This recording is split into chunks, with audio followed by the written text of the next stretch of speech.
Hey guys, welcome back to the channel. This is a story about what if Deku found strength in Secrets Part 1. If you guys enjoy this what if and want to see Part 2, comment down below and let me know before I start. Please do support for more awesome content and leave a like, and don't forget to subscribe to my channel and also share this video with your friends and check out the description in my playlist. The author of the story 𝐔𝐸 𝐶raftygamer 2257 from Wattpad. So let's start the video. Yeah, what about it? You shrugged. That wasn't like, not allowed. He asked, stumbling over his words and making little sense. What? Me being in his class. You leaned forward slightly for confirmation. It's you. They clearly don't give a f about much other than mass-producing heroes. His eyes widened at your bluntness, but scrambled forward once he realized you started walking again. So is that why you want to be a hero? He asked as the two of you began walking side by side again. Why do you then? He pried. Mind telling me your name first before you go on asking all of these personal questions? You seethed. Because I know it's not Deku. You added with a snort. His body stiffened. I'm guessing you heard Kaken then. He muttered as his eyes drifted off to the side. Your brows furrowed in confusion. I'm Izuku Midoriya. He snapped back to attention, worried how you would react if he took too long to respond. I guess it's nice to officially meet you, Midoriya. You leaned over lazily after speaking to him mockingly. You too, Aizawa-san. He's like, super broken. Aizawa-san. You popped out of nowhere. Izuku whined as he slumped even further over, Ida now walking beside the two of you. You are quite stealthy, Ace. Wait, you're the daughter of our teacher. He asked loudly and you groaned, slumping over as well. Yeah, get over it already, would you? Get over what? A lovely voice asked from beside you. Can I join you three on the walk to the station? The other Infinity Girl. Of course. Ida aloud. I'm Achiko Uraraka. And you're Tenya Ida, you're Midoriya, a Deku. And I'm sorry I don't know your name. She bowed apologetically towards you. You waved your hand dismissively. I never really announced it. My name is actually Izuku. Deku is just the name Kaken uses to make fun of me. The boy blushed awkwardly, which you grunted at. Oh gotcha, sorry. Deku just kinda screams, do your best. I like it. She was grinning and Izuku broke out into a flustered mess. Deku, it is. So lame. You grumbled, rolling your eyes. Show a bit of backbone. It's an insult, isn't it? Ida whispered as quietly as he could to Midoriya, which wasn't very quietly. Your voice snapped Izuku back to reality as he stood up straighter, ignoring Ida. This is Y/and Aizawa. I don't need you to introduce myself for me, UJ. You yelled and crossed your arms, looking away from the group. With all due respect, he certainly only did it since you had yet to do it yourself. Ida interjected and you simply stuck your tongue out at him. Whoa, teacher's kid. That explains how you moved so quickly throughout the test. She exclaimed and you blushed as you rubbed the back of your neck. Yes, you would boast often, but when you actually got praise from others out of the moment you got seriously embarrassed. Thanks, you were cool too, I guess. You grumbled as you fidgeted with your fingers, trying hard to ignore the burning feeling creeping up your face. Izuku stared down at your flustered form and tilted his head to the side as he watched you. One moment you acted like the coolest person in the world, and the next you were grumbling like a little baby. You were strange, but he wouldn't pretend like he didn't enjoy it. You and Achiko talked about the differences between your quirks up until you reached the station, happily ignoring the boys you were walking with. My train is that way. Gotta beat my dad home so he doesn't make me run. Or cook dinner. You added with a grin and ran off towards your train. Could you imagine what that's like, having a pro hero as a parent? Achiko asked Izuku, who she noticed was the only one still standing there with her. He was watching you run off up until you hopped on your train. He simply said, but he couldn't help but wonder if there was more to that story than you were letting on. I beat you home, so that means you have to make dinner. You grinned, standing on the couch as you made mocking faces at your father who was grumpily walking through the door. Fine if you go run 6 miles. You're growing crazier with age, old man. Same can be said for you. He retorted, making you roll your eyes. Go run. Can't make me. You kicked yourself up into a handstand and walked around the room. I'm your father and your teacher, so yes, I think I can. He kicked you over and you pouted as you regained your footing. At least you have good reflexes. He said as he patted you on the head. So what's for dinner? You asked with a small smirk as you began following him into the kitchen. I'm serious, 𝐒𝐬𝐽, go run. But Dad. You groaned as you folded yourself over. I'm just so tired, shouldn't I sleep instead? I literally got called eye bags by that spiky blonde kid. He snorted. Sounds about right. You once again resorted to making mocking face behind his back, switching instantly to your angel face once he looked back over at you. Go run, I'm not going to tell you again. Perfect, now that you're done with that, you began, and he gave you his scariest expression. Your entire back stiffened and you floated towards your room. I'll be back down shortly. You called out nervously. 6 miles, you panted as you finally approached the beach you'd been running towards. You had only been running for 2 and decided to get a mile stretch down the beach. You were about 4 steps in when you saw your classmate Izuku Midoriya doing some sort of strength training near the waterline. You tiptoed slowly over to the boy who looked incredibly frustrated the closer you got. You stopped once you saw him kick the sand and let out a yell. He began to turn and storm off in the direction you stood in, but he stopped as his eyes met yours. 𝐒𝐻𝑒𝐢𝐳. He spoke breathlessly. You shrugged and flashed a soft and awkward smile. Hey. Sorry if you, heard you yell? Yeah. He rubbed the back of his neck, his face bright red. I see you're putting in some extra training too? You asked as you walked down towards him, seeing his handprints in the sand, showcasing where he had previously done push-ups. You also saw an outline of his body. He must have been laying there for a while. Yeah. He nodded firmly. When I first started training for you, this is where I came. I figured after today when I dashed. He looked down shamefully. Finished last? You're always saying the hard things, aren't you? His lips broke out into an awkward smile. You simply shrugged again. If I don't, no one else will. I'm also just a brat. You beamed. He laughed softly. I thought being back here would help strengthen my resolve. He admitted quietly. You nodded, moving around to ensure your legs would stay loose before you had to inevitably run once more. Is it working? I hope so. I'm not giving up, but that doesn't mean that today was any less difficult. I get that. Why are you doing extra training, Izuku-san? He asked as his eyes met yours once more. You're already so strong. Well, I can give you the CRP about staying ahead. You began. But honestly, my dad wasn't happy about my long distance time, so this is me out on a run. You grinned as you mimicked a running motion. He looked scrambled once again. I don't want to stop your run any longer. Trust me, you're doing me a favor. You sighed. Wanna join me? Your eyes met his. I'm doing a mile stretch down the beach before heading home. You flashed your running watch. He took a moment to think about it before nodding. And following you down the beach, the sand flying behind the two of you as your pace quickened. You're back late. I'm slow, remember? You groaned as you kicked off your sandy shoes before stepping into the house. I'm proud of you for going out. You heard him mutter, making your face go bright red. What the hell is wrong with you, old man? You screamed. Since when do you praise me? He yelled, flustered as well. I don't want you to feel alone. I know I push you hard, but that's only because I want you to accomplish everything you set your heart to. He looked away bashfully as he slid you a glass of ice water. Your eyes were glued to him as you tried to mentally will him to look at you. You smiled gently. You goof, I know I have you guys. I've never been alone. He waved his hand dismissively at you. Whatever. Go shower and then you can eat. First you torture me. Then you make me wait to eat. You yelled as you stomped up the stairs. So disrespectful. He rolled his eyes. Izuku-san. The girls sulked as they turned to face you once you had finished putting on your new costume. What?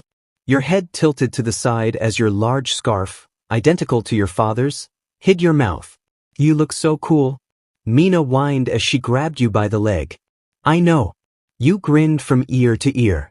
Your hair was pulled back in a tight ponytail and you wore a slick, skin-tight black suit. On your hips were pockets that held your sets of ninja stars. You wore lightweight, nimble shoes to increase your stealth level. So confident. 𝐒𝐭𝐚𝐲 was also sulking as she stood awkwardly in her costume. Let's go kick some butt? Mina cheered. You look great, Uraraka. You smiled to your acquaintance. Thank you, Aizawa-san. I just wish I had been more specific on my request form. This is way tighter than I was expecting. She rubbed her head awkwardly. Work it? You grinned as you patted down the sides of your suit to ensure that everything was perfectly placed as you had requested. As you made it outside, you first noticed Bakugo. He was tall and confident as ever, and you really liked the gauntlets that adorned his arms. He was covered in orange, green, and black. You had to admit that the color really suited him. The F you looking at, eye bags? He demanded. You shrugged. I was just thinking that your mask would look better with my costume. Hand it over. You had a cold expression as you simply placed your hand out in front of you. No, it wouldn't, UF Beach. Your stupid face is already covered from your scarf, and adding my mask would simply ruin the intelligence behind the design. He spat and shoved your hand away from him. You quickly flipped your hand around and flashed your favorite finger at him before All Might approached your class. We will be drawing lots for today's battles. You listened carefully for your name as he announced which team letter you were on. Team J will be Kirishima Ijiro, Sirohanta, and Aizawa Y/N as the villains. You will be up against Team H. Hey, are you ready for this? You turned and saw a boy with a bright smile that highlighted his sharp teeth. My father always did tell me I had a villainous side. You shrugged. I hope you don't mean that. His sweat dropped. They both look pretty bad. You whispered to Kirishima as Bakugo and Midoriya finished their battle. Yeah, that was intense. He shivered. Bakugo is mad mean. Siro added. You shrugged. He's just a whiny baby to me. I am starting to love giving him a hard time. His reactions are priceless. You grinned wickedly. Though that was true, you couldn't help but wonder why things were always so intense between the two of them. Bakugo had looked at Midoriya like he genuinely wanted to kill him. It was terrifying. Kirishima laughed as he patted your head, and you resisted the urge to flip him over and throw him to the ground. People always thought they could do things like that just because you were on the shorter side. It pissed you off. Shaking with irritation, you soon entered the sea grounds to set up for your battle. So you two are the best line of defense? You pointed out as Siro taped a maze of sorts to give the hero team trouble. I was thinking the same thing. You would be stellar offense.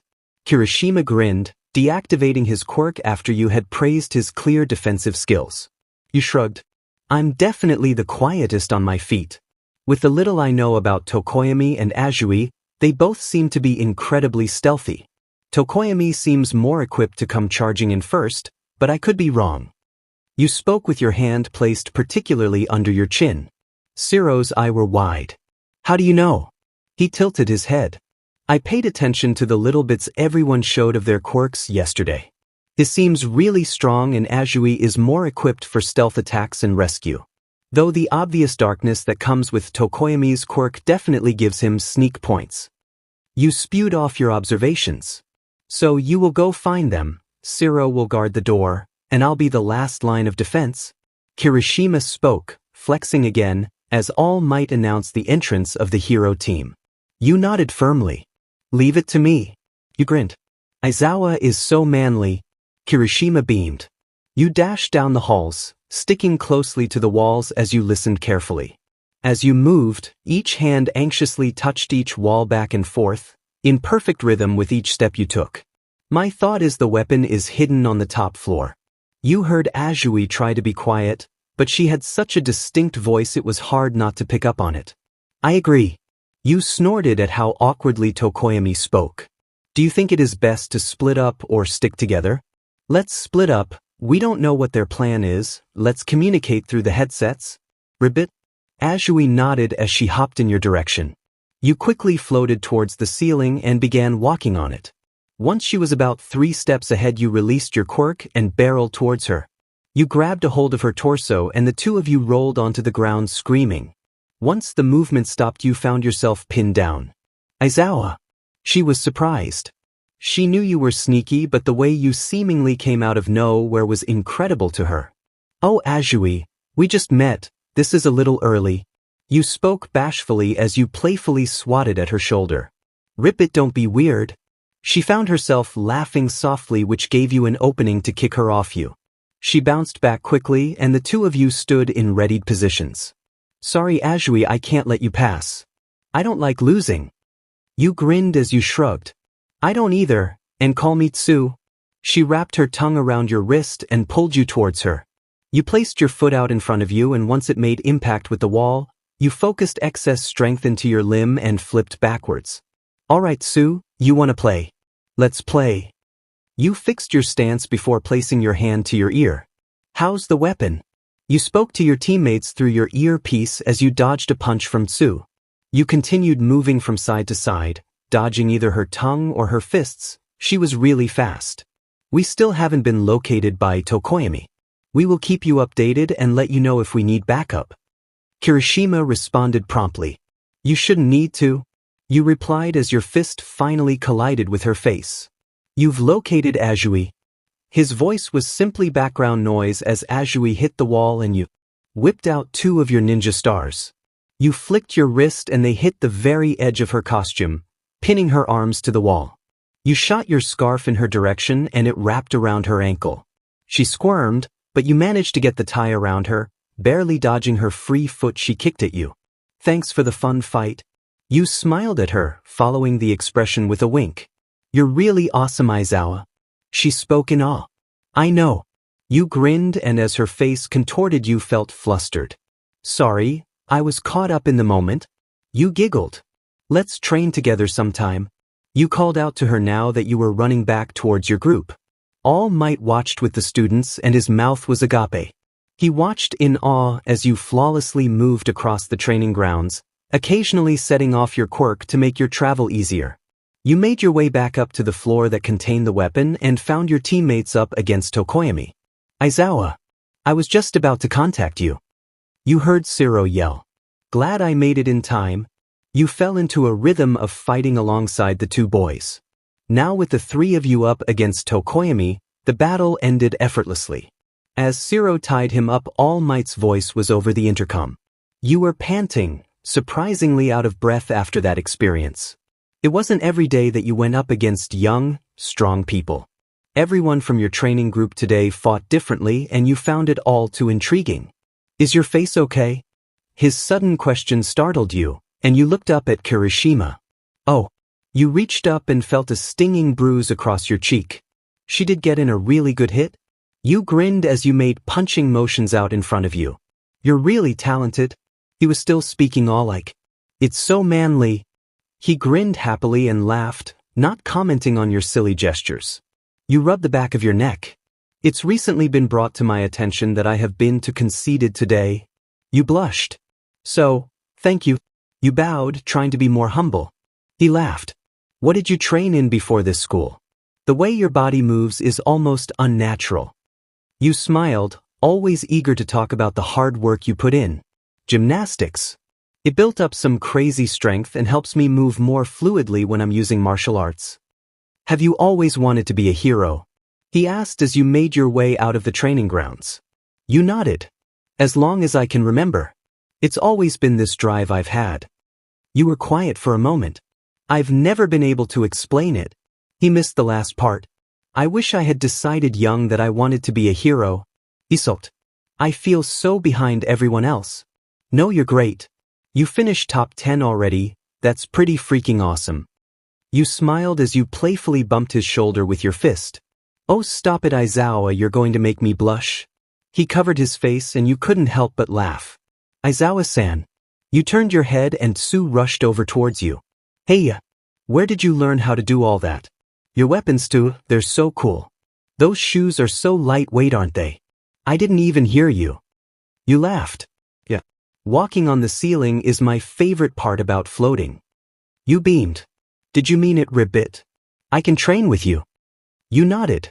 You're also very stealthy and I think we could learn tons from each other. I train a lot after school, since my dad, you know. You laughed. Great, Ribbit. Don't be surprised if you have lots of people trying to train with you. She smiled. Your expression went stoic. Oh, I don't think they could hack it. You grinned as your eyes scanned across the remainder of your classmates. Where is Midoriya? He should be in recovery girl's office ribbit. Careful though, you may find Bakugo sulking around there somewhere. She warned. You looked all over for them once the school day ended. It wasn't until you had finally given up when you saw the two boys ending a heated conversation. Is he okay? You popped up behind Izuku and he was just as frightened to see you as he was the last few times you seemingly popped out of nowhere. Izawa. I don't know. He whispered. He doesn't like you very much. You spoke with your hands firmly placed on your hips as you shook your head. No, he and I haven't gotten along in a long time. I'll go talk to him. Before you could make a move, All Might came running in. Ah, young Bakugo. You averted your eyes to Izuku.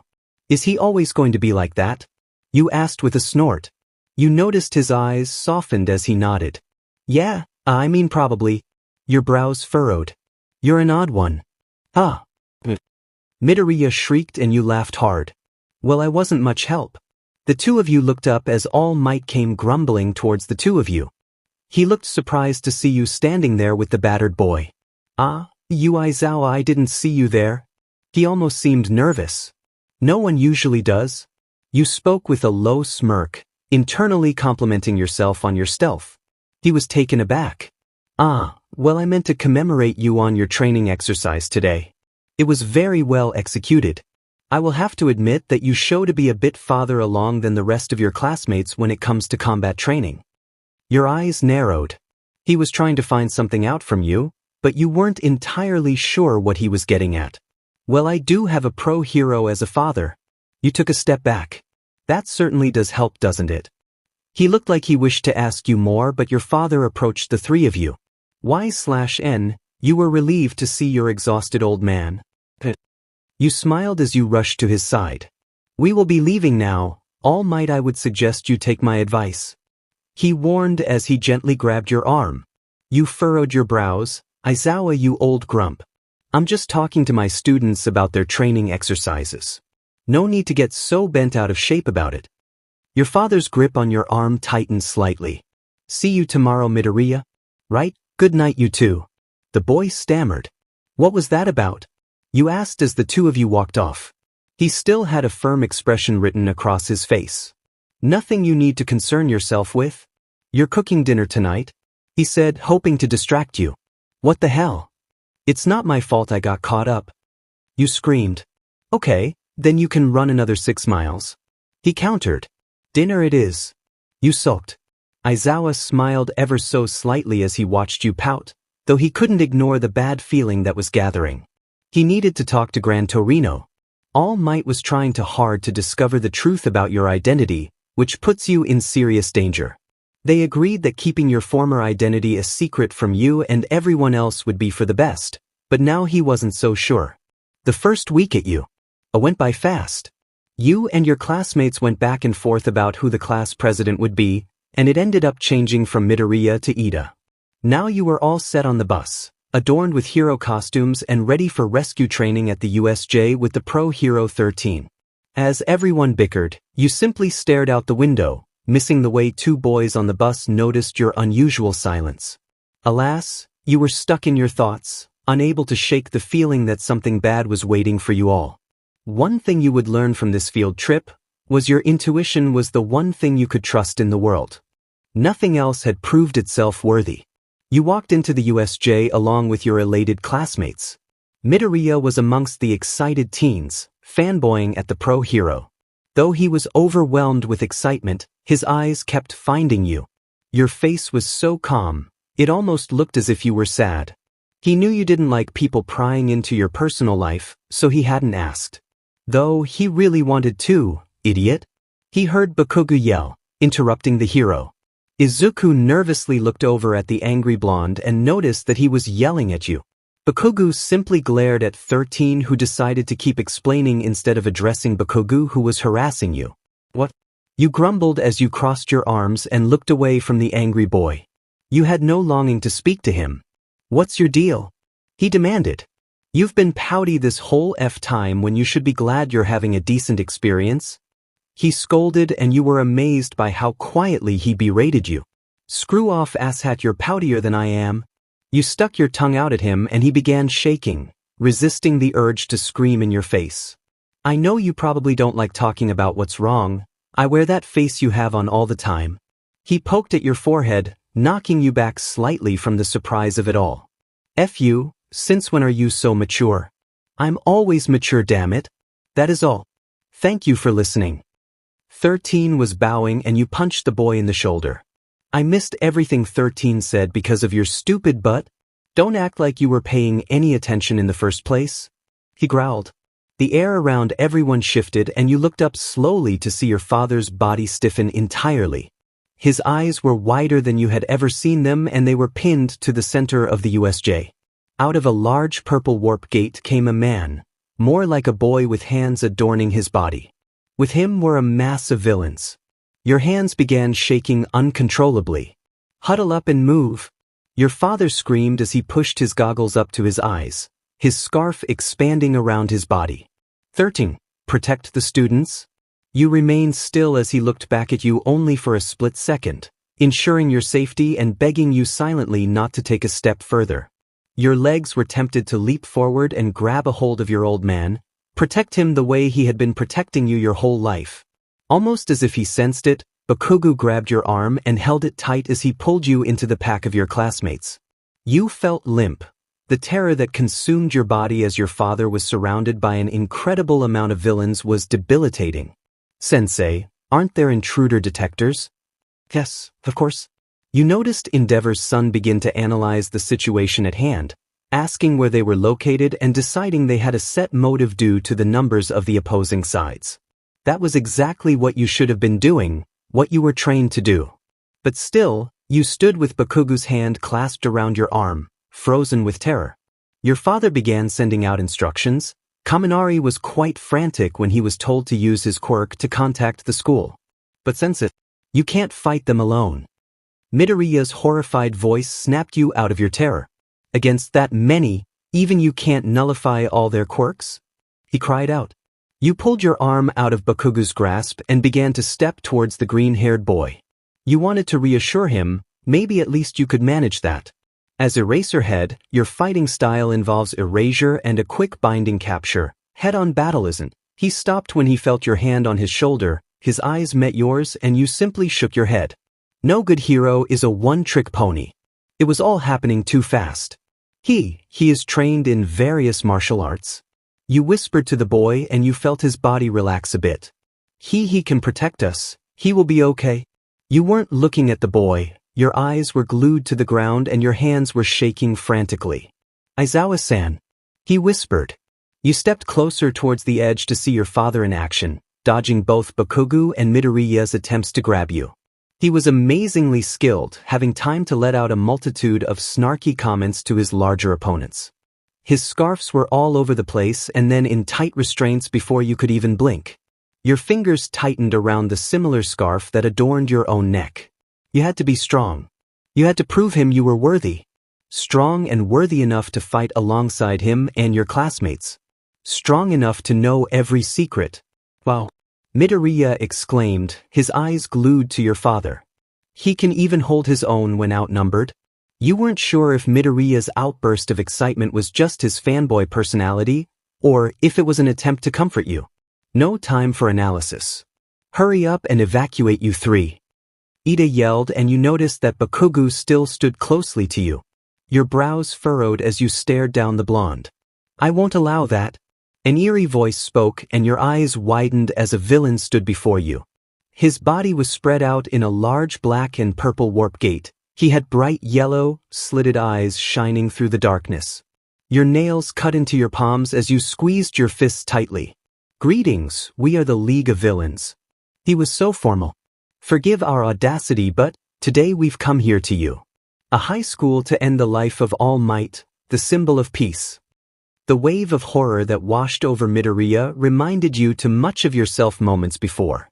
We were under the impression that All Might would be here today, but it seems his schedule may have changed. No matter, my role still remains the same. The warp gate began to expand but was quickly diminished as Bakugo and Kirishima charged the villain, ignoring the screams of protest from 13. Be gone. Writhe in the moment, until you take your last breath, everyone. The last thing you saw before you were warped away was Bakugo and Kirishima grabbing onto your stunned form. What the hell? You groaned as you rolled over onto your feet. Idiot! Bakugo screamed as he lightly banged his fist on your head. Don't touch me, you butt! Guys! Kirishima called for their attention. Your eyes met to where he was motioning to. Surrounding the three of you was a large mass of villains, faces adorned with smirks and fighting stances ready. They're afraid of us. You pointed out dully as your finger pointed lazily at the group. They don't know our quirks, they want us to make the first move. What do you know, Beach? Barked one of the villains. Come a step closer and I'll slit your throat. You shrugged, uncaring. So what? Why don't you just come over here and do it? Aizawa. Kirishima hissed, seemingly worried. Oh, you have it coming for you now. He bellowed and charged towards you. You would give it to him, he was fast. You barely moved as you swept out your leg and knocked him on his butt. Before he could get up, you threateningly pulled out your ninja stars and held them close to his face. Would you like me to continue? Or are you ready to stand down? You smirked and the villain shook from underneath you. Why your eyes? He began, and before he could continue, Bakugo knocked him out. What the hell? You snapped. I had him handled.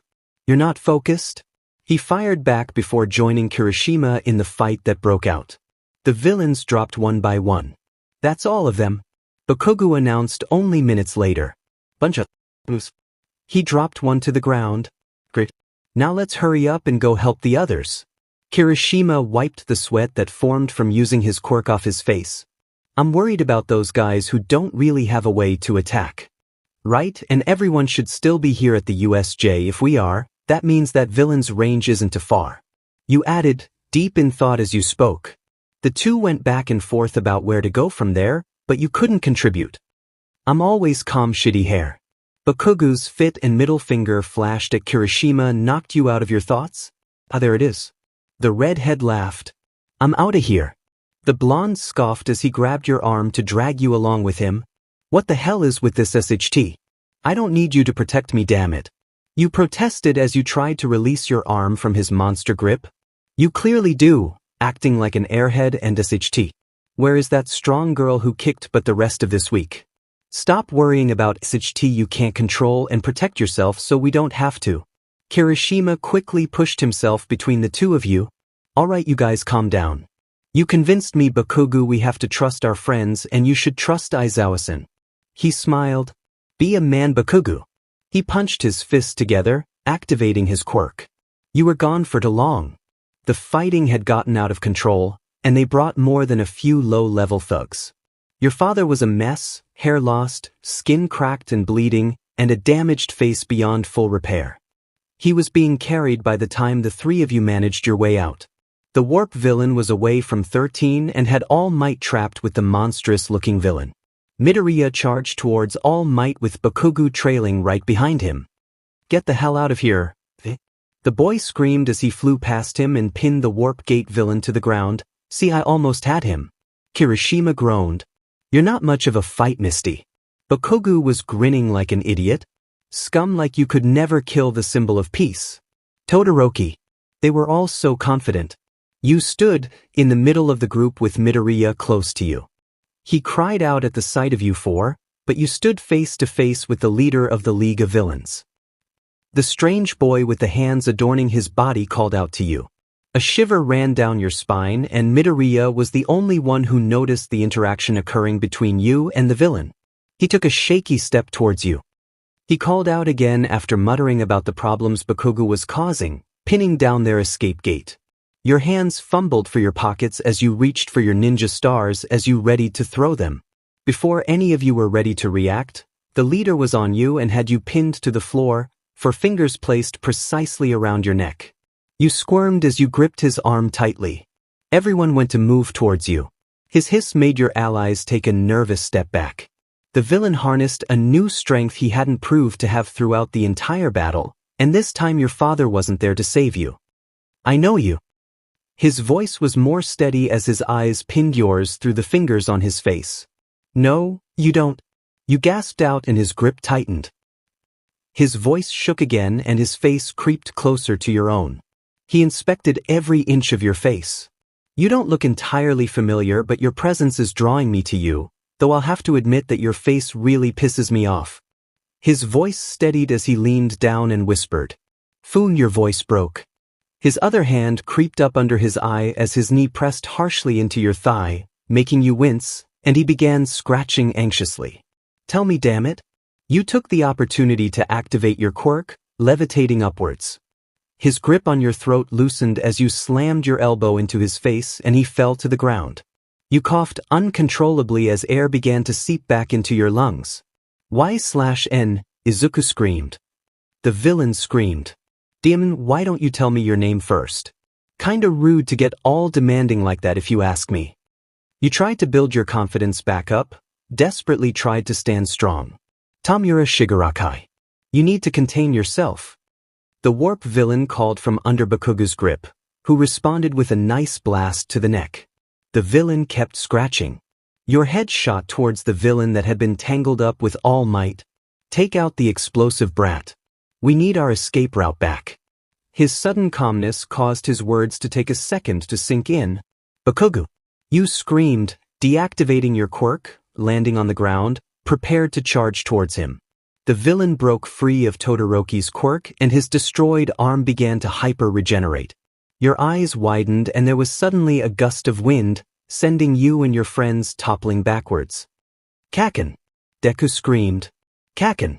His expression was horrific as he saw said explosive boy beside him. You dodged that. Midoriya exclaimed and the boy scoffed. I didn't shut up.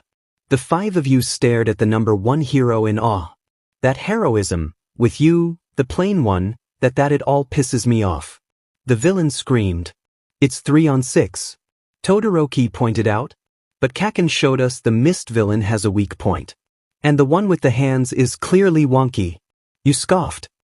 These are some brutal dudes, but with us supporting All Might, we can take him. Kirishima added as he shifted into a fierce fighting stance. Get out of here. Your eyes made their way to the symbol of peace once more. You felt a new appreciation for the hero who had always been so strange with you. Things wouldn't be going this well if I hadn't stepped in. Todoroki countered. We're here too, you idiot. You sneered. All Might. You're bleeding. Midoriya cried. And your time dash, right, you are Todoroki. So thanks for that. But fear not, sit back and watch a pro get serious. He interrupted Midoriya. What's going on? You asked in a low voice as you grabbed the anxious boy by the arm. He asked as his eyes met yours. Why are you so worried? What do you know that we don't? Your eyes slitted. He shook his head as he laughed anxiously. I don't know anything. His voice squeaked. Don't lie to me, Midoriya. A gust of air came flying towards you as the five of you noticed the villain with the decay quirk rush towards you. See, you pulled Midoriya out of the way to dodge. Let's clear the game and go home. His eyes narrowed on you. And we'll bring this one with us. One of All Might's hits sent the villain flying back. He's got shock absorption. You already saw it yourself. A head-on assault. Holy Estris, All Might went beyond the villain's quirk and sent him flying out of the facility. You're not weakened at all. They lied to me. You cheated. If you think you can take me, then bring it on. All Might bellowed, now facing off with the villainous boy. Midoriya, we better just hang back. We're not ready for this level yet. Kirishima warned the boy who looked ready to jump back in and save. All Might rush in and they might just take you hostage. No, that's, Midoriya whispered frantically. You grabbed the boy's arm. What's wrong? You asked, clearly besides the obvious. It was almost like he didn't hear you, lost in his own thoughts and his eyes glued to the standoff.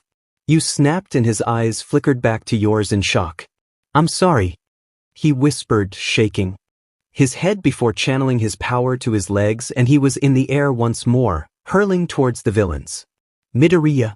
You screamed, the phantom feeling of his arms still dancing across your fingertips. The boy screamed louder than any of you had ever heard as he barreled towards the villain, ready for the fight of his life. You watched in horror as the villain's hand reached through the warp gate and traveled straight towards Midoriya's face. He was going too fast. There was no time to adjust and stop the attack. Your hand shook as you reached your finger out and tried to float the boy so the villain would miss, but your power was simply not strong enough. You cried out for him, falling to your knees. A loud shot was heard and Bakuga helped you back to your feet as he motioned towards the array of pro heroes who were finally there to help you all. Sorry everyone, we're a little late but we brought everyone we could. They're here, game over, we'll have to try again another time Kurojirai. The man began to walk back towards the warp gate villain, but was met with an array of gunshots. Before he had a chance to just jump in, 13 activated their quirk. I may have failed here, symbol of peace, but next time we meet, you're dead all might. Next time I'll be taking that girl with me. His injured arm lifted and pointed at you head-on shakily, and then he was gone.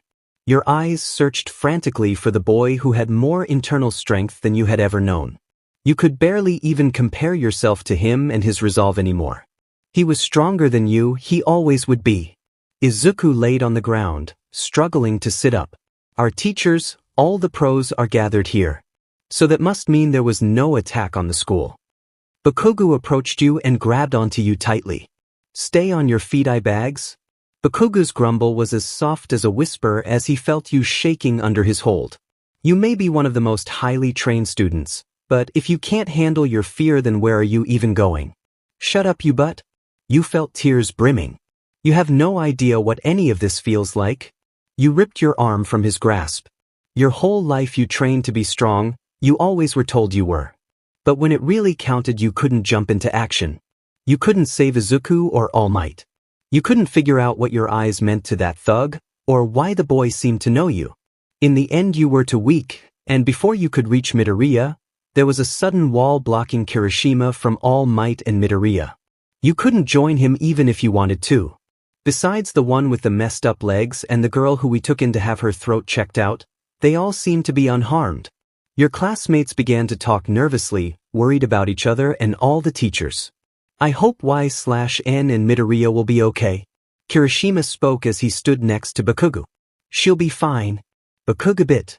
Kirishima looked at him with a bit of surprise. Well, I hope so. Why are you so sure though? He asked, wondering how the blonde processed everything. He also noticed how Bakuga showed an interest in you that he hadn't granted anyone else. It was quite intriguing. Because she is strong as hell, she just doesn't see that yet. He spoke with easy confidence. She seems pretty sure of herself most of the time to me sure in a class setting. She was strong today too. He reiterated. We're going to get you kids back to the classroom. It's no time to take your statements. The officer spoke with a smile on his face. Wait, Ribbit, what about Aizawa-sensei? Tsu asked nervously. Both of his arms were smashed to splinters. His face is also fractured. Thankfully he doesn't have any brain damage. But his eye socket has been pulverized, so there is a chance he will have a long-term loss of vision. Dead. Your voice was shaking as your father was reeled out of surgery and back into the hospital room. You were accompanied by your father's best friend present, Mike, even if he wouldn't admit how much he cherished him. He's going to be okay, kid. Mike placed a hand on your shaking shoulder. Shut up, you don't know that. You sobbed, trying to shove his arm away, but too weak to be successful. The surgery was successful. He will have full use of his arms and eyes again. He is lucky. He assured you. I couldn't save him. You cried out. I took my time being scared and couldn't save my dad. What kind of hero am I going to be? You fell to the floor and Mike was quickly there to wrap his arms around you and allowed you to cry into his chest. After this you will be the bravest hero. You won't let a villain scare you ever again. He tucked a strand of hair behind your ear. How can you be so sure? Because you are the bravest person I have ever met. He smiled as his eyes met yours. And there's no way you're going to let some low-level villain scare you like that. He winked. You laughed bitterly. I'll try not to. No Y/N, you won't let it. You were glad at the time that he was so sure of you and your strengths. In the months to come, terror would occur and secrets would unveil, and you would cling to the memory of those words like a lifeline. You can't actually be serious. You snorted as your father crawled off the couch, the entirety face and arms bandaged past the point of recognition. Y/N, when have I ever been one to joke? You need to stay home and rest. You protested as you stood before the door your father tried to walk out of. I have a job and business to attend to. If you like this house you live in, then I suggest you step aside and help me to my job so I can continue paying for it." He snapped and you groaned. Always with the manipulation, old man. You stuck your tongue out at him, not liking that you lost this debate. "Shut up and open the door. You're late." You knew he was grinning at his own joke as the two of you arrived at the door to Class 1A as soon as the bell rang. "Want broken legs too? Everyone. Homeroom is about to begin.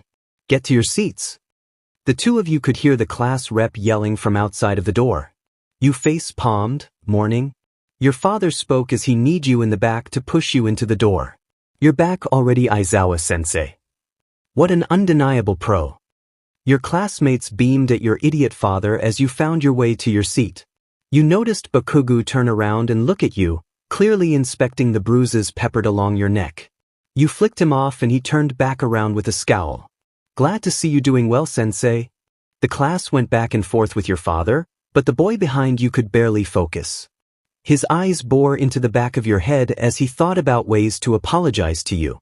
During the USJ you had been so worried about him, and he disregarded how you felt multiple times to go save All Might. He knew you must have been so confused. He felt even worse when he saw the bruises you adorned. Knowing he couldn't help you made him feel like a horrible friend. If he could even call the two of you that. "Youth's sports festival is approaching," your father announced, regaining Midoriya's attention. You rolled your eyes, knowing it was idiotic to have a festival so soon after an attack. You leaned over and dozed off as your class debated the reasonings the festival should happen or not. You already knew all the reasons why is happening. Despite his defense of it, your father was against having it. He refused to say it, but you knew he was worried about putting you in any more danger. He was also worried about the mental burden the attack had placed on you. After all, the past few days had been really HRD on you.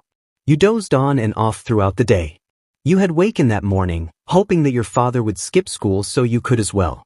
You were absolutely exhausted from the late nights you had taking care of him or crying yourself to sleep. You still had yet to identify if your intense emotions came from fear the villains left, or the weakness you proved to have. You never would have thought you would be so scared seeing a villain for the first time. You knew your dad used to fight as a pro, but seeing him in action caused you to reconsider things. Did you really want to be a hero? You found that you were asking yourself that question a lot since the attack. Was making others proud and spiting the person who was unidentified in your memory really worth it? When you began thinking like that, you remembered the way Izuku Midoriya jumped into action to save the one person all of Japan would have believed never needed saving. After all, heroes needed someone to save them too sometimes. You decided you wanted to be like that.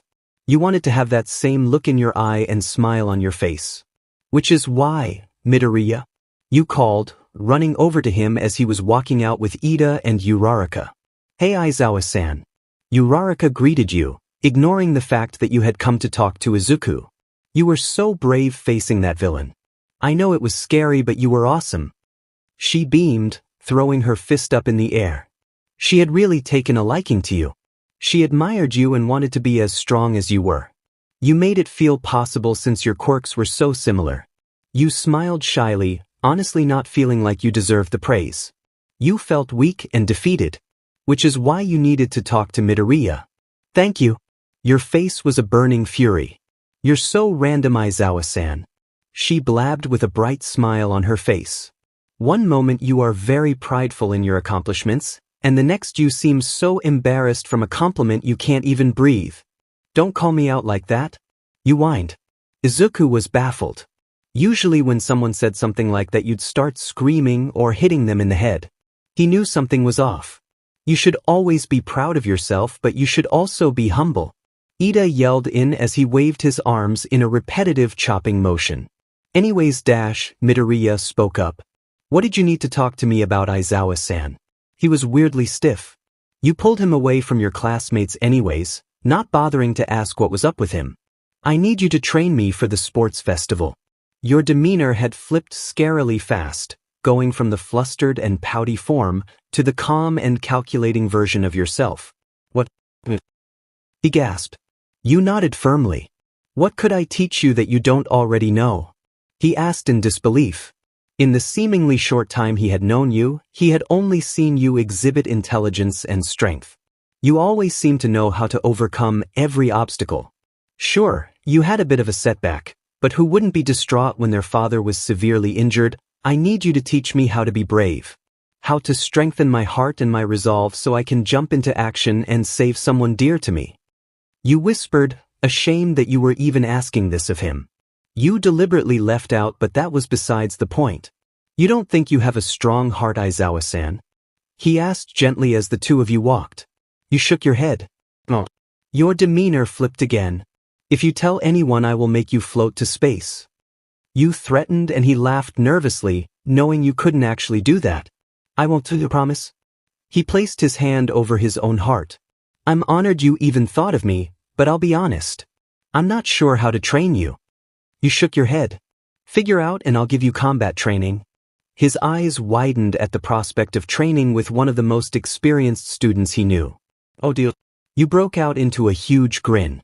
Thanks so much, Midoriya. You jumped and held out your phone towards him. Give me your number and I'll send you a time and place to meet me. His face turned bright red but nodded quickly as he clumsily typed in his number. There, use it any time. I mean, use it to send the time? He stammered, smacking himself in the face. You snorted. I will. You laughed as you eyed him playfully.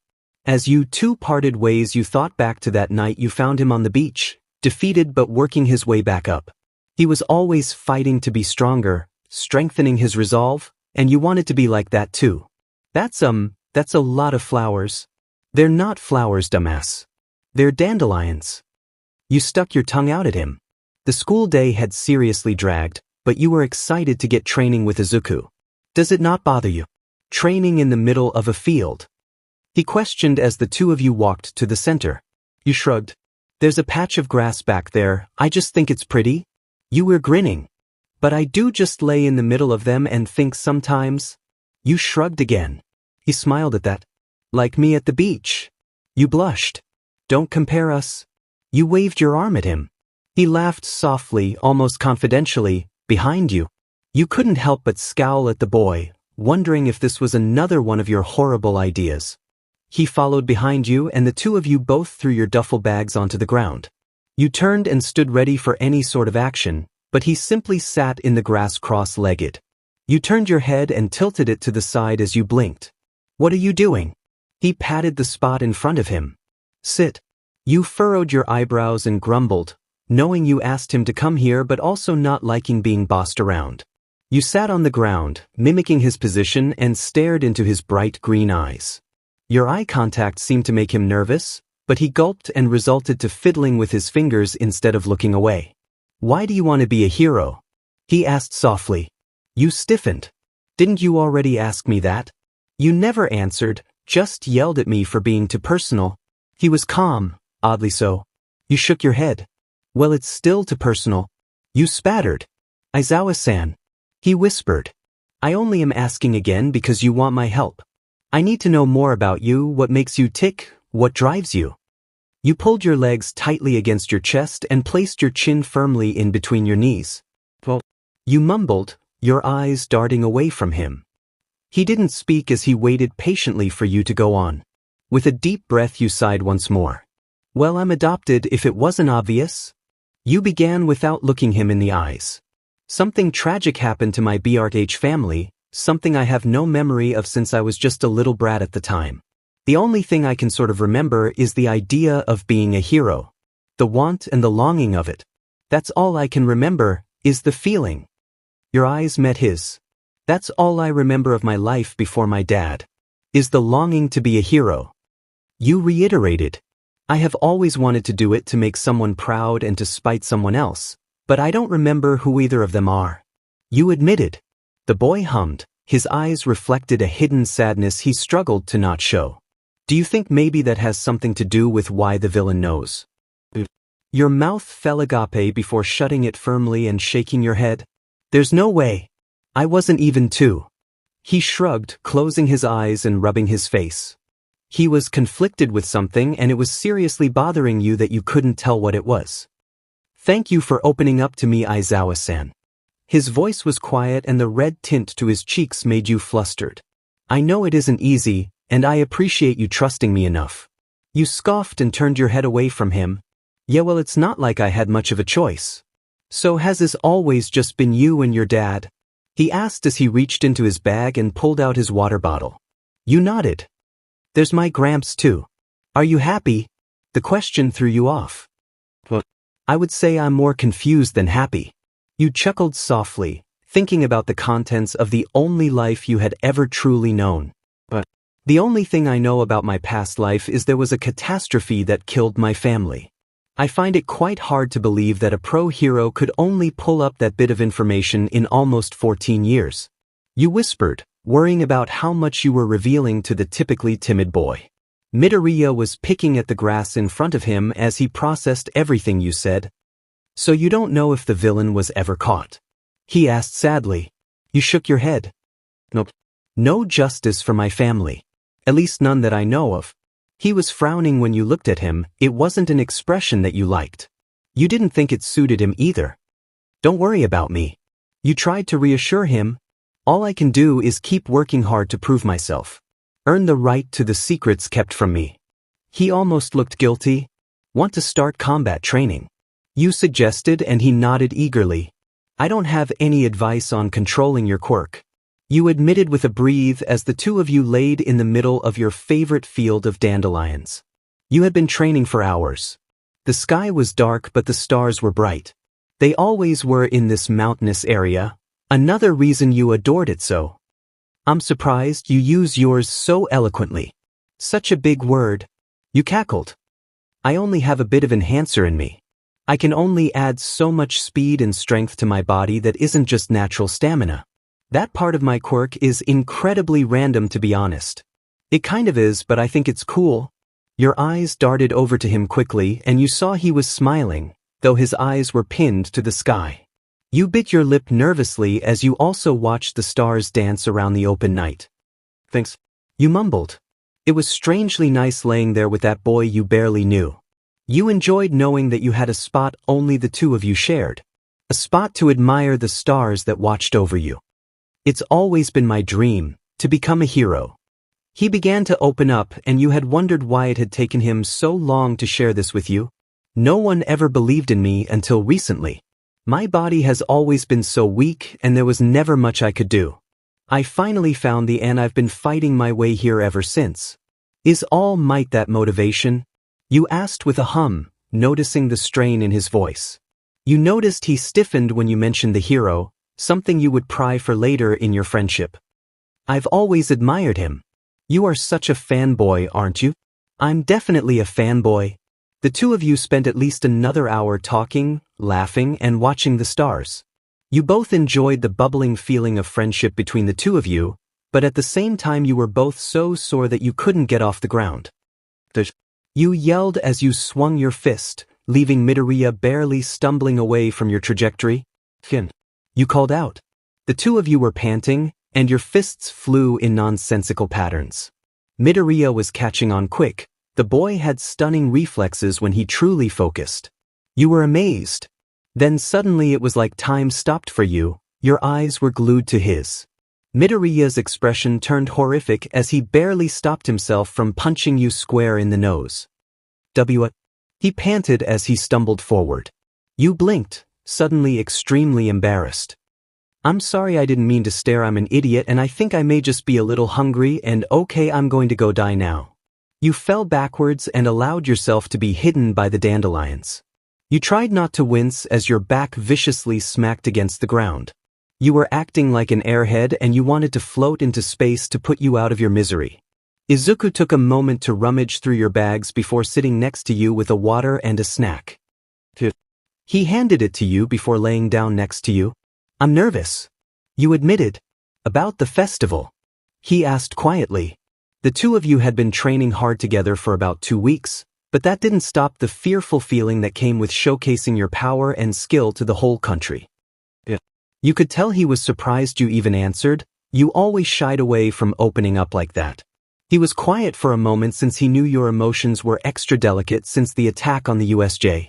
He wanted to reassure you in a way that you would truly believe what he was saying. It's going to be your chance to prove yourself. He began. To show the others how you strengthened your resolve. I can see how strong you've gotten, I just hope you see it too. Your eyes flickered towards him, and you noticed he was smiling as he twirled a dandelion by its stem between his fingers. You sat up and plucked one out of the ground. You began, and he sat up slowly, giving you a funny look. What's up? Let's make a wish. You beamed as you tugged on his arm so he would sit all the way up. A wish? He quirked a brow. I didn't take you as the type to believe in that sort of thing, Aizawa. Your face flushed and you looked away angrily, but decided not to add any further stress on each other by yelling at him. Whatever, I'll just do it myself. You grumbled. You felt his hand on your head. You slowly turned and looked back at him. He was smiling brightly as he said, of course I'll make a wish with you. And surprisingly you didn't have to urge to flip him over like you did with Kirishima. Something felt different, and you weren't sure if you liked it or hated it. Fine, but you can't tell me what you wish for or else it won't work. You spoke as you rose the dandelion towards your lips as you thought of the perfect way to word your wish. I thought that was the rule about birthdays. Oh, shut up, would you? You groaned, though a smile crept to your lips. How was lunch with All Might? You asked as you and Izuku stood to leave the class with everyone else. You had planned to sit together during lunch with your other friends, but he had a meeting with your teacher. Midoriya had a small smile across his lips. It was alright, I ended up getting a pep talk for the sports festival out of it, so I think that means it went well.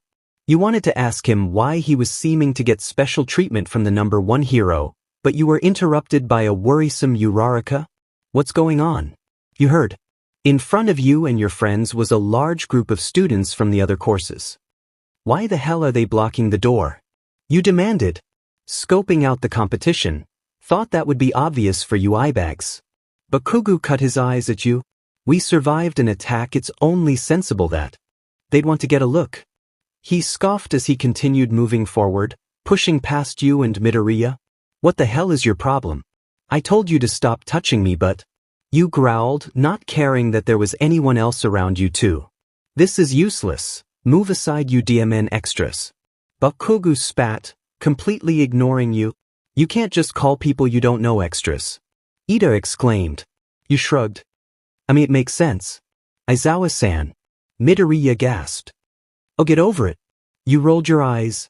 Depending on the results of the sports festival, you noticed a tall boy with messy purple hair had been speaking. They might consider transferring us to the hero course. I understand that the reverse is also possible for you. He smirked. You're not scaring anyone, idiot. Move aside. We'd all like to leave. You yelled, shoving past Bakugo, who was now yelling at you about being a hypocrite and touching him just as much as he touched you.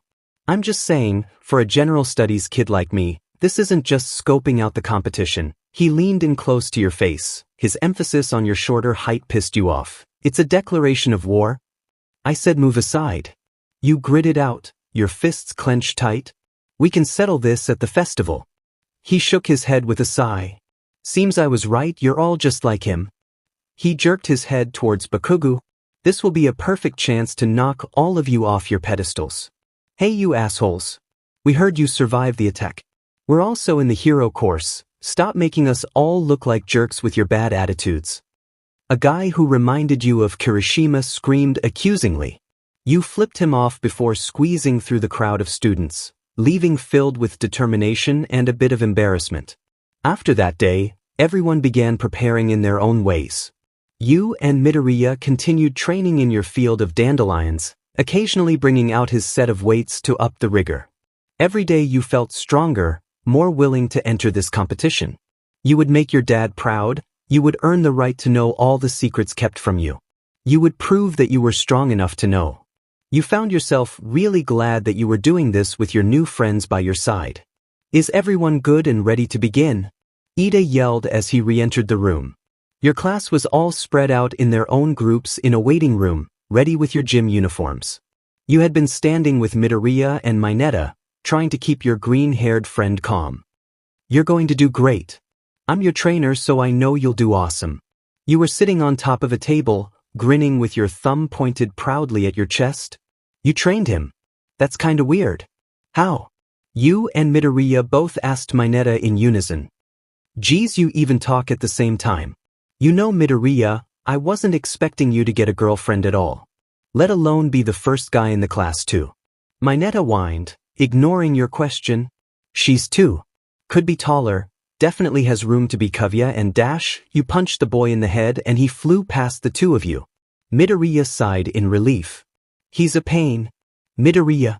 The 2 of you turned your head and you saw Todoroki approaching. Your brows furrowed as you clenched your pants between your fingers. His expression was way too cold. You didn't like whatever he was about to say already.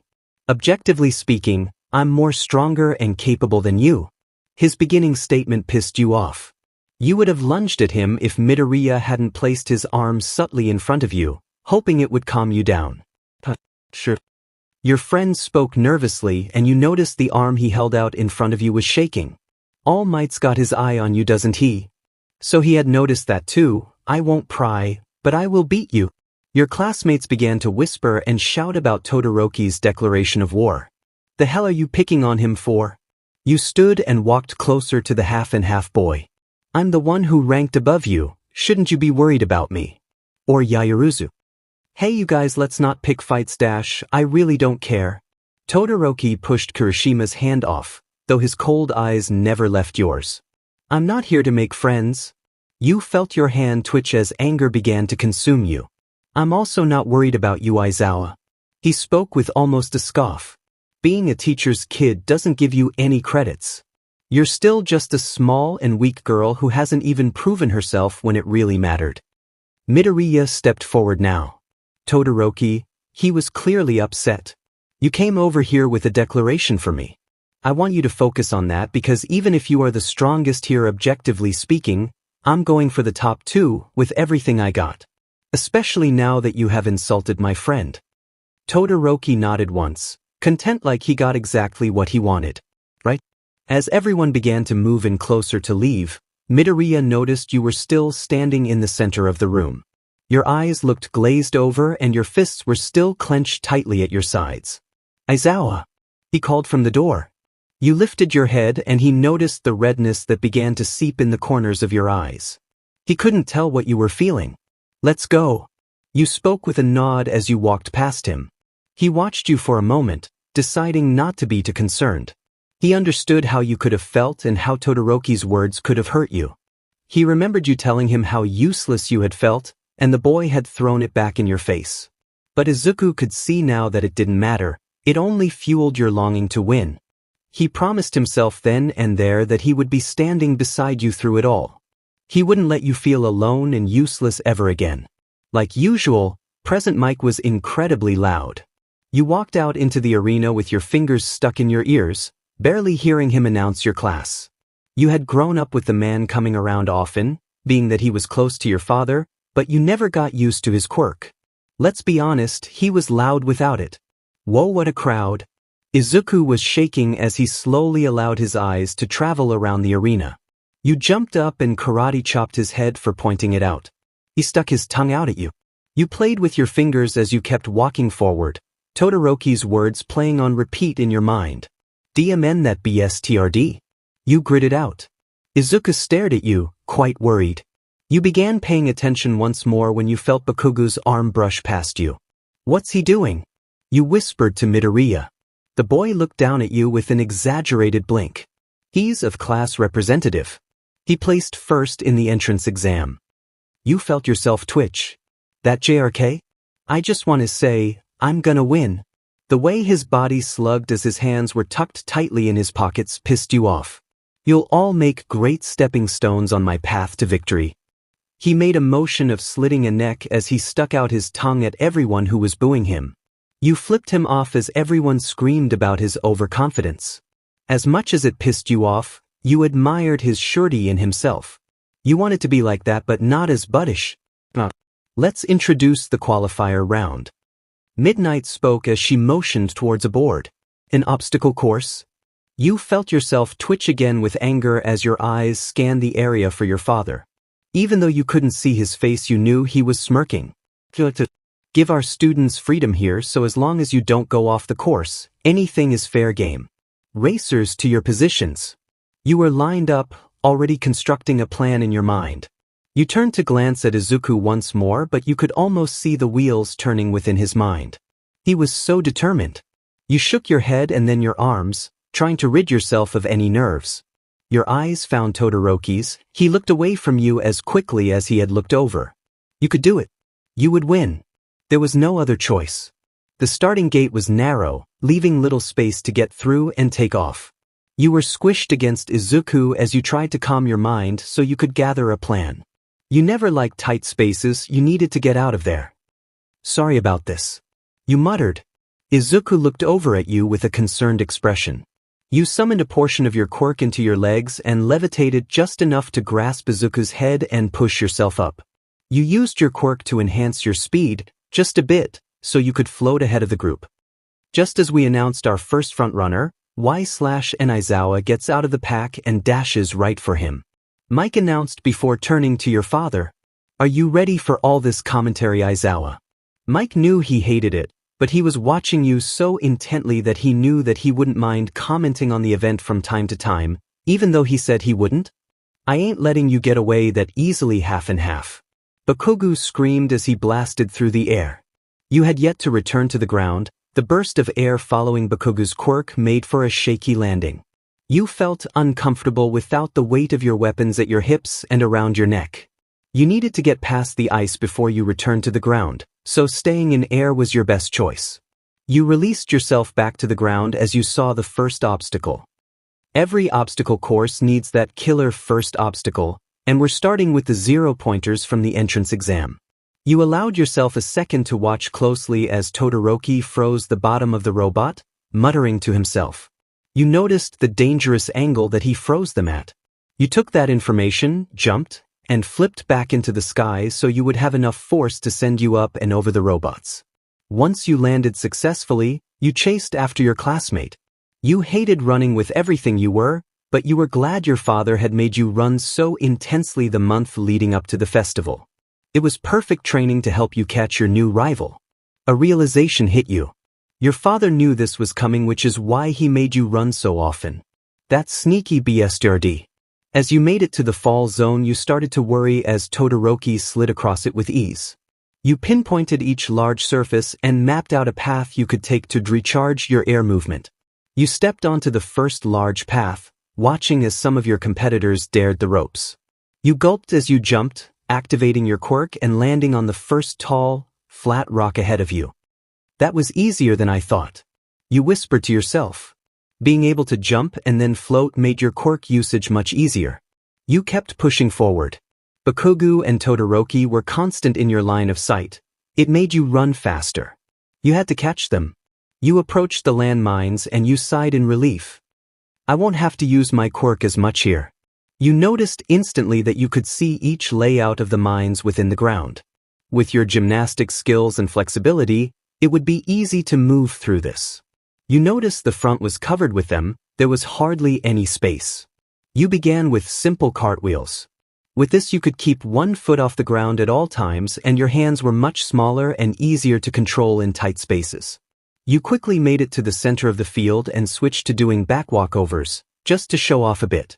You knew running would be quicker, but the tricks were faster than walking and dodging. They were flashier too. Whoa, Aizawa, your kid sure has some moves. She's chasing down Todoroki and Bakugo with ease. Once the ground became clearer, you sprinted towards the two frontrunners.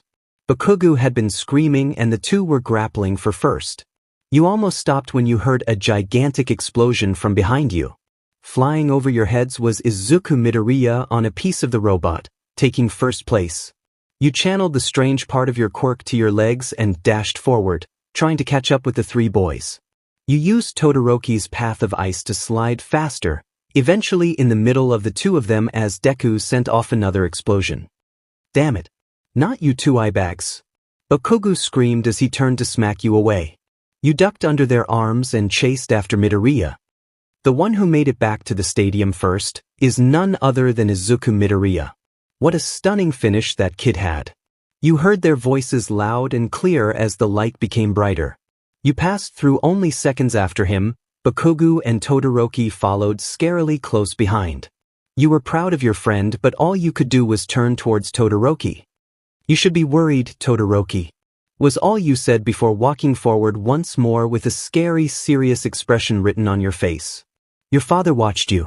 He was prouder of you than he thought he could be. Your quirk wasn't exactly easy to use in a course like that without your support items. You used your wits to do it, and he was so proud. That was so awesome. Uraraka approached the boy, joining the two of you. You noticed Ito was following right behind her, scolding himself for losing a race of all things. Oh, it was nothing. He covered his face. You rolled your eyes at his nervous tendencies. First and second place. I knew you guys were awesome. Man, I'm so jealous. She grinned as she jumped up and hugged you. Hey, you're sweaty. You grimaced as you tried to pry her off you, but she wouldn't budge. You were finally able to convince her to stop clinging to you, and you stayed close behind Midoriya so she wouldn't try and manhandle you again. You walked over to the stage once more as Midnight announced the next competition. The top 42 from the qualifying round will move on. Our next event will be a cavalry battle. Midnight then went to explain the process and the dependence on teammates. Once she mentioned the headbands, you really started to tune in. Izuku's face when she said that he would be worth 10 million points, it was priceless. You've got 15 minutes. Time to form your teams. The first thing you noticed was Bakugo being swarmed with a bunch of people begging to be on his team. You couldn't help but snort. Yeah, he was strong, but he was more flashy than anything. Aizawa-san. The voice of your classmate was loud enough to turn your head along with curious Izuku's. Kirishima. You nodded your head in acknowledgement as he approached. Team up with me. We worked well together in class, so I'm sure we could again here. We could even go get Bakugo. You grimaced at the mention of his name. I'll pass. You crossed your arms and looked away with your nose held high. Please. We could win this. You could see his bright smile out of the corner of your eye, and he was standing so close to your face that it made you nervous. You pushed him away gently with your hand and let out a sigh. Fine. You grumbled, begrudgingly allowing him to drag you towards Bakugo. Midoriya watched every step you took as you left the little area the two of you had claimed. I guess that's a no on Aizawa-san then. His sigh was accompanied by a deep frown. Both of you get the F away from me. I didn't realize you missed me so much, Bakugo-san. You pouted mockingly at him. Oh, come on, Bakubro. We would make good teammates. I've already thought this through. I know you want to be the rider, so your front horse has to be someone who can take your explosions and remain unafraid. He pointed towards his chest. And Aizawa-san is incredibly talented. I could also float the points off everyone's heads. You mentioned with a nonchalant shrug. Bakugo looked you over as he weighed his options. You had noticed that he was analyzing you a lot lately. You couldn't tell if you were more flattered or pissed off. Fine. His voice was a grumble. But only because I can use you this time. You knew he also liked that your point numbers would be high, being that yours was second place and his was third. I really don't care either way. You rolled your eyes and waited patiently for the 15 minutes to be over. You wouldn't say you particularly liked this event. You quickly realized you would have rather been a rider. He was way heavier than he looked, and it was incredibly irritating. He was hell-bent on chasing down Midoriya. You personally believed you should save the 10 million points for last, but Bakugo was overly hard-headed. Getting pretty full of yourself. You BSRD. Before you knew it, Bakugo was in the air, aiming for Midoriya, leaving your teammates baffled and you even more annoyed. That moron. Zero caught the boy and you all continued running. Now wait just a second. You heard Mike announce and you felt a harsh gust of wind rush past you. Besides Midoriya, Class A isn't looking too hot. What happened to Bakugo? His words sent you into a frenzy. It's too easy really, Class A. Your eyes met the culprit. You hadn't seen him before. He was smug and blonde, reminding you a lot of the boy sitting on top of you all. Give that back. I'll freaking kill you. Bakugo literally shrieked. You were so over this. You just wanted to take a nap. The boy was taunting your team relentlessly, insulting the intelligence of your class and antagonizing Bakugo, sending him into a rage you had yet to witness. Kirishima eyebags, plan changed. He was absolutely fuming. He must have addressed you due to the fact your side was lacking with how sleepy you were getting. Before we go for Deku, I've gotta murder every last one of them. You sighed as you allowed him to order you all around. You were just glad you didn't have to go after Midoriya. It truly was such a hassle. Calm down, Bakugo. We will never catch back up if you act like this, Kirishima urged. You just shook your head, finding no use in arguing with the boy. Keep moving, Kirishima, cool as ice. You all charged after the cocky boys group. You felt goosebumps crawl up your skin as you felt the backlash of an explosion. One that wasn't set off by Bakugo. That's a neat quirk you've got there. The blonde was grinning like an idiot. The two riders went back and forth. During that time you tried to make your presence less noticeable. You took that time to find the best possible way to begin to float the points off the blonde's head without alerting him, or pissing off Bakugo. Just a DMN copycat? As those words left his lips you made subtle eye contact with Bakugo and activated your quirk. What the hell dash, so he hadn't noticed you. Perfect. Redeeming himself, Bakugo sent an explosion hurtling towards the blonde's face before snatching back the points. Alright. You all cheered. That was some good teamwork, you guys. Kirishima was beaming, clearly giving himself credit for your brief truce with Bakugo. Bakugo grumbled like normal as he retied the points, one to his head and another around his neck. Now let's go after that DMN nerd. Bakugo was absolutely wild. The boy was hell-bent on being first place. He wanted no one to be able to deny his pure strength and victory over everyone. The clock was ticking and Mike was sure to let everyone know how quickly time was running out. Todoroki and his teammates tried their hardest to defend the 10 million points they had stolen as they partook in a heated battle with Midoriya. You wouldn't lie, you were almost glad that Todoroki had managed to snag the points. You were much more eager to fight him than Midoriya. The clock was ticking. As your group got closer to the fight, Bakugo sprung from his position without consulting the rest of you, and barreled towards his rivals. He was hellbent. 4, 3, 2, 1. Bakugo slammed face first into the ground. Mike began to announce the teams that placed. You sighed in relief as he announced your team, but everyone was still disappointed that Bakugo hadn't managed to snag the 10 million points. Though, no one was more upset than him. You eyed Todoroki, refusing to break the contact when his icy eyes met your own. You would meet him in the second round and settle it all. You promised him that through your intense glare. In fourth place, Team Midoriya. You glanced up in surprise. Your eyes found the boy who was sobbing waterfalls on the ground, and you couldn't help but smile. He always made you smile. That was absolutely terrifying. I knew it. You were absolutely livid. All you had wanted to do was find Midoriya. You hadn't gotten a chance to talk to him after the cavalry battle. It was like all of a sudden him and Todoroki had disappeared. You had been looking for them, slowly following Bakugo, who seemed to always know where everyone was. You still weren't sure if that was intentional or not. Your search came to a pause when you were stopped by a very anxious-looking Momo. I told you I didn't believe it. You snapped. Oh my god, my dad is going to kill me. You didn't even want to look up to the announcer stand. You could feel him, staring daggers at you through the bandages.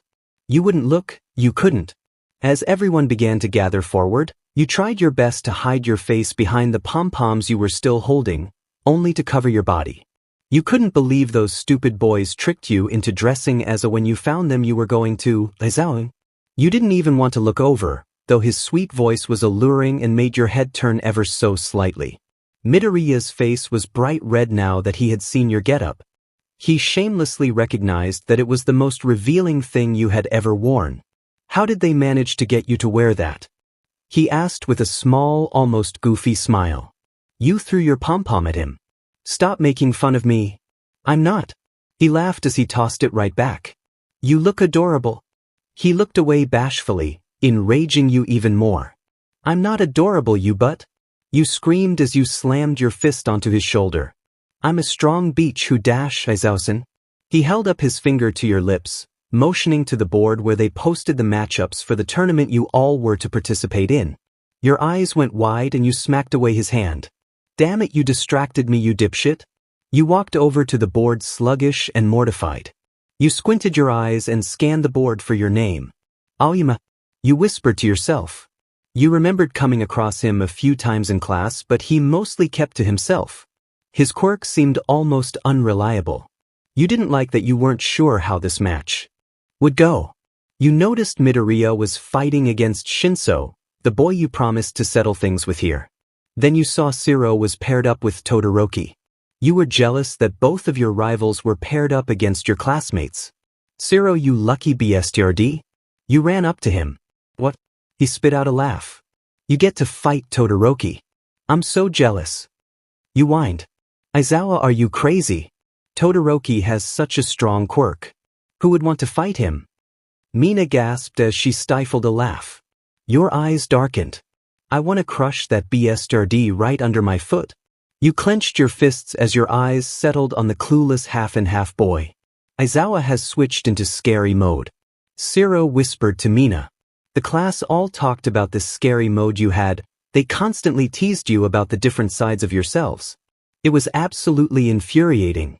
I'll show you scary dash. Before you could charge at him, Izuku grabbed your arm and tugged you towards him. Shouldn't you save that energy for the match? He spoke softly into your ear. Flustered, you shoved him off you.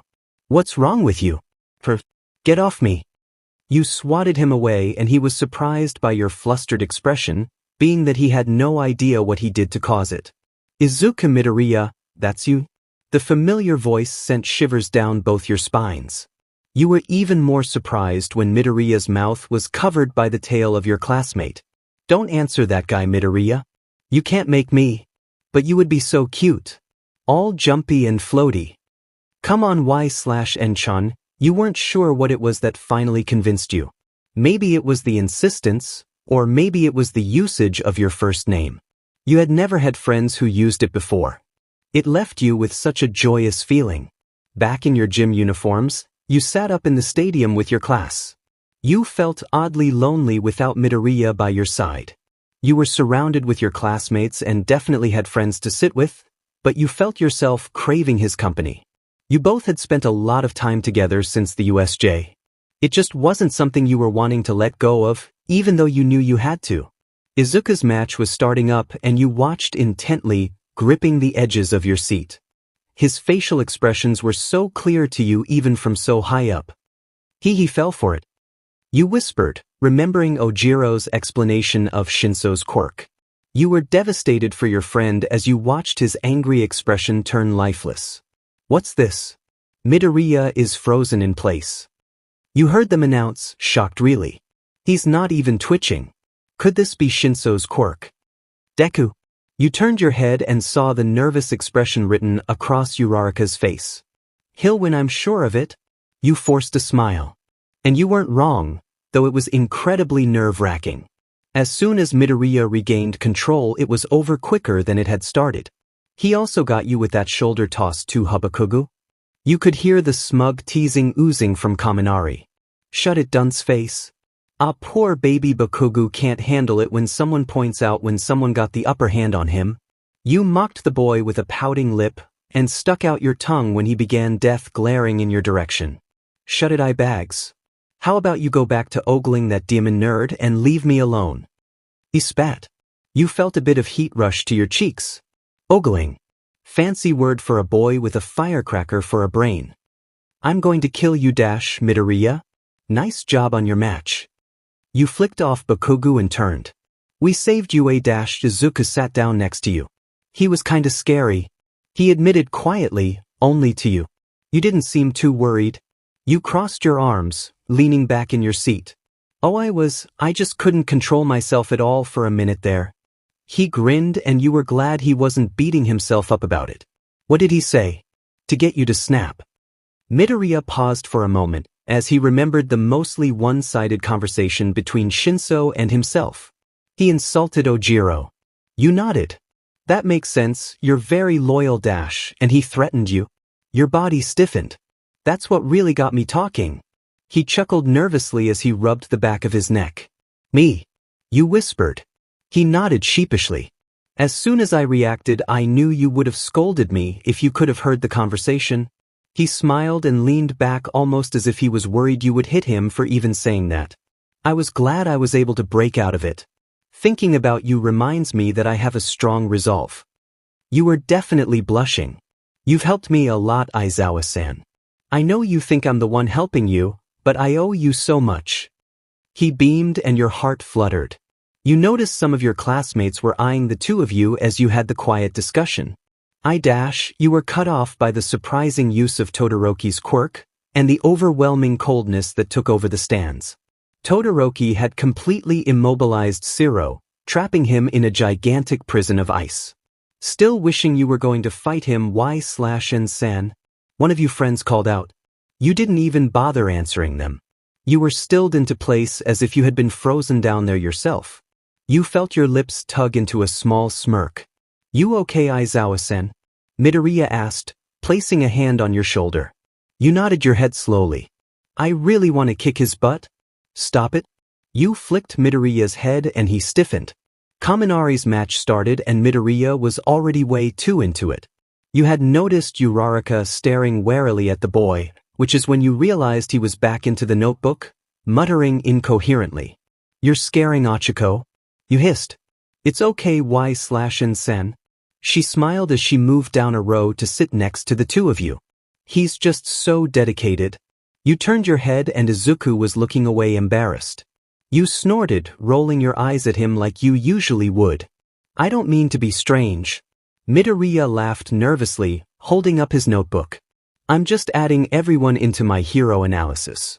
I even have a page for you and Aizawa-san, though hers is harder to fill out. He admitted grumpily. Your head snapped towards him. Me. Hard to fill out. You were surprised, being that the two of you spent the most time together out of everyone. And he had fought you countless of times. He nodded sheepishly. Your quirk is rather confusing. You blinked. How? He shrugged as he flipped back to your page. You couldn't help but notice the drawing he had sketched out of you across the lined paper. You were drawn so accurately in your hero costume. You looked appealing. You wondered if that was how he really saw you. You opened your mouth to compliment him on it but shut it once more when you noticed he had moved his hand to cover it up. He hadn't noticed that you had seen it. The more I study it, the more it seems like a mutation of quirks. Well, I don't have answers for that one, buddy. You sighed and you noticed him stiffen. I don't know who I inherited my quirk from. Why it has its random little pieces. You waved your hand at him dismissively. You hated conversations like this. You didn't know why you turned it into that direction. It was probably because you wanted to be able to answer those questions. To be able to help Midoriya accurately fill out his notebook page of you. You wanted to share that piece of yourself with him. But you couldn't. That information wasn't even shared with you. No matter which way you looked at. Against the wall, and how limp his arm fell to the side. You had stood as soon as the arena was visible. The moment your eyes laid on him, you wanted to jump down there and run to him. Maybe if you had sat there beside him and talked to him, maybe he would have felt better. But what could you have honestly done anyways? Kurogyari. Shigaraki would call out to him from time to time as he sat before his screen, intently watching the games go on before him. He had played you match 3 times now. He clicked restart once more, watching the way your body moved. Yes, Tamura Shigaraki. I don't understand this girl. His finger was shakily pointed towards the screen as he paused the video feedback. She's so strong, but there's no evident reason why. Shigaraki leaned in closer to the screen and really took in the features of your face. Your hair was pulled up, kinda bland, pretty frizzy. You always looked exhausted, but the bags under your eyes only highlighted the distantly familiar shape of them. There's nothing flashy about her. Tamura grumbled, but that wasn't entirely true. I guess most hero trainees make up for a weaker quirk by strengthening their bodies. Kurogyari offered, hoping to ease the anxieties this was causing the young man. Shigaraki shook his head. Her quirk isn't weak at all. If you watch very closely, you can see the way she uses it to enhance her strength and speed. He unpaused his replay and watched the way you flipped. It's unnatural. That word rang through his head. That word had always associated it with his own quirk. Why couldn't he see the connection? What was he missing? He found you in the hallway, nervously pacing. He always found you doing something that would seem random to anyone who didn't know you like he did. Sometimes he would find you laying on the floor, whether it was in the middle of a field of dandelions or in class. Other times he would find you walking around in a handstand or curled up in a ball, isolated in the corner of the room. He didn't like seeing you like this, so uncertain and nervous. Even with all of your oddities and insecurities, you always seemed so sure of yourself. You should have beat him, you said as you noticed him, slightly shaking your head. Midoriya had tensed at your words. The boy was covered in bandages and his arms were constrained in a sling. He wanted to reach out for you, pat your head and assure you that it would all be okay, but he couldn't. No matter how badly he wanted to. Because you were right, he couldn't win like you felt he needed to. He wished he could have been stronger to protect his body and to make you proud. It wasn't about winning for me today. He shook his head. I know I'm not strong enough to beat people like you, Kaken and Todoroki. His sentiment sent heat rising to your cheeks. Before you could protest, he was going on again. I pushed him further than I intended to. I could see he was hurting earlier. You could tell from the slight stammer in his words that he was hiding something from you. I also wanted you to have the chance to prove yourself. He let out a lopsided smile. You scoffed, crossed your arms, and looked away from the boy. I don't need you to make opportunities for me. I can do it by my DMN self.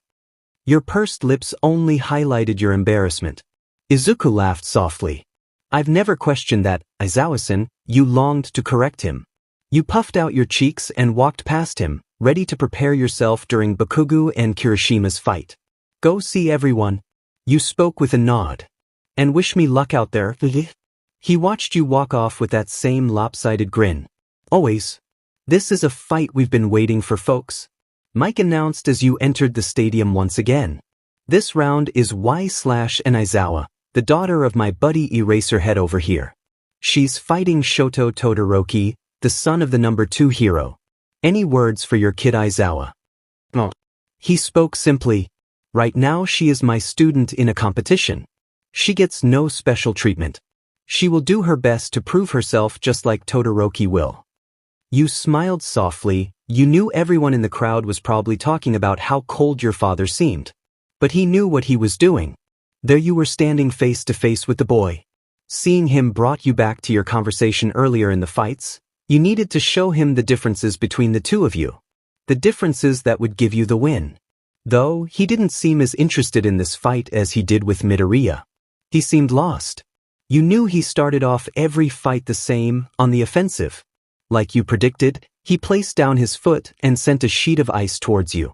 You simply floated, moving your body so you seemed to be laying down, bored in the air. Come on, Todoroki. You knew that wouldn't work on me. You smiled. I was simply testing your reaction time. Your feet softly landed on the floor. You took a moment before you charged at him. He deliberately tried to stay away from you, constantly sending a new pillar of ice your way. He knows he can't beat her in hand-to-hand.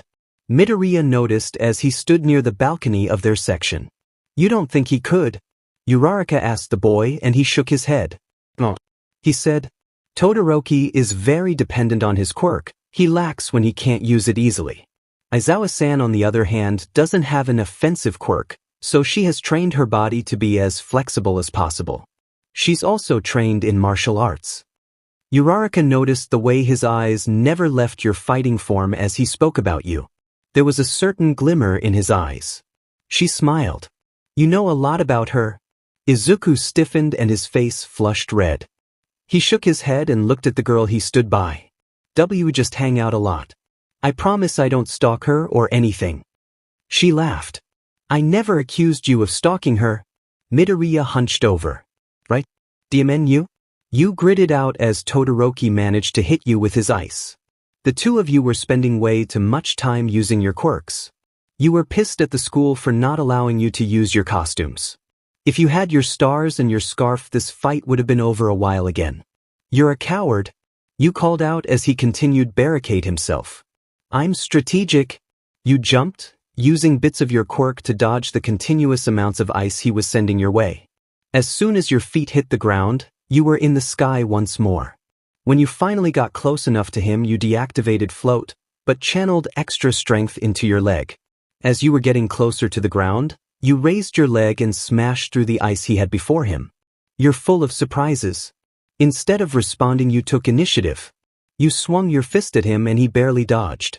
When he tried to retaliate with his quirk, you simply swept his feet out from under him.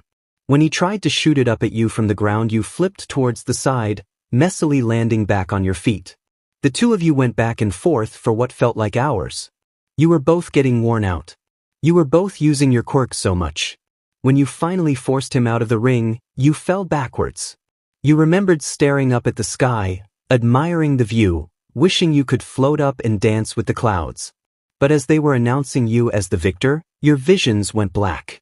Feeling better, dear? Her voice rang eerily in your ears as you regained consciousness. You slowly sat up, noticing you were in one of the clinic beds. What happened? You asked as you rubbed your eyes groggily. You lifted your head and saw a recovery girl trying to grab something just a bit too high up for her. Oh, you won your fight? She spoke simply. You used your quirk a lot today. You had to dodge that boy's ice quite a bit. She reminded you with a small chuckle. You rolled your eyes at the memory. He did nothing but throw ice your way for the first 10 minutes of the fight.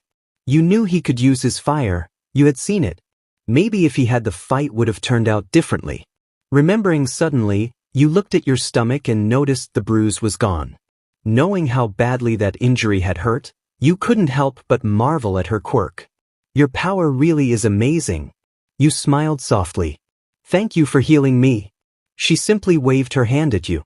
Get along now. There's a boy out there waiting for you. Handle him and then run along to your last match. You didn't like her dismissive tone, but you got up anyways, trudging over towards the door. Once you opened it, you saw Midoriya sitting against the wall, his eyes lidding heavily. You were glad the day was nearing its end. You all would need lots of rest after this chaos. Midoriya. The sound of your voice made his head shoot up. His eyes took a moment to scan you, and he smiled contently when he saw you stood and walked normally. You were amazing out there. Your eyes widened and you felt heat rush to your cheeks. Shut up. I was not. You sat down beside him, pulling your knees to your chest and placing your chin in the slight gap between your knees. You were, his quirk is killer and you managed to get past it? He nudged you with his shoulder playfully. You proved to him that you were a worthy opponent, just like you promised.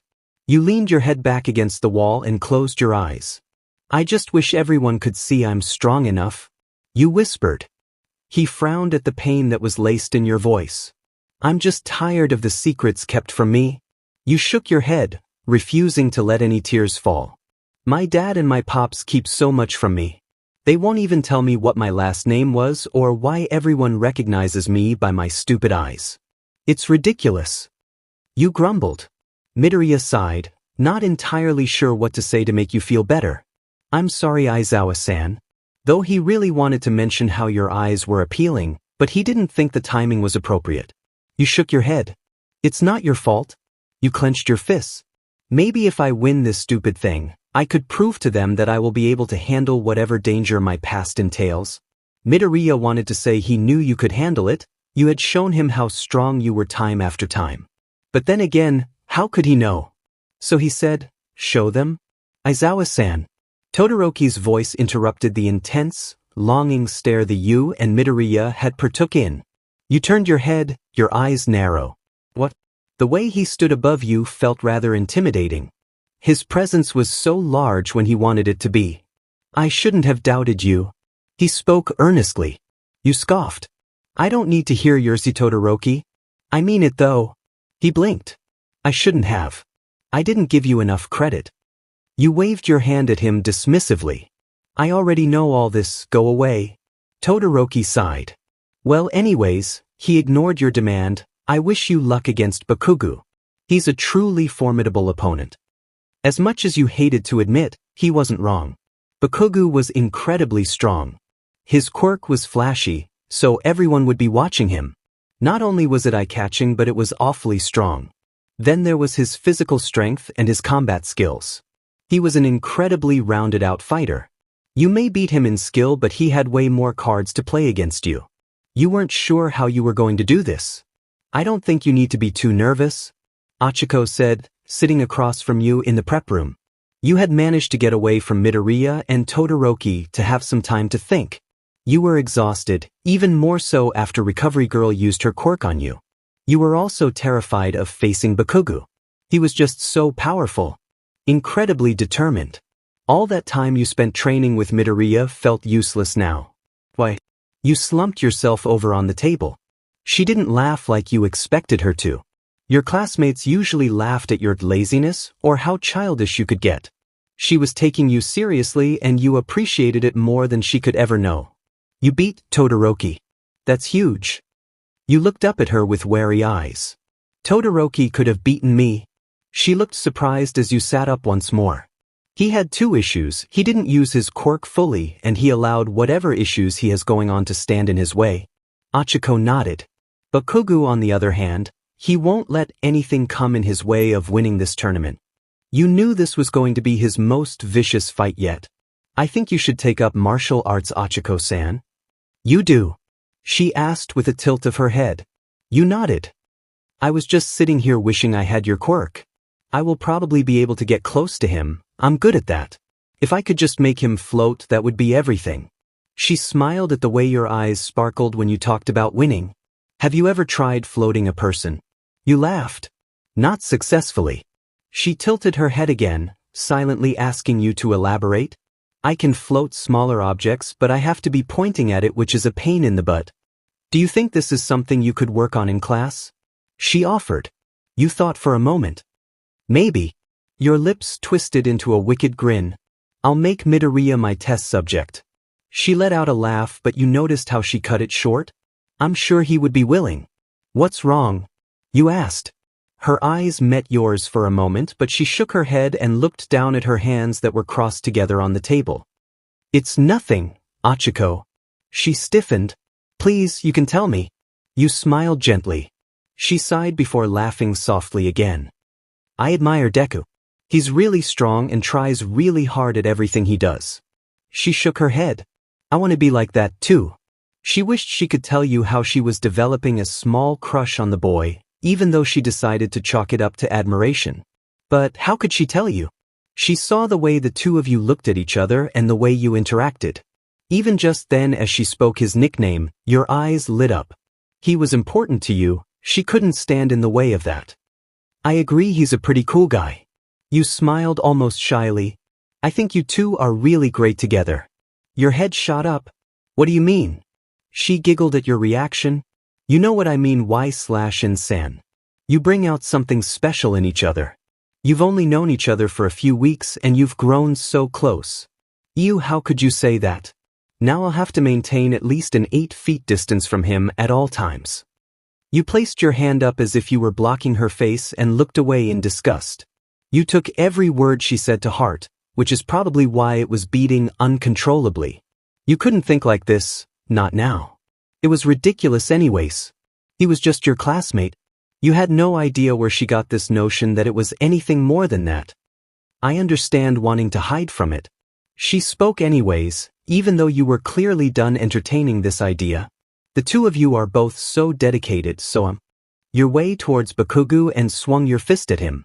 The two of you knew right then and there that there would be no way that you would allow each other to blow the other out of the ring. So you two hotheads did what hotheads did best. Are they just fist fighting now?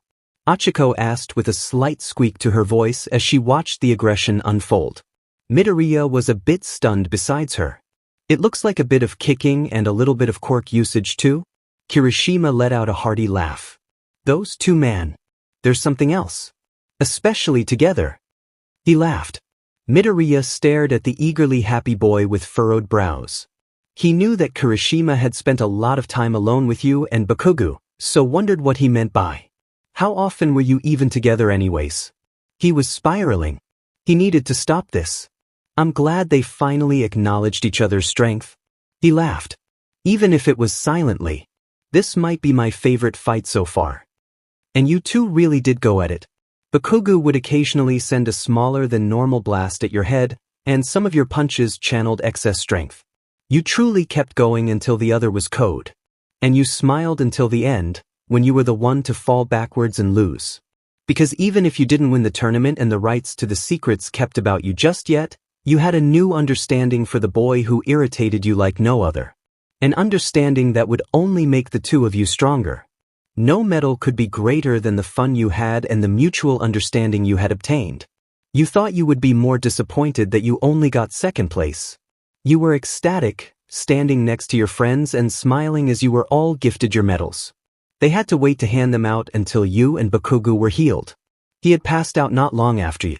You still couldn't get over that exhilarating fight between the two of you. It was so weird how someone you often loathed so much understood you. You didn't mind the boys so much anymore. Once the awarding ceremony was over, you raced back to the stands to find Midoriya. You knew he would be close by and likely sad that you didn't win. You found him off in the corner having an intense conversation with Ochako. The expressions on their faces made you so nervous that your infectious smile dropped. Midoriya noticed you almost instantly. A small smile flickered across his lips as he motioned for you to come over. "That's one shiny medal you've got there, Aizawa-san," Midoriya commented with a large smile. "I'm proud of you." He had leaned in and whispered. Your face immediately heated up and your heart pounded against your chest. "Is something going on?" You ignored the feeling, deflecting the conversation. Midoriya sighed as he turned towards Ochako, who took this as her moment to speak. "Something happened to Ida's brother, so he had to take off suddenly. We're just really worried about him," she told you as she fumbled with her fingers. Your eyes widened. "What happened to his brother?" They both shrugged, but the look in their eyes made you wary. "So you really aren't upset about the loss?" You were now walking alone with Midoriya, changed back into your class uniforms. You were both exhausted and the last place you wanted to return to was the classroom, but you had to anyways. Your father had demanded so. You shook your head as you leaned against his arm whilst walking. "I'm not. I promise." Midoriya seemed confused. "I thought it was really important to you. So you could win the rights to know the secrets." His voice almost sounded strained, but you nodded, letting out a small hum. "It is. But that doesn't seem like the most important thing to me anymore." "But?" he asked gently. You smiled up at him before looking back down at your feet. You refused to change out of your bright tennis shoes and you found it quite amusing to be wearing them with your uniform. "Well, not knowing what should be a huge piece of myself made me feel lost and lonely most of the time." You shared with him. "I know I had my family, but I was missing something. Now that I have you, I don't feel so lonely anymore." Midoriya blinked, completely caught off guard by your sentiment. You were never the one for such sappiness and you often got flustered if you did resort to it. But here you were standing there, over-exaggerating your steps like a child, completely fine. You had meant it so wholeheartedly that you felt no need to be embarrassed. He wasn't sure how to react to that. "What happened down there?" he asked with a hard gulp. "With Kaken?" You hummed as your lips shifted into a wicked grin. "Well, we both seemed to acknowledge silently that it wasn't the fight we wanted. Neither of us were at full strength and we were without our weapons. We'll have a rematch one day and we'll prove who's stronger." You shook your head. "I have no doubt." Midoriya frowned. "You two seem to get along." You snorted. "No, I hate that, but..." You smiled. "In light of the sports festival, there will be no school tomorrow. Your father announced to your class and you slumped over your desk in relief. Scouting reports and such from the pros will be waiting here for you after the break. So look forward to that as you enjoy your time off." Your father finished and everyone began to gather their belongings. You sat there momentarily. You remembered he had mentioned it, but now that the festival was over and the reports would be back, this whole hero thing started to feel scarily real. The class cleared out quickly and you waved goodbye to Midoriya as you waited on the front steps of the school for your father. You frowned as you watched your friend leave with Ochako for the station. You had wanted to go with them. "Y/N," his voice snapped you out of your sleepy trance. He reached his hand out and you pulled yourself up. You smiled sleepily at him. He ruffled your hair and you could tell he wanted to smile, even through the bandages. "You did good today, kiddo." He wrapped his arm around your shoulder and held you close to him as the two of you went on your way. You smiled teasingly at him. Trying to show some fatherly affection. "It's about time." He pushed you away and walked faster. You laughed, catching back up with him. "Don't be like that, you old man. Don't talk to me." He grumbled and you could hear the emotion laced in his voice. "You can say it, you know." You can talk about how cool I am. I mean, my last fight with Bakugo was pretty brutal. You chuckled. You got that leg healed up. He ensured, and you frowned at his worry. Yeah. You nodded, sad that he wasn't letting you boost your ego some more. The two of you were quiet for a moment as you waddled on home. I'm proud of you, Y/N, he whispered, and you smiled softly. Thanks, Dad. Torino. Aizawa greeted the small man outside of the station. Why'd you call me here? He pulled out his phone and checked it anxiously, ensuring that you hadn't messaged him about burning down the house or selling yourself to the circus. He hated leaving you home alone. I got a call from the officers. Seems like they have some new information regarding our girl. His tone was so normal, but the words sent Aizawa into a flurry of nervousness. Already? He gulped. I'm glad you two could make it on such short notice. Tsukachi stepped out of the precinct and greeted the two men. Please, catch us up. There's no way, Aizawa whispered as he stared at the file before him. Tsukachi just sighed and shook his head. Now remember, there's nothing concrete to prove all this just yet. He tapped on one of the two photos before him. But this is a story that needs to be looked into further. We're going to reopen her family's case. Aizawa's fingers drummed on the table before him. His brows furrowed together. Is there any way for you to investigate this without her knowing? Tsukachi stared at the two for a moment but nodded quickly. I'm sure there's ways around it. Just provide the DNA sample needed so we can ensure everything is provable. We have to tell her. Aizawa shook his head. We can't do that right now. Torino mimicked his actions. That would put her in danger. How? Aizawa snapped. How would knowing who her family was endanger her? We've done the best we could to train her to be able to handle every situation. She's a skilled fighter, Gran. I think she can handle this. My connections, my call. Aizawa's eyes slitted. My daughter, my call. Good morning, Midoriya. You called to your friend as you ran through the rain, not a care in the world that your uniform was getting soaked. Aizawa-san. The boy gasped and grabbed your arm and pulled you under his umbrella. You'll catch a cold. Why didn't you bring an umbrella? You rolled your eyes. I was under one, but my dad was walking too slow, so I ran off. You waved your hand dismissively. Besides, a little rain never killed nobody. Midoriya stared at you for a moment. Pretty sure that's completely inaccurate. Before you knew it, you were in your classroom surrounded by your friends, buzzing about all of the attention they received throughout the weekend and on their way to school. You wanted to join in the gossip. You had been noticed by a few people this morning as well. But unfortunately, you were dealing with the consequences of a wet blazer. Idiot. You looked up and saw Bakugo glowering down at you. Good morning to you too. You wanted to have a snarkier retort, but your teeth were chattering. Stand up. He barked. I'm not going to stand up, just dash. Bakugo reached down and yanked you up by the arm. Asshat, what are you doing? You shrieked as he tugged your wet jacket off you and replaced it with his large one. Diamond, lucky this thing is thick enough that it didn't soak your undershirt. He rolled his eyes as he laid your jacket over a stray chair to dry. Aw, Bakugo, you're such a sweetheart. You placed your hands on your cheeks and made teasing faces at the boy. He didn't even look at you. Aizawa-san. You turned your head and was met with Midoriya's gaping expression. What's up? You grinned as you stuck up a peace sign. What are you wearing? I guess Bakubro's jacket. You shrugged as you let the long sleeve fall back over your arms. Stop calling me that. Stop calling me eyebags then. You called back with a big grin. Izuku's eyes narrowed momentarily before he smiled gently. I would have given you mine if you were cold. You shrugged again. I didn't ask him, he just forced it on me. You turned back around and missed the way Izuku's eyes bored into the back of Bakugo's head.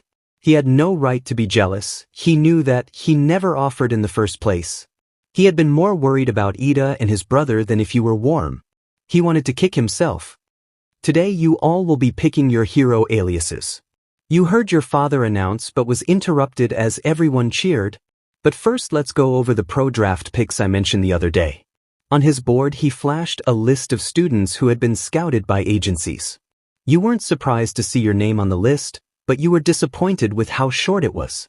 Especially compared to Bakugo and Todoroki. You had about 400 choices, and when Bakugo noticed how much more he had than you, he turned around with a wide smirk across his face. Typically there's more of a spread, but Bakugo and Todoroki stole most of the spotlight. You weren't going to lie, that hurt a little bit.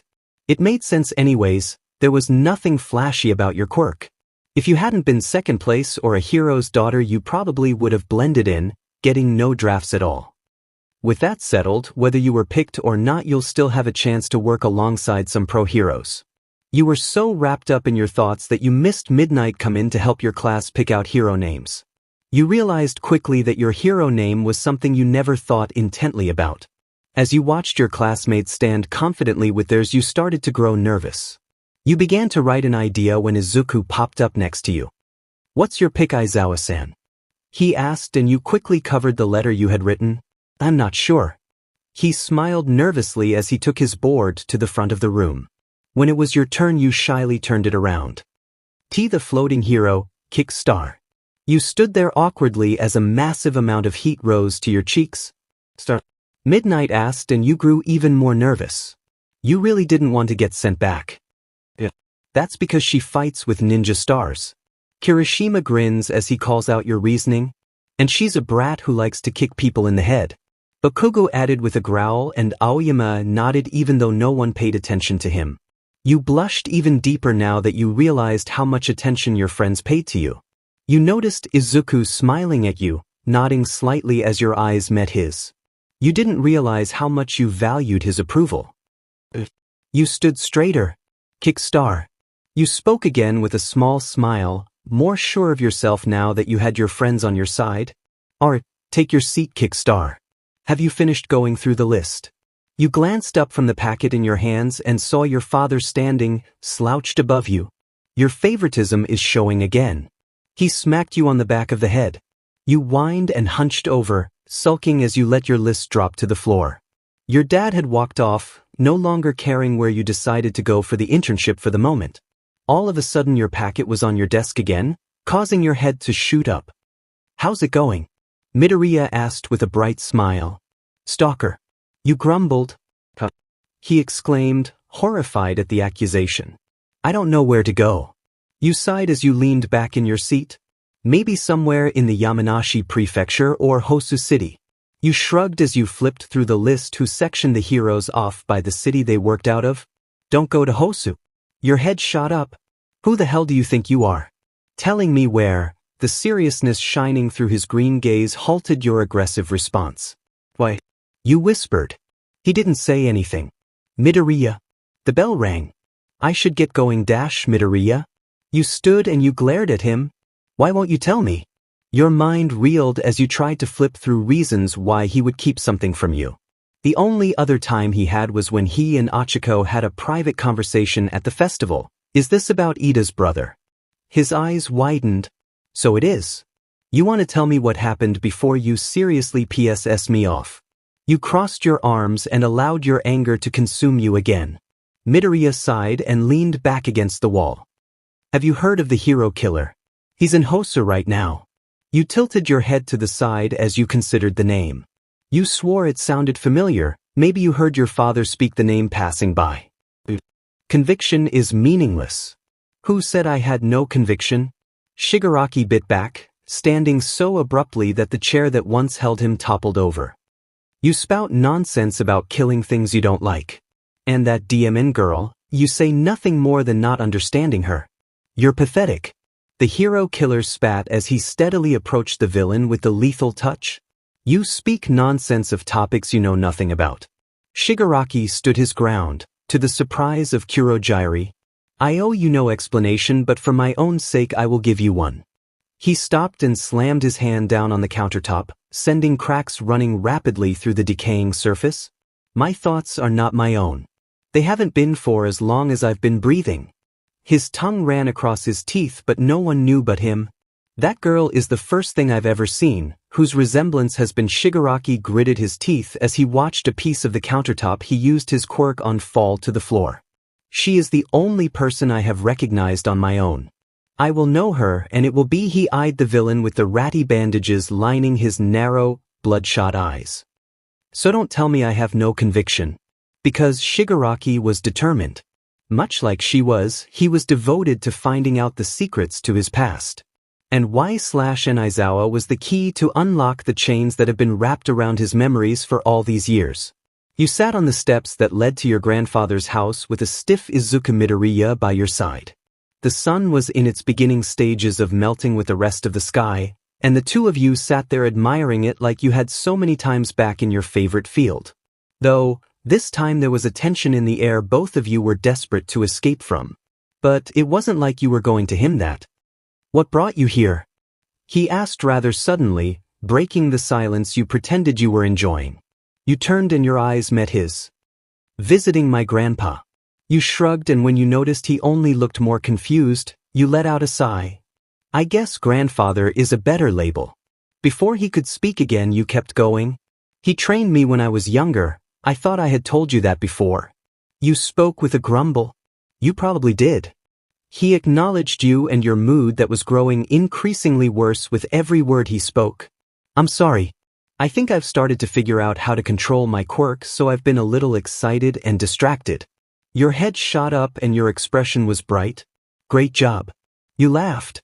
"Gramps is really great for that." You smiled softly. Izuku's sweat dropped. "Yeah, we had a trouble at first." You doubled over laughing. "He thinks he's funny, huh? With those old man jokes." Izuku laughed. "Careful. He might hear you." "He's sleeping." "You don't know that." The two of you sat there laughing for longer than you should have, because really, nothing was all that funny. But you were glad to be there with him, feeling lighter than you had in a few weeks.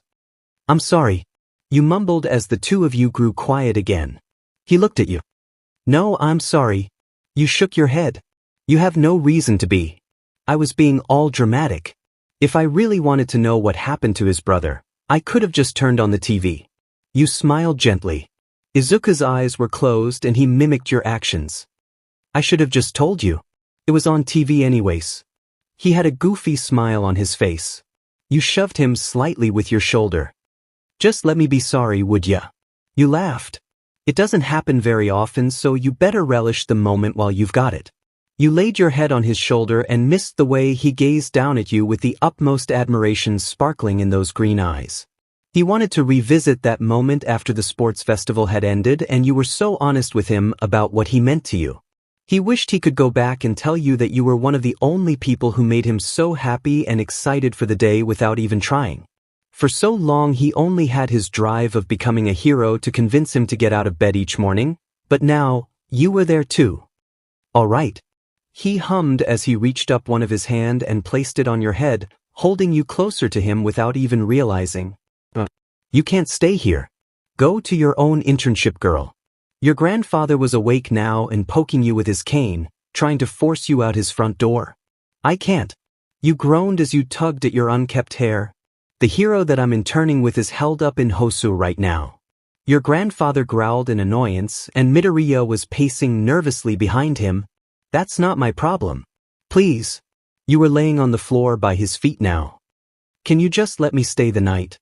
Then you can take Midoriya and I to Hosu tomorrow. I know you aren't stay here." You clung to his leg.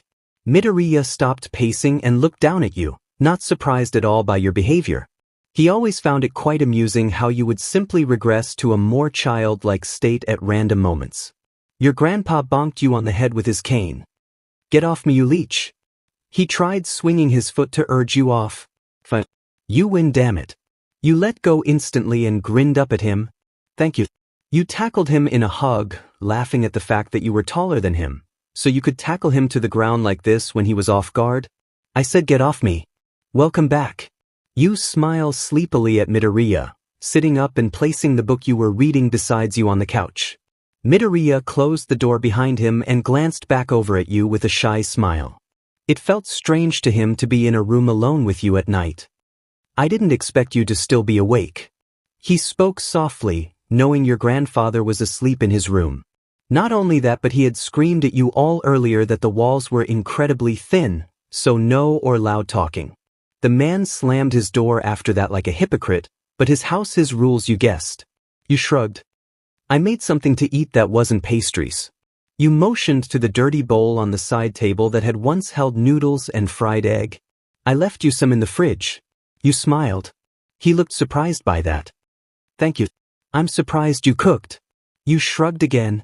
I don't love to, but I'm good enough at it since my dad makes me cook dinner half the time. You grumbled and stood, eyeing the futons spread out across the floor. They were close to each other, on the only space of floor that didn't have cracks in it from their quirk test earlier. Quickly shifting your eyes, you noticed that Izuku had noticed how close they were as well. Your face immediately heated up and you suddenly felt defensive. He has no spare rooms. You began to shout but covered your mouth so the statement came out more muffled. Izuku chuckled lowly. I understand. He smiled gently, unable to pretend to not be nervous since his shaky voice gave him away. I'll just sleep on the couch. You stammered. He shook his head firmly. No way, I wouldn't want you to be uncomfortable. His face was bright red, trying to stop imaging all the things he knew his mother would say if she was aware of what his sleeping arrangements for the night were to be. Are you sure? You fidgeted with your hands as you cursed yourself internally for blushing. I don't want to make you uncomfortable. Your voice was so soft you weren't sure if you even heard yourself. He nodded stiffly. I'm sure. He motioned his arm towards the bathroom. I'll go change. He whispered and you nodded slowly. You sighed in relief once he closed the door to the bathroom, suddenly feeling all the tension snap in two. You glanced down at yourself and thanked your earlier self for changing into your pajamas when you did. Damn it. You whispered, feeling the heat creep back up to your cheeks. You were so nervous about the futons that you didn't even take time to consider the fact that Izuku saw you in your pajamas. You immediately got into your futon and uncovered your entire body with the thick blanket, half-heartedly hoping that the lack of oxygen would make you pass out. Aizawa-san. You flinched when you heard his voice, not expecting him to be done so soon. You didn't answer, hoping he would think you were asleep. That girl? He whispered with a sigh. You heard the soft click of his knees popping as he crouched down beside you. So troublesome, this is dangerous. Even if you're awake or asleep. He tugged on the blanket and grimaced when you pulled it back tighter. Aizawa-san. He groaned. Please. You pursed your lips in annoyance, flipping the blanket off your head and rolling over so he couldn't see your face. Hey. He whispered, poking you in the back of the head once you didn't answer. Are you mad at me? He couldn't think of any reason why you would be. He didn't think he did anything wrong. You both made up hours ago. Your head was spiraling. You didn't want to tell him that you were embarrassed of your pajamas with the childish print across them. That felt stupid considering the two of you would be sleeping next to each other. He already saw them. With a sigh you sat up and said the first thing to come to mind without looking at him. I wish you'd call me by my name. You stiffened at your idiocy. He stammered, falling onto his knees as his feet gave up on holding him up in a crouched position. You swallowed back the lump in your throat, turning your head and smiling nervously at him. You cleared your throat. You're like my closest friends and all my other ones either call me a nickname or Y/N. Your eyes met his? You're like the most important person in the world to me, but you still call me Aizawa-san. You smiled lopsidedly. His eyes closed as a red hue spread across his face. He was so used to your flustered, more tsundere side. He was having a hard time adapting to how open you are about your friendship and feelings about him. When his eyes met yours, you shook your head rapidly. I was just thinking about it. You laughed as you quickly spewed out words. You don't have to or anything. I get that you're respectful and that's nice but Y/N, he whispered, stunning you into silence. The way your name rolled off his tongue sounded so perfect to you. You wished that you could turn back time and record that moment so you could replay how appealing it sounded when he used your given name for the first time. Your eyes widened. You whispered, smiling at the dark blush on his face. I like that much better. He gulped, blinking hard. Then you better call me Izuku Y/N. That time he said your name, it sounded more forced, harder to get out. You smiled gently as you replayed the first moment in your head over and over. Okay, Izuku. Taiyaki for breakfast? The sudden loudness of Izuku's voice snapped you awake, along with the hushed whispers the two of them partook in, snapping back and forth at each other. You closed your eyes again slowly, not ready to face the chaos being with the two of them would bring. Your mind began to wander to the events of last night. After the two of you exchanged permission to use first names, you went to sleep.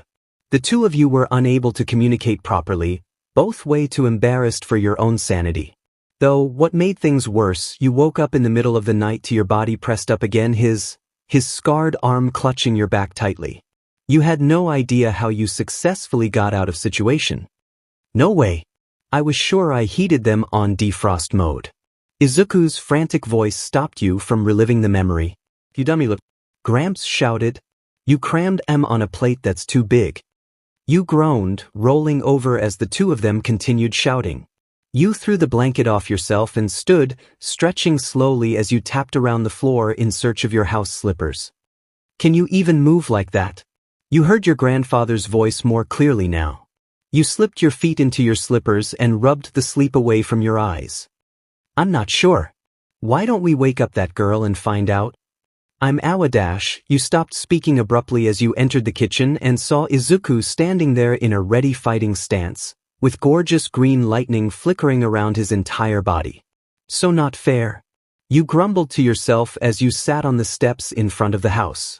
Why do I get thrown out while they fight? You reached down and flicked a pebble, who did nothing wrong, down the steps. You flinched at the sound of something being thrown around or hitting a wall inside. Thinking about the hours you spent cleaning yesterday, your irritation only grew. You were snapped out of your grumbling when your phone buzzed in your pocket. Pulling it out, your brows furrowed at the unknown number. What the hell? You muttered. You blinked. You would have never expected Bakugo to text so formally. Zany face, disappointed face, he stopped typing. You grumbled as you watched the bubble disappear, the read receipt staring back at you. The noise inside stopped and the door slammed open. Get in here and get in your hero costume, girl. Your Gramps bellowed. It's so early. You whined as he dragged you inside. It's time for phase 2, my dear. You are the one who suggested it after all. You pushed yourself up off the ground and your eyes immediately met Izuku's, and they widened as he smiled weakly at you, holding 2 thumbs up. Time to fight some villains. His voice was crackling as blood slowly dripped down his face. You sat there staring for a moment. You idiots! You screamed as you smacked them both upside the head. The once brilliant sky was painted red. Your eyes squinted as your nerves only increased, noticing the quick-moving object hurling in the direction of the train. Look out! Your scream took you by surprise as the object collided with the side of the car, flying straight into the train. Your arms shot up to cover your face as glass flew everywhere. A hero! You heard someone yell. The terror didn't cease with the destruction of the train car. A large Nomu similar to the one you met at the USJ entered the scene. You instinctively stumbled, your back hitting Izuku's chest. Also on instinct, his hand reached up to touch your arm. You were unable to tell if his actions were protective or reassuring. Both of you stay here. Your grandfather yelled, and before you knew it you were back at the USJ, watching your father take a leap to ensure you and your classmates were safe. Once again you were left with Izuku to watch someone you loved risk their life for you. This time, you would do things differently. Come on. Your voice was firm as you grabbed your friend by the arm and pulled him towards the gaping hole that led to Hosu City. What? He stammered, but he said I know what he said. You snapped. Izuku, I know you want to go down there and help him as much as I do. His eyes stared into yours, and you were certain that the ferocity that shined in his green hues only mirrored your own. Before you knew it, you and Izuku leaped from the train car, ignoring the yells of the people on board. Once your feet made contact with land, you both summoned your quirks and ran as fast as your legs would take you. Entering the city was horrifying to say the least. The streets were covered with debris, fire, and the carbon copies of Nomu that were causing it. The scariest part might have been all the new abilities the super monsters were gifted. Tenya! You heard a voice scream. Izuku did as well. That's the hero Ida interned with. His voice was steady, but his lack of composure was given away by the shaking of his hands. Stand back and don't get in the way. We heroes will put a stop to this. Follow police instructions and get to safety. A hero yelled, one you recognized as the hero you were supposed to be interning with. Oh, sorry. Izuku grabbed you by the wrist and pulled you off in another direction. The two of you ran, the air silent between the two of you, The chaos ensuing in the city felt like simple background noise. When he stopped, his expression consumed by the horror his thoughts had caused, you felt all hope begin to seep away. Izuku, what is it? Your question felt stupid. The world was falling apart around you all. What else could be going on? His movements were stiff as he turned to face you. The hero killer has been operating out of Hosu. Your brows furrowed together. Y/N, he whispered. I think Ida is going after him. You didn't mean to get separated from him. You couldn't exactly pinpoint the moment it happened either. There was so much ensuing around you that it was hard to keep your head on straight. Nothing could be worse. You thought it couldn't get worse, but you were oh so wrong. Never in your life had you doubted how much of a coward you truly were. You grew up idolizing those with a mass amount of strength and courage. You were raised by some of the strongest men you had ever met. You were incredibly strong and talented yourself, but you never believed in that strength. When it really counted, you hadn't shown it either. Standing in front of Tamura Shigaraki now, alone, sparked the realization that you hadn't made as much improvement as you thought. Sure, you were able to jump off that train and run into the fire, but who wouldn't be able to do that with someone they loved by their side? Now that you were alone, you were useless. It just kept replaying in your head. I was hoping we would meet again, but I didn't expect for it to be tonight. He was itching again, moving so easily while you stood there like you had been frozen by ice. It's brilliant, isn't it? You couldn't see his expression, but his tone told you that he was grinning. This appealing destruction. I'm so glad you are witnessing it, Y/N Aizawa. His voice dropped an octave. As if the fear of being alone wasn't enough, hearing your name solidified the feeling. How do you dash? Oh, I'm sorry. Shigaraki laughed. Sometimes when I get excited I say too much. You took a step back, but he only walked closer. I haven't been able to stop thinking about you, you know. You noticed how his voice held a steadier rhythm than the last time the two of you met. He was much more sure of himself this time, high off the destruction he sparked. He kept crawling closer, edging you further into the alleyway you never intended to turn into. He was laughing maniacally once more. I never even meant to step off that roof. He cried out with a beaming smile. I'm so glad I did. If I had known I was going to see you here tonight, I would have planned to do this sooner. His presence was caging. He kept talking but none of his words were making sense to you. You were so lost in the anxiety of being alone with a man who has been searching for you that you couldn't even breathe. Come now, Y/N, he cooed, backing you up against the wall, running just 2 fingers down the side of your cheek, agonizingly slow, almost like he was imagining what it would feel like to allow all 5 fingers to touch you just once. To watch the destruction he adored so much spread to you. Why don't you make this easier on the both of us and just tell me who you are? He had asked you something similar the day you two met. He was so sure that he knew you, and if you were being honest, that question he demanded to know the answer to irked at you. I don't know who the hell I am. You spoke quietly, your heartbeat racing. Due to the close proximity of his face, you could see the wicked grin that twisted across his pale lips. That's another thing we have in common, Y/N dear. You cringed at the sight of the hand gripping his face getting closer to yours. I have no idea who the hell I am either.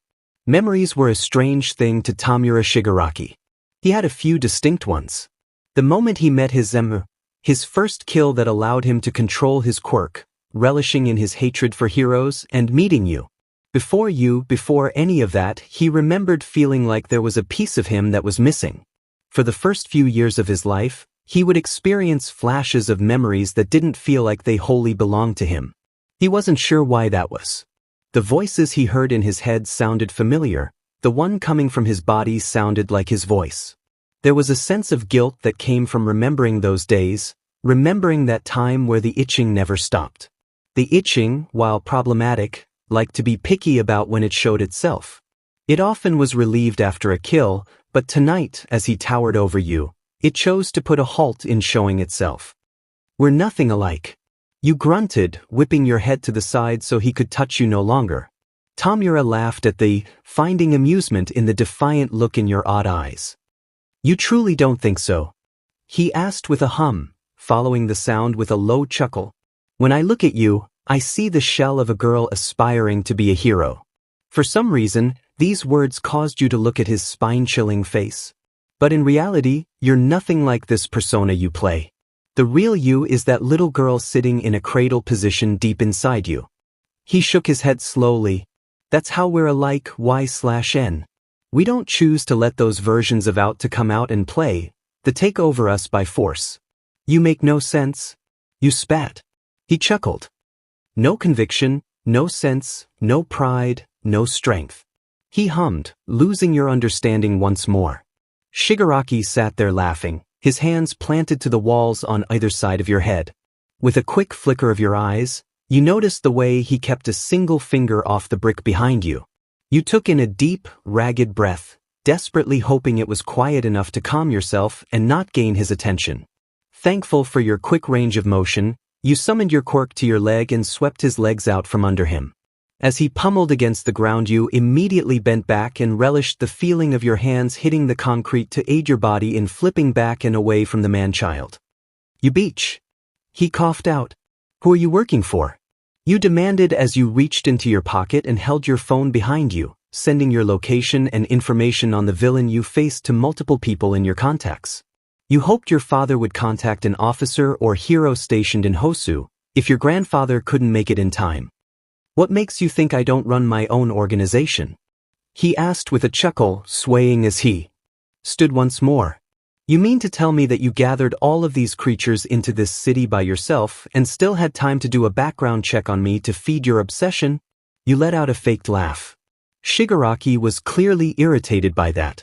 Don't act like I'm crazy, girl. You can't tell me that you're not curious about this connection as well. He gritted and you felt your breath hitch in your throat. You let out a dismissive sound, clicking your tongue together as you took a subtle step back, trying to gauge if it would be better to wait for a hero or run while you still could. You knew this guy was dangerous. He had broken into your seemingly impenetrable school. On the other hand, he had been standing in this alley with you for multiple minutes and had yet to make a move to kill you. You didn't even think he wanted to. It felt like some double-edged sword. If you don't tell me right now why I know you, then I'll just take you back with me. He began walking towards you, quicker than before. You took a step back, consciously thinking about each step of your foot so you wouldn't stumble. I can't even see your DMN face. How the hell am I supposed to know who you are? You replied, averting your eyes and seeing the fire lighting the city. You were nearing the entrance of the alley. You want to see my face? He asked, reaching up and allowing his fingers to lightly graze the hand clutching to his face. Aizawa-san. You hadn't even sensed his presence. The stealth of the boy could have challenged yours. You turned and saw Todoroki with furrowed brows, staring down the man who had attacked you and your class at the USJ. Todoroki. Your voice was breathless as you saw the classmate you loathed the most here to help you. Midoriya sent out a location. I'm assuming that means he's in danger? His soft-spoken voice informed you as he assessed the situation you were in. I saw you as I was running. I'm glad I did. You nodded. Thanks. When you sent out a message earlier, Todoroki wasn't one of the people you contacted. You felt really lucky in that moment that he was so perceptive. This doesn't involve you. Shigaraki spoke up, tired of the whispering between you and Todoroki. She's mine. He yelled. The anger consuming him was almost visible. Stand back.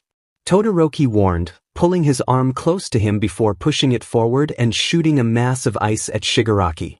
You blinked, in awe of the way that he had frozen your villain in place. Stop. Shigaraki screamed as Todoroki grabbed you by the wrist and pulled you out of the alley. She's mine, damn it. You stumbled as the two of you ran. His stride was much longer than yours. Thank you. You looked up at him, watching the way his two-toned hair swayed back and forth as he moved. It was hard to get back up when everyone else is, saving the word. You spoke with a chuckle. Todoroki didn't even look back at you, right? He nodded curtly. We can discuss it more later. You rolled your eyes at his response. You didn't intend to discuss with him later. He should be down this way. Todoroki directed with a curt of his head, glancing down at his phone to check the location. A cry of terror that sounded uncomfortably like Izuku's determined that he was correct about the location. With another step, the two of you were shown the horrible truth. Step back. You watched as the man you assumed was the hero killer stalked towards your classmates. Izuku was screaming as the villain took his drawn sword and pointed it to Ida's head. Todoroki sent out a large blast of his power, sending the killer flying backwards. Midoriya, the cold boy called out to your friend. Learn to write more specific directions, we were almost too late. You didn't even take time to be surprised in the fact that he included you in his statement. You ran to Izuku, squatting down next to him. But how? That's my line. He hummed as he sent another attack towards the hero killer. It took me a few seconds to decode that group message you sent out to everyone with nothing but your location. A message so meaningless just didn't seem like your style, so I knew you were in trouble. You watched as Todoroki fended off the villain, wanting to help, but knowing that you were more useful standing guard of your friends who were pinned to the ground for whatever reason. I found Aizawa-san in her own altercation. Todoroki added with a hum, making you feel a bit embarrassed that you couldn't stay out of trouble for the few minutes you and Izuku were separated. With Shigaraki. Izuku's eyes shot up and stared at you with a horrified expression written across his face. She already sent word to some pros, and I told my old man to bring backup to this location. We'll be safe soon enough. Todoroki, don't let him draw BLD, Izuku yelled as he noticed the way that the hero killer stood stronger against the two-tone boy's attacks. Pretty sure he paralyzes his opponents by ingesting BLD.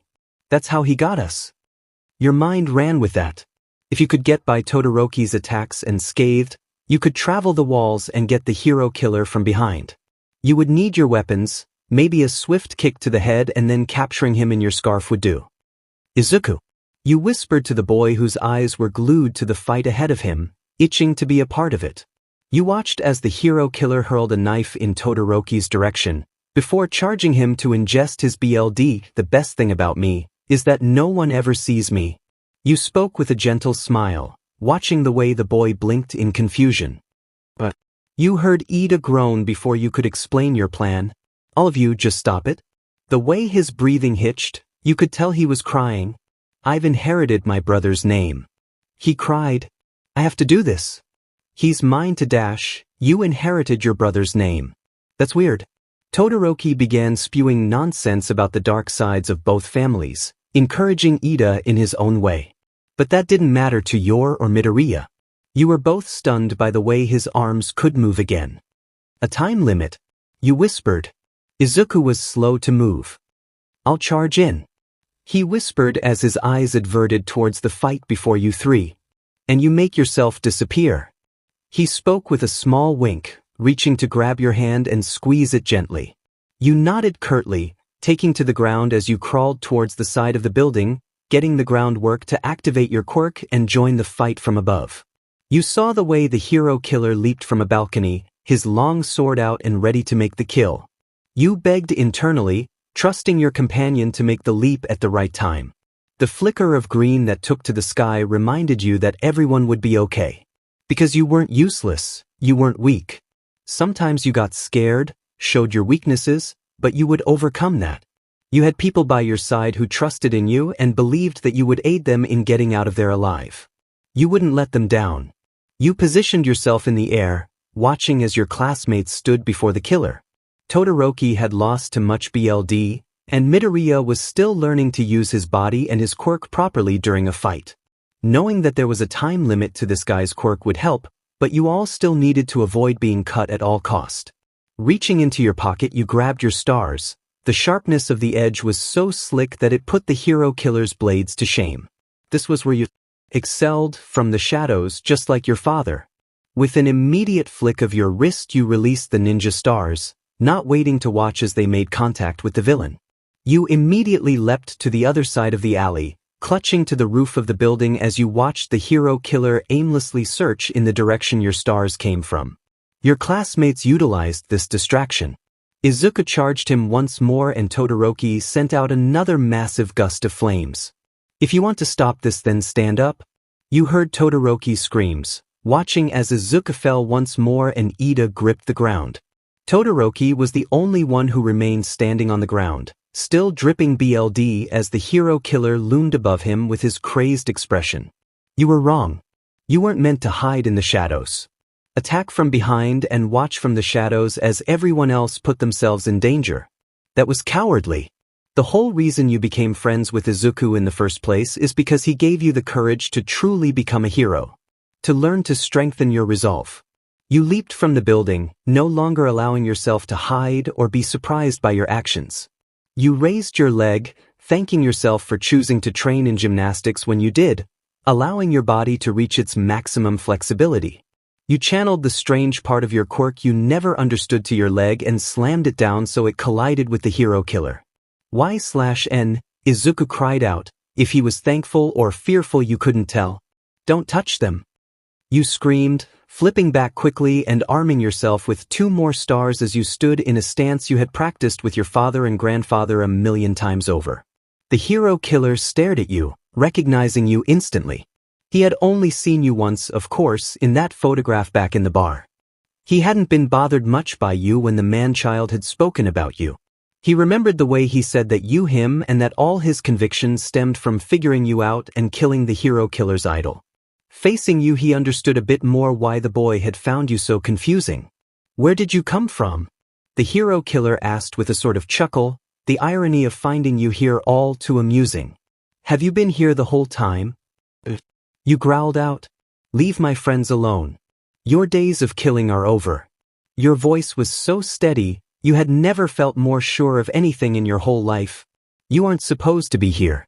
The hero killer hummed, stalking towards you with his hunched-over posture. There's someone else in the city who is desperate to meet you.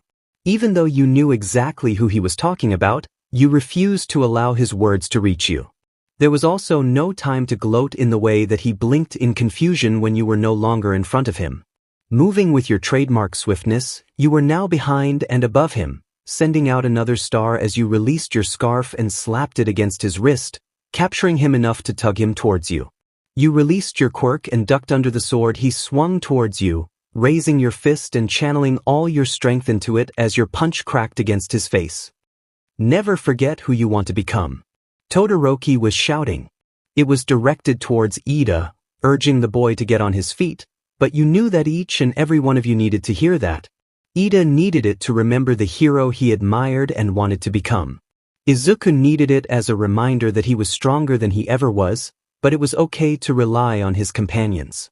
Todoroki needed it as a reminder that he could use his quirk to its fullest without becoming his father. And you needed it so you would finally believe that you could become a hero. So you would no longer be weighed down by the shackles of your past, so you could float above all that and be an equal amongst your friends. I like you, girl. The hero killer grinned as he slammed you into a wall. I can see why he does too. Your entire body slammed against the brick, sending shatters into your body and the wall. Having you off his back momentarily, the hero killer returned to torment Todoroki, who was no longer delivering any speeches. Ice and fire. You heard the hero killer through the ringing of your head.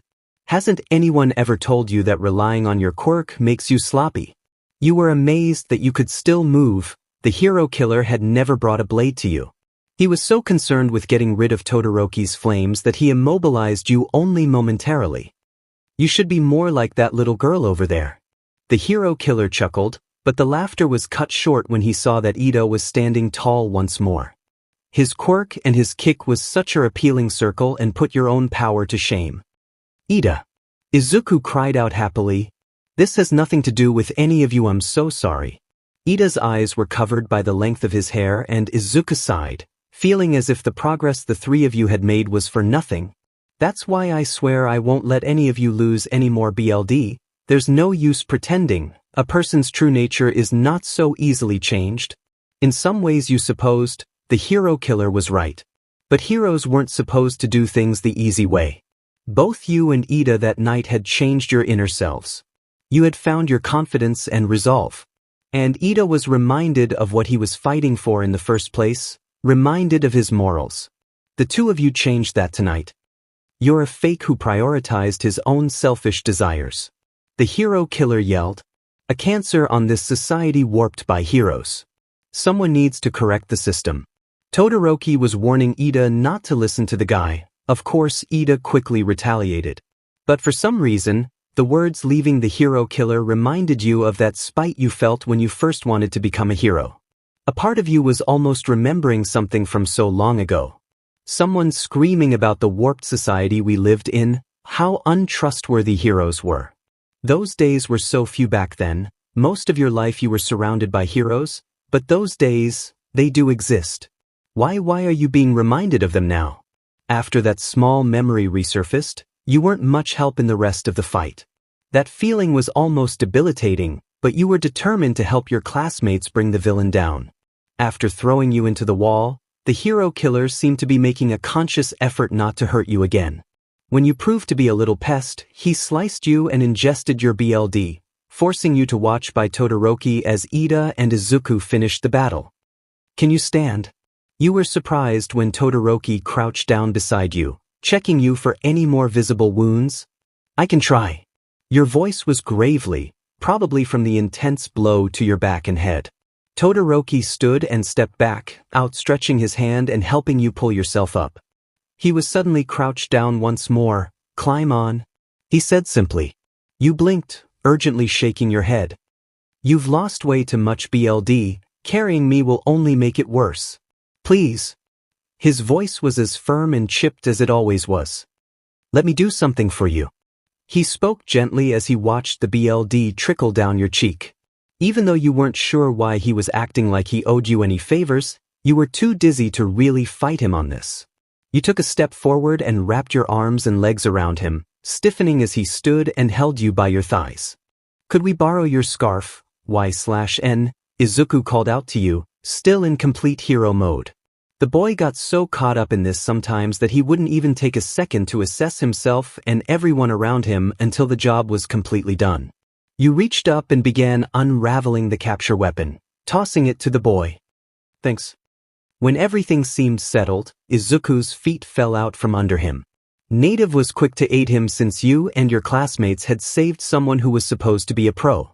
That's what he kept going on about at least. When Izuku's eyes finally met yours, he took in the way your head rested on Todoroki's shoulder, the firm grip the two of you had on each other.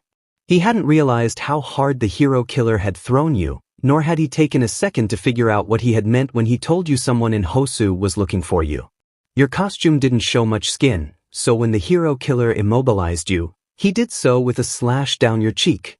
Izuku wondered if it would scar, how you would feel about that. Sorry, I'm supposed to be a pro, but all I did was get in the way. Native grunted as he tried his best to carry Izuku out of the alleyway. It could have happened to anyone, his quirk is just so strong. Izuku wished he could reassure him more, but his eyes were still glued to you. He watched as they flickered, falling in and out of consciousness. Around the two of you, the other three discussed the battle amongst themselves, feeling lucky that they managed to come out alive. It didn't sit well with anyone when Todoroki reminded the group that the outcome would have been different if the hero killer hadn't been blinded by rage. The loud scream of the all-too-familiar voice snapped you back into consciousness. Your head shot up and your eyes began to shake as you saw the angry old man charging in your direction. Why are you two here? He bellowed. Gran Torino! Izuku yelled, suddenly aware of his surroundings as well. I told you to sit in your seat. He screamed as he kicked the boy in the face. Gran Torino! Izuku said once more. Your grandfather's eyes flickered over to you. The concern for your safety was much more evident than it had been when he looked at Izuku. I don't know what happened here, but I'm glad to see you're alive. He grunted to the both of you. Is this the alley? Your eyes welled with tears as the heroes you and Todoroki had called on arrived. You surprised yourself, being glad that they hadn't come any sooner. You were gifted the chance to prove that you were strong to yourself, no matter how twisted the way it occurred may be. Your eyes landed on a female hero, the one you had intended on interning with. Is that you, Aizawa-san? She asked with a nervous tone as she approached you and the two-toned boy. In the flesh. You groaned as you placed your forehead against the boy's shoulder once more. You ignored the way she scolded you for jumping into danger when you were simply supposed to be meeting her in the city. Behind your back you stuck out your hand and made the mock-talking motion, grinning to yourself. Todoroki glanced back at you, his brows scrunching together when he saw the seemingly random smile on your face. You simply reached up and patted his head, allowing your own head to return to his shoulder. So Endeavor is still out there fighting then? Todoroki asked the hero you were interning with, stopping her scolding. She nodded. Yes, those of us with quirks that didn't work on the monsters came to help you guys. Is that the hero killer? All of the heroes gasped as one of them snatched your scarf from Ida. I'm sorry. He quickly bowed. You three were wounded because of me. I'm terribly sorry. I was blind and lost sight of everything. He sobbed. Izuku shook his head. I should have noticed how upset you were. I'm sorry I wasn't there for you. Get it together. Todoroki spoke with his typical bluntness. You are the class president after all. You smiled gently as Ida nodded. Your friends all cared for each other. They each just showed it in their own ridiculous ways. You wished that this moment had lasted longer. To just be held by Todoroki, knowing that your friends were safe and you could rest. Get down. Your grandfather yelled too late. The aggressive beat of one of the monster's wings came charging after your group. Todoroki jumped back when it looked like the monster was coming after you, thinking back to the way he found you in the alleyway with the man who brought them all here. When the monster missed you, he charged straight for Izuku.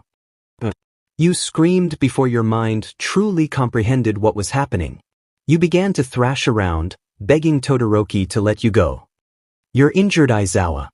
His voice was stiff. Let me go, you jackass. You cried, beating your fist against his shoulder. You could get to Izuku. Your quirk would allow you to take to the sky and grab him. No one else could do that. Todoroki started to put you down, watching as the heroes assessed the situation. The hero killer leaped from your scarves, immobilizing the monster from the BLD that had landed on the cheek of a hero. You fell to the ground as soon as your feet had felt it. Your mind and body must have caught up with your injuries. Todoroki fell beside you, pulling you against him when he saw the way your small frame swayed. You watched as the fear and confusion filled Izuku's eyes as the hero killer strangely protected him by twisting his knife in the Nomu. No, damn it. He removed the binoculars from his eyes, gritting his teeth at the scene far before him. Why did he kill my Nomu? After escaping the ice that quickly melted around him due to the mass heat in Hosu City, Shigaraki had hurriedly regained his spot on the throne of all his destruction. From up above he ordered the Nomu to find you and that demon brat, killing two birds with one stone now that he knew you two were here. Shigaraki's rage only grew as he watched the hero killer perform his righteous monologue, his quirk killing the binoculars that once gave him access to the scene below. Let's head back. He gritted. Did you achieve the results that you were hoping for, Tamura Shigaraki? Kurojirai, always loyal, asked the boy before him. Idiot. Shigaraki shook his head. That all depends on tomorrow. It's a miracle we're still alive. You heard Izuku say with a sort of excitement you hadn't heard from him in a while. The four of you stayed the night in a Hosu City hospital. You had just been brought back into the room, due to the fact that you needed a few stitches and a CT scan to rule out a concussion. You hadn't been in a very chatty mood since you entered the room.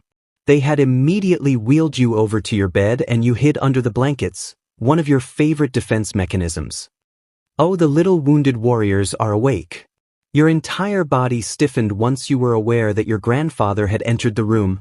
Why/n damn it, stop hiding under there. Leave me alone, old man. You have a visitor, you stupid girl. Stop being disrespectful. With a huff you sat up, letting the blanket fall forward. Your hair was messier than it usually was, standing up and ruffled in ways it shouldn't. Your entire body felt numb. The doctors had given you lots of pain medication, so you really weren't in the mood for your grandfather's shenanigans. If anything, I learned it from you. You grumbled, ignoring the stares from your classmates and the pro heroes in the room. So you're the students, who put a stop to the hero killer, woof. A voice quickly interrupted any further bickering between you and Gran Torino. Your head snapped up and you were surprised to see Hosu's chief of police. As for the hero killer, he is currently in treatment for his burns, broken bones, and the other numerous injuries, woof. It was hard to stop the shaking of your body as the chief of police continued speaking. You knew it was against the law what the four of you did, but what other choice did you have? You saved the life of a hero and prevented other future deaths. Was it really the wrong choice? You weren't the only one feeling a mass amount of confusion and anger. Missing the way Todoroki shot up from his seated position, the boy yelled in all of your defense at the chief of police. Isn't it a hero's job to save people? You didn't think you had ever heard him speak with such a volume or passion, not in a normal setting at least. Clearly you've much to learn. Some education you're receiving from you. An endeavor, oof. You mutt. He growled, clenching his fists. You can't just say things like that. You hissed, now standing with your friends you would ultimately go down with. Just listen to what he has to say. Gran Torino urged the four of you. In the end you were surprised that the four of you ended up bowing in thanks. You knew your father would disagree wholeheartedly with the officer's decision to pardon you all, but you were thankful nonetheless. Hours later you all were left to your own merits, calling friends and family to let them know that you lived. But no one could know the truth of your battles in those dark alleys, a secret the four of you would share for the rest of your lives. Yeah, you can talk to him. You passed the phone to Izuku. Achiko wants to talk to you. Bring my phone back in the room when you're done. Achiko was one of the first people you called after your father. You knew she would have a lot to say to all of you when school returned if you hadn't. You re-entered the room and found Ida looking down at the floor with a strange expression. What's wrong? You asked before taking a seat on your bed, grabbing the water off your bedside table and shivering at the coldness of the glass. Ida got his diagnosis. Your eyes shot over to the boy once more. My left hand could have permanent damage. He frowned, Izuku walking back in as he delivered the bad news. Izuku placed a hand on your shoulder and you turned to see he was handing you back your phone. You opened up your messages as Izuku walked back to his bed, listening to Ida talk about the prognosis. You had a few messages, many from your father who unfortunately was told about the truth of the incident with the hero killer. He didn't say much after he finished sending angry but concerned messages, just that he was on the way to Hosu City as soon as he could get approval. A lot of the train lines had been damaged in the catastrophe. You were nervous about his arrival. He heard about the truth of the fight from your grandpa, not you. He probably didn't like that. I'm sorry. Todoroki's voice caused you to stop reading the vaguely concerned message from Bakugo you had clicked on. For what? Izuku asked with an innocent tilt of his head. Whenever I'm involved it feels like people's hands get messed up or something. He looked down at his own hand. Is it a curse? The three of you busted out into laughter, not even seeing the concerned look across the two-toned boy's face. What on earth are you talking about? You doubled over. Looks like even Todoroki knows how to make a joke. Izuku clutched his stomach. I'm not joking. Just call me the hand crusher. You ready to go? You asked Izuku with a smile as he ran back down the sidewalk that led to your grandfather's house. The two of you were meeting your father at the train station, but he needed to have one last talk with Gran Torino before leaving. Your father hadn't been able to get into Hosu, so you were spared an extra day before an intense lecture. I am. He smiled and reached down and grabbed your case that contained your costume. You blinked. I can handle it. You tried to take it back but he held it up higher. No way. He smiled. Let me help you. You crossed your arms and pursed your lips. Quit acting like you owe me things. You pouted. He smiled and shifted the cases so he could ruffle your hair. I just want to show you how much you mean to me. Before you could say anything else he was walking ahead of you, leaving you a flustered mess behind. Bakugo. The three of you doubled over laughing as you stood in front of the desk of your angry friend whose hair was slicked down like a Ken Barbie doll. Baku bro, this is priceless. You clutched your stomach and wiped away a tear, sneakily reaching into the pocket of your backpack and pulling out your phone. The second you snapped a picture the blonde tackled you in attempt to get it back.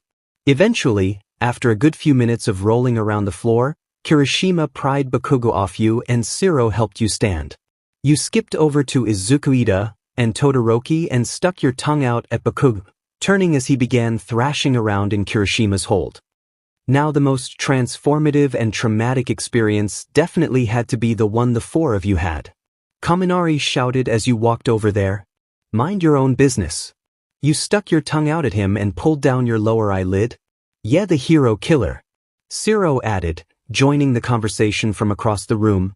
I'm glad you're still alive. Kirishima called out as well, both of them being murdered by Bakugo. As everyone continued adding in their opinions or worries about the hero killer, you turned towards Ochako with a bright smile on your face. So how was the last few days of your internship? She was happy to talk to you about it all since the two of you had already spoken on the phone a few times since the attack. It was really great. He taught me some martial arts like you suggested. You grinned from ear to ear. We should definitely spar some time then. She sweat dropped. I don't know about that. I am here. And the reason for that is your basic hero training. All Might stood as tall as he always did, in his basic pose with his fists planted right on his hips. It had been a while since you had seen the number one hero. After the USJ and the sports festival, your father seemed to try and keep you away from him as much as he could.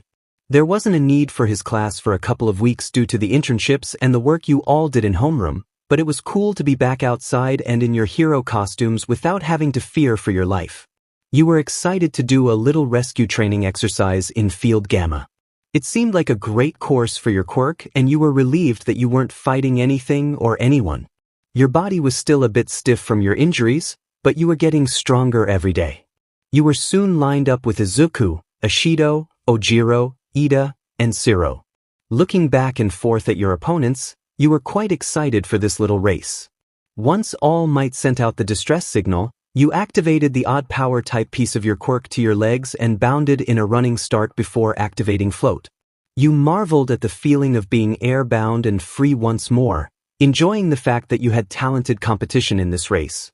Siro would do awesome, probably best you even with his tape arms. He was taking the same route as you were and staying airbound. Mina was great at moving quickly with her acid, and Ojiro's tail granted him stellar mobility as well. You knew Ida and Izuku's quirks very well now and felt like you could hold your own against them. In the end you came in neck and neck with Siro, stumbling into each other and laughing as the two of you finished. You were glad All Might planned the lesson the way he did. You were all in need of a light and fun training regiment. 𝐿/Enchan, you looked so happy up there today. Mina grinned as she jumped on you, clinging to your back. Your face immediately heated up due to the fact that you were standing there with your undershirt still unbuttoned. You had never been around girls much growing up, so the way they were all so comfortable around you wasn't something you easily felt. I didn't make much improvements with my quirk during the internship, but I did gain some confidence. You smiled with a quick thumbs up, getting to work on your buttons. I never would have pegged you as the type to need confidence. You always seemed so sure of yourself. Kyoka smiled as she rolled up her socks. 𝐿/Enchan is just a big old baby, ribbit. Sue giggled as you threw your shoe in her direction. Do you girls hear that whispering? Yaoyorozu asked as she let down her hair from its typical tight ponytail. I do now that you mention it. You grumbled, walking over to the wall and hearing Mineta.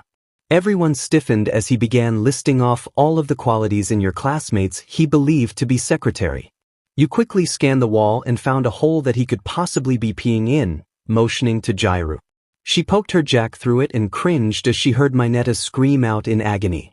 How despicable. Let's cover that up immediately. Yaoyorozu scoffed. You and Jairu sulked in the corner. We're the only ones he didn't mention. Did you want to be objectified? Done with your meeting with Midoriya so soon, All Might? Aizawa wasn't sure why he was here. He waited a moment to allow his student to run off back in the direction of Class A before approaching. All Might stared down the tired old teacher, also wondering why he was here. The number one hero had done exactly what Aizawa had asked him to. He stayed away from you. Is there something you needed to tell me? All Might was not in his muscle form, which made Aizawa feel more comfortable talking with him. Let's step back inside, shall we? Aizawa asked as he motioned towards the room All Might had just been in. Aizawa wouldn't have even considered this discussion if it weren't for the attack on Hosu City. The amount of danger you were in had only increased since the day he adopted you. Aizawa needed to know that you had the number one hero on your side as well. You should probably sit down for this. Aizawa was surprised by the way he kept his tired persona on, even though this was a serious and nerve-wracking conversation. You're freaking me out, Aizawa? All Might let out a laugh but cut it short when he noticed how unwavering the serious expression on his face was. I want to talk about my daughter. All Might blinked in surprise. Oh, She did well in class, I can assure you. She's maintaining a steady dash, not about her classroom performances. All Might stiffened but nodded slowly as he crossed his hands together and laid them on his lap, desperate to hide his stress. He never thought this day would come, when he finally found out the truth about you. Did you know that Nana Shimura had a son? All Might grew anxious at the mention of his MSDR's name. How do you dash? Her son was married and had 3 children. He held up the number 3 as he ignored All Might's attempted question. They all died in a villain attack about 14 years ago. Why are you telling me this? All Might shook his head, trying to repress the bubbling feeling of sadness that he hadn't let himself experience since the death of Nana. Because there was one who lived. Aizawa spoke gently, causing All Might's head to shoot up. What? He whispered. Aizawa nodded. Gran Torino and I were there the night they were all killed, not soon enough unfortunately. Torino found her in the back of the remains of their home. He gulped. The child he found was my daughter. All Might's hands began to tremble, reminding Aizawa why Gran Torino had insisted that the hero remained in the dark about her past for all these years. Why Slash and Shimura? He whispered. Aizawa snapped. All Might's eyes locked with his. Oh, of course not, I'm sorry. The reason I'm telling you this is because I believe a villain named All for One is after her. Aizawa said, not missing the fearful look in the hero's eyes. I don't know how you or your MSTR are connected to him, but I need you to ensure my daughter is safe. Aizawa. All Might's voice was shaky. I can't always be around. Aizawa shook his head, thinking back to the danger you were in during your internship. And you're the only one strong enough to defeat a villain with such resources. Aizawa began to walk over to the door, stopping and leaning his head against it as he dwelled in all the information he just shared. I'm trusting in you, All Might. He opened the door but stopped one last time before he stepped out. Don't mention any of this to her. Torino and I have kept her past hidden from her, hoping it would save her. It's not enough, you know. All Might called out between sobs. It doesn't matter what name she hides under, he will find her. Aizawa continued walking down the hall, missing All Might's last sentiment. He will never stop until he's killed everyone connected to One for All. It was finally the final week of June and the exams for the hero course were coming up quicker than most of Class A could handle. I didn't study at all. Kaminari screamed with a supportive Mina by his side. Same can't be said for Y/N. Mina pouted as she glanced over at your desk. You had placed 3rd in the midterms and you were determined to climb up a rank now that it was finals. You often slacked off when it came to your studies, but when there was a big test like this approaching you completely threw yourself into the books. Yaoyorozu had invited you over to her house to study with her on days she wasn't tutoring anyone else. Being the top 2 ranked in your class, the two of you often prepared together. Izuku stared worriedly at you as you walked to lunch, still holding open your textbook, occasionally whipping out a post-it and sticking a note or annotation to yourself on a page. Only once you knocked into him, almost pushing him over, did he grab the book from you. The hell? You screamed as you jumped up, trying to grab your book? Oh, hello, Aizawa-san. He seemingly ignored you as he opened up your textbook to read through your notes. Your face flushed with anger, not enjoying the teasing. Hey, you're locked in on Y/N now. You yelled. And what's with this teasing me? You're Izuku, right? Not that idiot Bakubro. I can hear you, eyebags. The explosion beach screamed from his table. Good. I hope you did, damn it. You sulked in front of your food, holding your hands up in thanks before begrudgingly grabbing your chopsticks. You wanted to continue studying during lunch, but Izuku still refused to return your textbook. He claims you needed a brain break or whatever that means. Give it back. You mumbled as they all talked about the practical of the exams. You felt like there was no need in discussing this with them. Every year it was the same as the entrance exam, and if you really wanted to be sure then you could just sneak into your father's bedroom and search for the lesson plan. Your eyes widened as you saw the aftermath of a tray colliding with Izuku's head. Your first instinct was to check if he was okay, but a part of you was grinning, believing this is karma for stealing your textbook. You're Monoma from Class B, right? How dare you? I hear you guys ran into the hero killer. His crazed eyes scanned across the 4 of you. He leaned in closer to his face and rubbed your head annoyingly. I'm surprised a little twerp like you made it out alive. You rolled your eyes as you batted his hand away. He must have still hated you after the sports festival. Oh, he's monologuing about it now. Yeah, he definitely still hates you. Monoma was cut off abruptly by a swift chop to the back of his head. That's not nice. Didn't you hear what happened to Ida? Kendo stood behind him with a disapproving glare. You're my hero. You sighed, leaning your head and arms against the back of your chair as you stared lovingly up at the girl. She laughed. Someone's gotta keep him in line. I heard you guys talking about the practical exam. Between you and me, I hear it's supposed to be a battle like the entrance exam. Really? How did you know that? Izuku exclaimed and Kendo beamed. I know an older student who told me, though I'm surprised you didn't ask Aizawa-san. She patted your head, frowning at your sleepy expression. Izuku fired off a mumbling rant, including bits about how you were mad at him, so asking you would probably be useless anyways. Kendo, you fool, we had an intel advantage over them. Monoma sulked as she began dragging him away. This was our chance to show up the detestable class A. They're not detestable. You really gotta stop yelling at people you know. You said with a sigh, glancing up from your textbook you finally took back from Izuku, to speak to Bakugo. Without looking at you, he placed his hand on the back of your head and redirected it towards your textbook. Shut up and study eye-bags. Dean, everyone else is nagging me to quit and here you are using it to try and ignore me. With a wicked grin you closed the book and tucked it under your arm. I think I can take a break, I'm studying with Momo later anyways.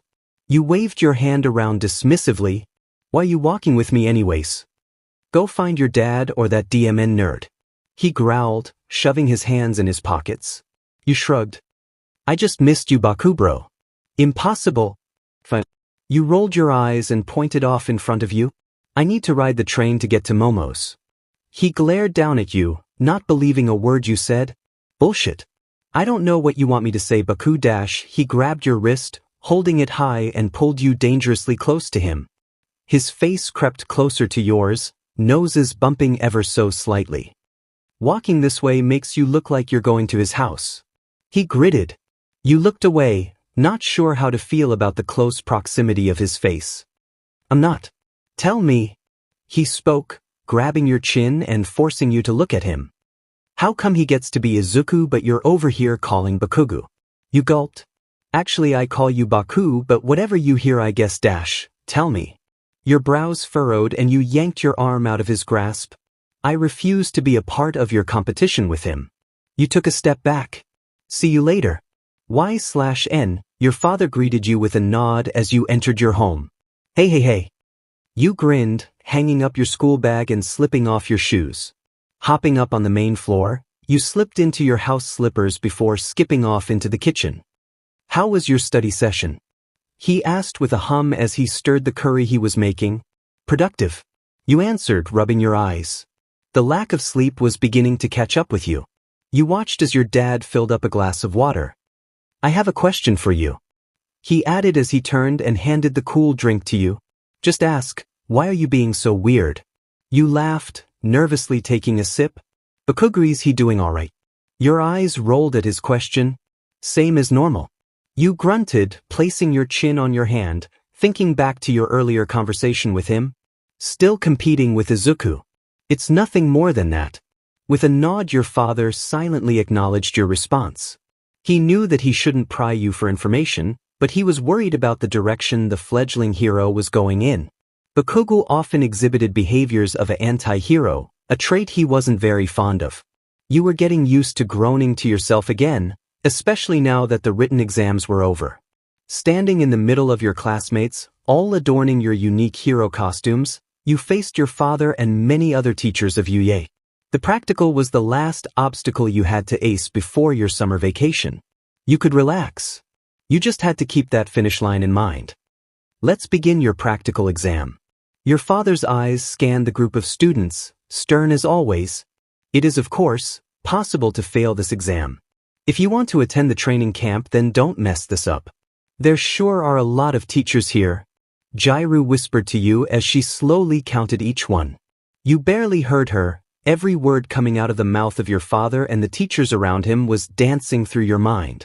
You had been sure that you were going to fight the robots. You had even found a plan for the final stored away in your father's desk. When were you going to learn that your father would never make things easy for you?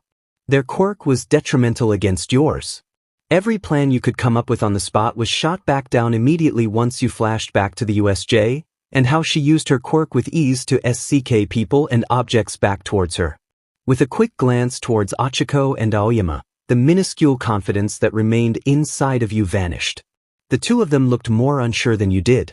Standing in the middle of the battlegrounds did nothing to ease your nerves, neither did your pre-battle discussion with your teammates. The most logical way you could think of to win this was to get lost in the shadows and cuff 13 when they weren't looking. But it was likely that they wouldn't allow any of you to split from the pack. It was their sole job not to do so. We need to head into this prepared to not use our quirks, you said to Izuku as you stepped into the arena. She nodded. They're useless against them, the teachers are so mean. She stuck her tongue out and pouted. I believe the only option is to cuff them. Let's just hope we can get close enough. You stood in between the two of them, disliking the way it felt like they were towering over you. Is that 𝐂𝐲𝐷? I'm surprised you didn't try and run off immediately. 13 taunted. The room was so barren, they really set the three of you up to fail. When your group made no move, 13 fell to offense, activating their quirk and vacuuming the three of you towards you with more power than you had ever felt. Hold on. You yelled as the three of you lunged for the gate. You gripped on as tightly as you could, wincing as your fingers began slipping from the pressure. Damn it. We took too long. Izuku groaned.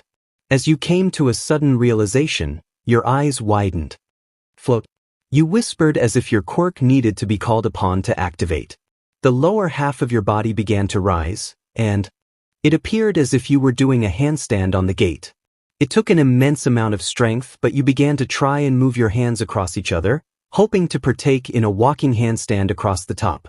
But alas, the pressure from their quirk proved to be too much. You were so close. Izuku frowned as you barely managed to crawl back over to your spot. Pinch. We are in no pinch that I can see. Aoyama announced, hearing something 13 said that you didn't, as he shot off his laser. I can also absorb light, down to the atomic level. 13 spoke, deadpanned, and continuing to allow their quirk to lure you towards them. Hey! You suddenly heard Aoyama call out again, studying Izuku's face with a careful smirk twisting across his thin lips. Hold on a second, you were just thinking, what would Izuku Midoriya would do, weren't you? You like him, don't you? It was like your breathing stopped when you heard those words. Your heart began to race in anticipation of her response, when you noticed the way that Aoyama smiled at your uncomfortable state awkwardly. Oh, I just made things weird now, didn't I? Since Izawa likes him too. With an audible gasp, your eyes met Okacho's. It was like she couldn't handle the information or the embarrassment of his words anymore because she let go to cover her red cheeks, shrieking as their quirk sent her flying back. Your eyes widened as she barreled towards 13. Letting go as well, you weren't sure if you were doing this to avoid confirming or denying Aoyama's claim, or if you actually thought it was a good idea. In the end, you all made it out of the situation with a pass. With the combination of silent martial arts from the two of you, Izuku managed to capture 13. Don't say that, Midoriya. You're going to jinx it. Hearing his name snapped you out of your trance. You were seated at your desk, promptly ignoring everyone around you. To say you felt awkward after your test would be the understatement of the century. Sure, you liked Izuku a lot, but you certainly didn't think in way. And why did Aoyama think so too? It wasn't like you talked to him. That's the bell. Be seated. Your father announced, making his entrance as dramatic as always, slamming the door wide open. Morning. He grunted as he situated himself behind his podium. About your final exams, sadly we had some failures. As such, you're all going to the summer training camp. What a twist. Your father was such a devil. Another rational deception. Time to take a nap. Finally, homeroom was over and you were all allowed to begin to gather your things to SWH classes. Ida had a list of the items each student needed to pack. Y/N, Izuku called just as your foot stepped out of the door. You froze, turning slightly. Oh, hi Izuku. You forced a smile. He looked you over with a weird expression, not understanding your odd behavior. What's going on with you? He asked, the two of you being past the point of awkwardly tiptoeing around each other. You felt your face heat up. And nothing. You stammered, trying quickly to replace your outward nervousness with laughter. What would make you say that? With narrowed eyes, Izuku grabbed your wrist and dragged you out of the classroom. What are you doing? You exclaimed, stumbling slightly as he kept pulling you towards an empty hallway. He stopped once he saw you were alone. What's going on Y/N? Did somebody hurt you? He asked, his tone so serious that you wanted to double over and die. Oh. You let out a low chuckle. Your eyes met his and you sighed. I've just been stuck on something Aoyama said during our exam, nothing serious, I promise. You spoke with a soft smile. Izuku sighed, almost in relief, pulling you into a tight hug. You scare me sometimes. He admitted into your ear lowly. I just need to remember that it's normal for you to have moody days like this. If you were anyone else saying that, I'd punch you in the face. You grumbled, tightening your grip on his jacket as he laughed softly. He pulled back only slightly so he could look you in the eyes. Are you coming to the shopping trip with the class? He asked with a hopeful look dancing in his green orbs. You frowned and looked away. I don't know. Please. He reached up and touched your face gently, urging you to look at him once more. It won't be the same without you there and you know it. You laughed softly. Gonna miss me that much? You asked with a raised eyebrow, humming. Maybe I won't go then for that reason, punish you for stealing my textbook. You reached up and flicked him on the forehead playfully. He chuckled. That was absolutely necessary. You were studying so much that you were becoming mean. You shrugged. I'm always mean. He nodded knowingly. Okay, fine, I just wanted your attention. He hummed. Your eyes widened, quickly glancing up at him. You're getting bold. He flashed you a grin. Gotta keep up with you. I don't want to be here. Your whining had yet to cease as you friends excitedly discussed everything they needed to purchase from the mall. Izuku looked down at you with a small smile, letting out a low chuckle. Come on, I'm sure there's something here that you need. Yeah, as long as I have your wallet. You grumbled. So you're just using me now? He exclaimed as you walked towards the group. You're that girl who went down with that Bakuga guy. You turned and saw a group of strangers waving towards you and your classmates. More fans of the sports festival, this could get old fast. You stood up straight with a big grin on your face, waving back at them. Yes, it is I. Have no fear, my admirers, I will best that beast of a boy the next time we battle. It looks like her cockiness has been refilled to 100%, Izuku sighed, letting his face fall against the palm of his hand. Achiko laughed next to him. At least she's smiling again.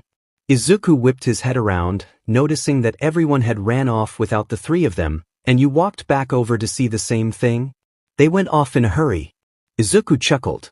You furrowed your brows. DMN, I needed to get a duffel bag. You thought back to the brief exchange you heard between Momo and Kyoka. Izuku looked over to Achiko. What about you, Uraraka? I'm looking for a couple of heavy wrist weights. Izuku was smiling his most innocent grin. I need bug spray. Her eyes flickered over to you and then back to Izuku quickly. You could almost see the memory running through her head as red flamed your cheeks. Bug, she ran off in a hurry, waving her arms shouting, bug spraying. I'm the bug. You stared at her quickly shrinking form, frowning. You didn't want her to feel awkward being alone with you and Izuku, especially because you didn't even think you liked him the way that Aoyama insinuated. Okay, sure. I'm going to make sure she's okay. Wait here. You flashed a fake stressed smile at the green-haired boy before running after her. Achiko. You screamed, not caring that everyone around you could see and hear your poor manners. She turned quickly when she heard your voice. Y/N, what's wrong? She stammered over her words, her face bright red. You panted as you caught up to her, but reached out your arms and clamped your hand to her shoulder. I don't want things to be weird with us. They're not? She exclaimed, waving her arms around manically. They are. You whispered, locking eyes with her. If you have feelings for Izuku, I don't want you to feel like you have to hide. That for my sake. You swallowed, the sensation thick down your throat with the regret behind your words. She shook her head. Why/no, you shouldn't base your decisions off me or my feelings that may or may not be there. You replied, shrugging your shoulders gently. Do what makes you happy. Her eyes brightened slightly, but adverted towards the ground as she nodded her head slowly. She whispered, but I'm not completely sure how I feel either. You smiled bright and closed eyes. Then it must not be that serious right now then, and when it is we'll handle it. You linked your arms with hers and began to pull her toward the stairs. Now, let's go find that stupid boy. Your mind was at war with your heart as you tugged your friend down the stairs. You knew you were doing the right thing, but all you could think about was him choosing her over you. You didn't want to lose him. Izuku was yours. The two of you did everything together, spent every waking moment you could just being in each other's presence. He was your best friend. How could you give that up so easily?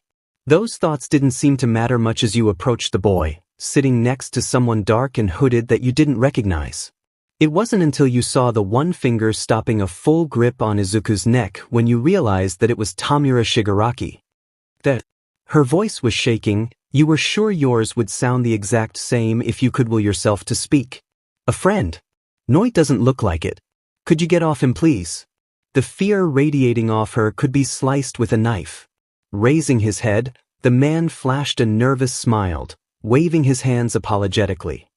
Oh, I'm sorry, I didn't realize he came with friends. His eyes landed on you, dropping his smile entirely, easily remembering your last encounter. You had still yet to move. He stood, reforming that easily faked smile as he inaudibly muttered to Izuku. Was he going to grab you?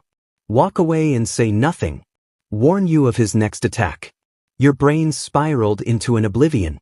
While walking past you, Shigaraki's shoulder brushed yours, causing him to pause.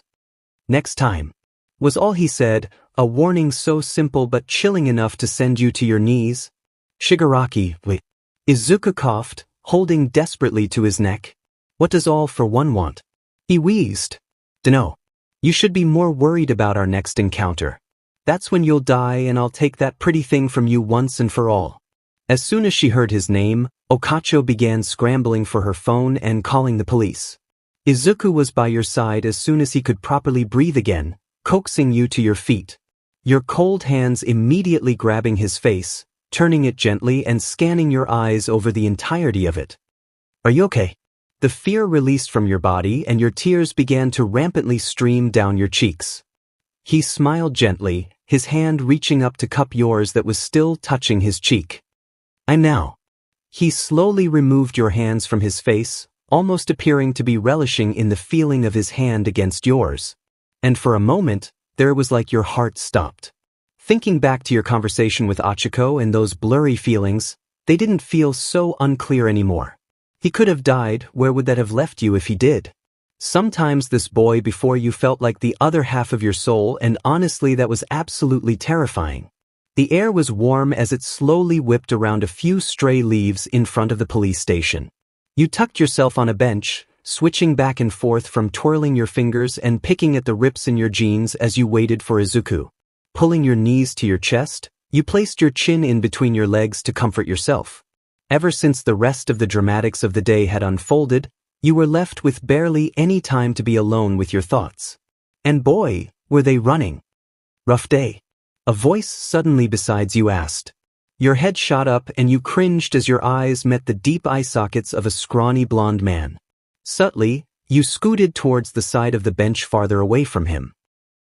You shortly replied, You're not in any trouble, are you? The man asked and you noticed he had a familiar-sounding voice. You mumbled, now peeking at the man out of the corner of your eye. He looked like a deflated All Might, but that couldn't possibly be true, could it? Just waiting then. Man, this guy was nosy. I'm waiting for a friend of mine as well. I don't really know why I'm here. You admitted. My friend told me I could go home hours ago. The man was looking at you, you could feel it. He stayed silent, so you took it as your opportunity to continue. He could have died today. You whispered, tightening your grip around your legs, pulling yourself closer into a fetal position. and I let my feelings for him get in the way of saving him. You felt a stray tear slip from your eye, dragging slowly down your cheek? How did that stop you? The man asked. You sighed, lifting your head and staring at the sky clear of clouds but full of stars.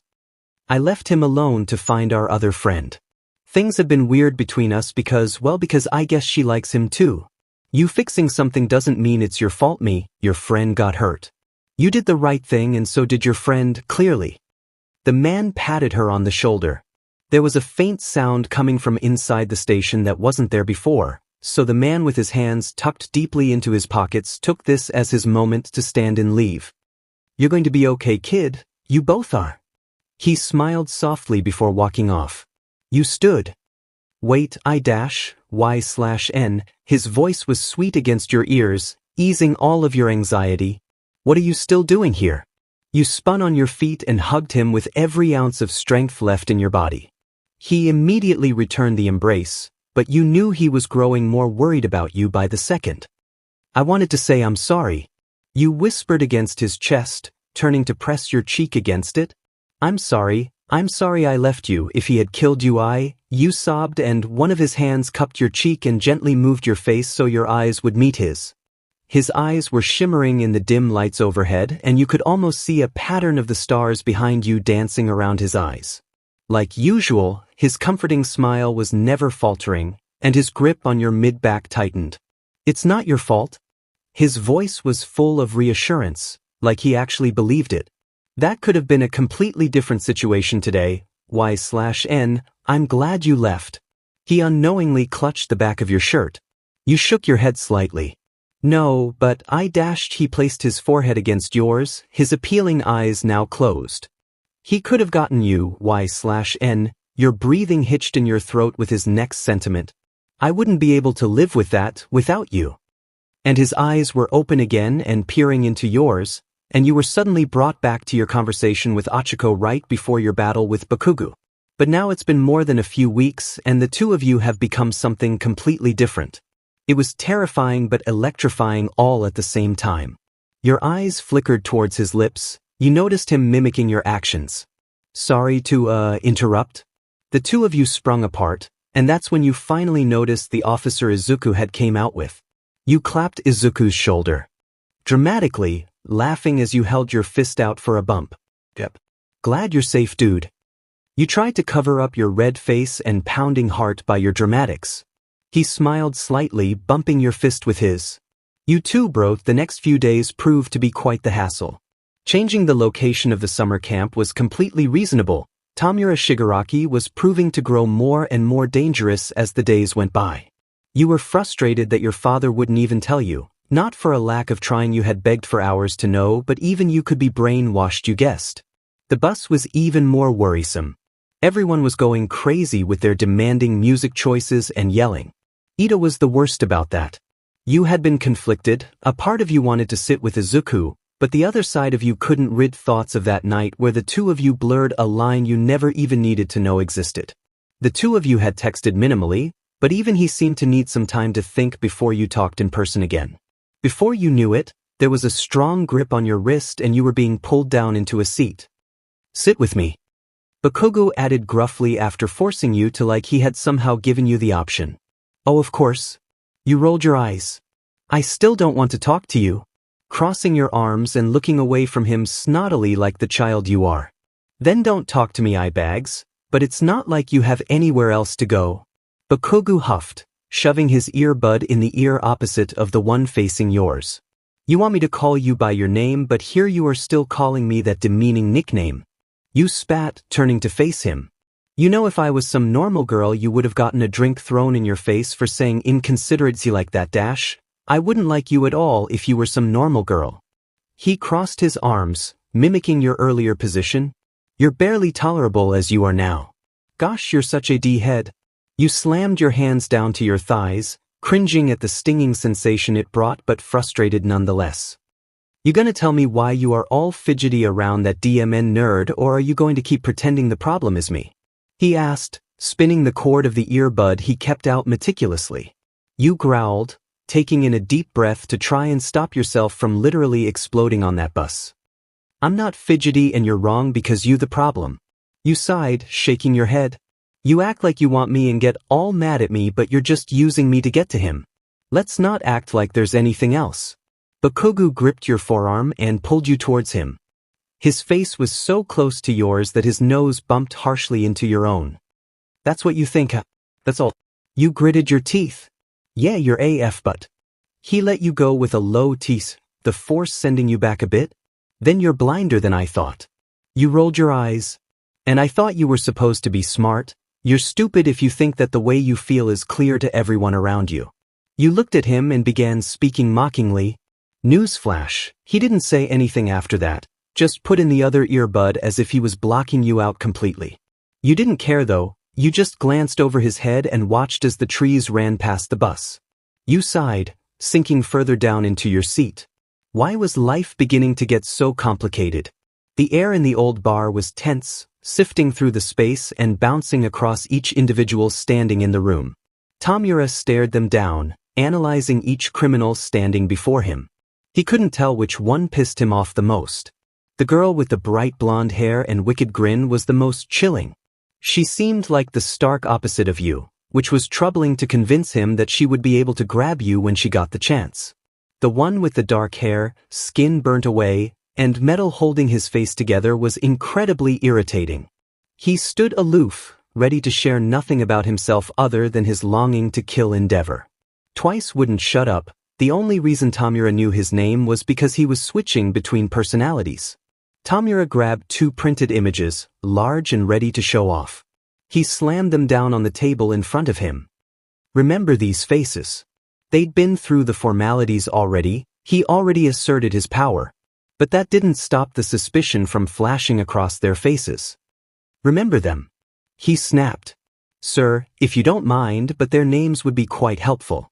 Mr. Compress added with a lack of hesitance and a sultry voice. Tamura, with furrowed brows, slammed down another piece of paper. Scrawled across it. You bring them to me or I'll kill you. An hour later the bus pulled over. You had drifted to sleep once Bakugo finally shut up. But now he was shoving your shoulder overly aggressively for someone trying to wake up another. He grunted. Your eyes fluttered open and you saw him standing and ready to climb over you. Cringing, you quickly stood. Sit down, princess, I'm moving. Jeez. You yelled, elbowing him to push him back as you darted out of your seat. You little beach dash, he growled, and you turned around and stuck your tongue out at him. You piled out of the bus with the rest of your classmates, stretching your tired limbs. Time for a break. Gotta pee.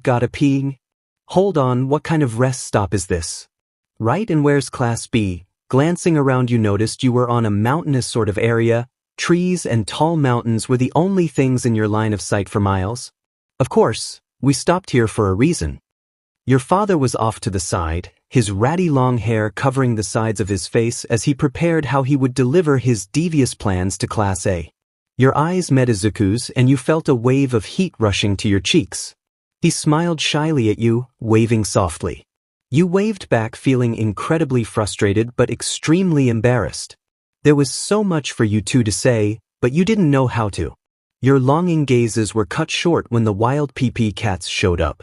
Your father began to quickly introduce them to the group and Izuku went into fanboy mode like he typically does.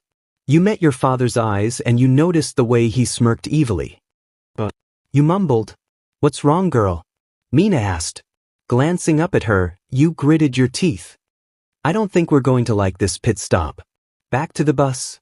Kirishima screamed as he began running towards the vehicle. "Kiddies who don't make it there by 12:30 won't get any lunch." "Sorry, kids," your father said, aloof posture still intact as one of the pro heroes bent to the ground and activated her quirk. The training camp's already begun. All of you tumbled down the mountain, enveloped in this woman's quirk as she sent you all to the forest. "This is our private territory, so feel free to use your quirks." One of the heroes, Mandalay, yelled. "You've got 3 hours to reach the facility on foot." "The beast's forest?" Izuku shrieked as he glanced at the mud covering his hand. With a groan, you pulled yourself up by tugging on 𝐂𝐿, who was already whining about the whole tumble. With a quick snap of your head, you saw an actual beast approaching your group.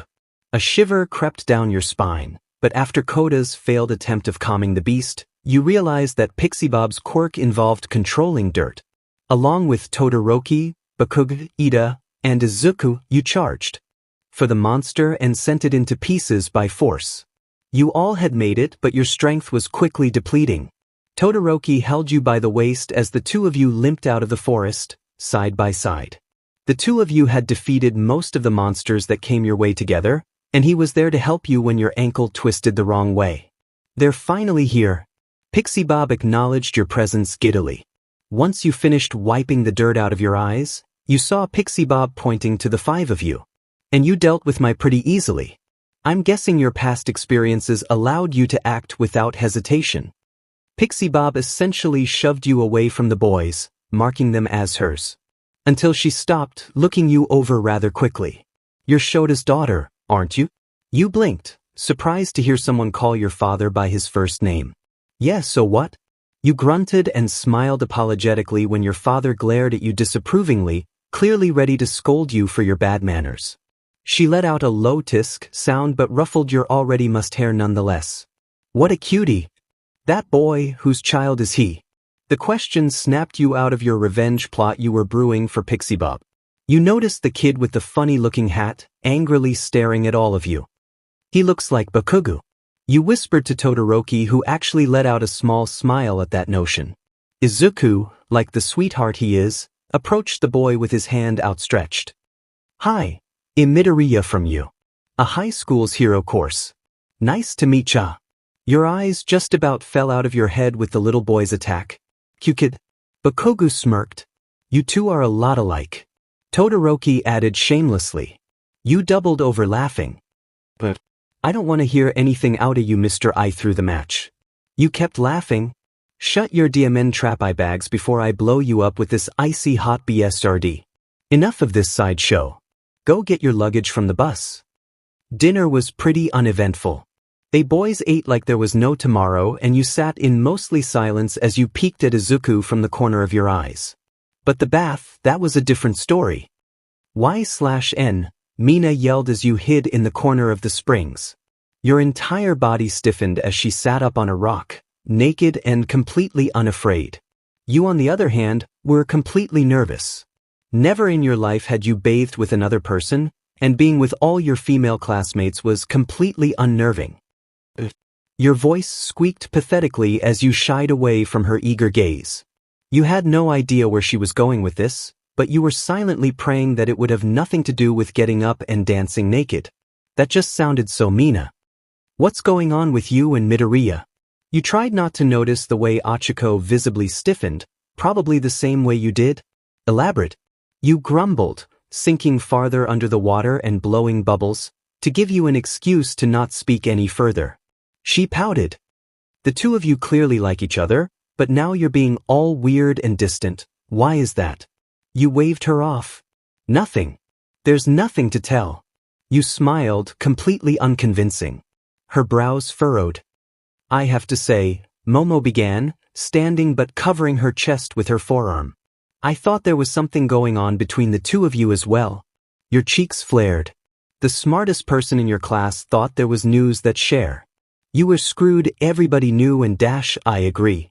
Izuku's voice was small as she placed her input. Even if there's nothing going on right now, I've always told her that I thought the two of them would be really great together. You were at the highest point of embarrassment. You could have died right there. Here you were naked in a bath full of gorgeous women, all staring and interrogating you about a boy in the other bath just over the wall. What if he could hear them? Are they ever going to stop staring? Seriously, if you could just die right now, that would make you feel a lot better. Jiru opened her mouth to speak when a jolt of panic surged through her body. We all heard the sound at the same time, the rampant thumping of a little beast climbing up the wall. A hero? Really? Koda's voice echoed down once the noise ceased. Try learning how to be a good first. Mineta's screams were incredibly loud as he fell back down the wall. Mineta's really the worst. Mina whined, but quickly replaced the expression with a cheery one, along with a big thumbs up. Thanks, Koda. You died inside as his big eyes widened, seeing all of you. His pale cheeks were replaced by a vibrant red hue, before he tumbled over the wall out of sheer embarrassment. You stumbled into the girl's room way too late that night. Mina was sitting there, a chair she clearly pulled up next to the door with her legs and arms crossed, a devious smirk plastered on her face. "Shut up," you grumbled, closing the door behind you and pushing past her. "I haven't even said anything yet," she teased, following you into the room. "You said plenty," you said, freezing as you noticed the lights were still on and all of your friends were staring eagerly at you. All of you. "Shut up." You stormed to your pallet on the floor, completely embarrassed, and hiding under your blankets as they all giggled about you. They all knew. The second morning was hellish, to say the least.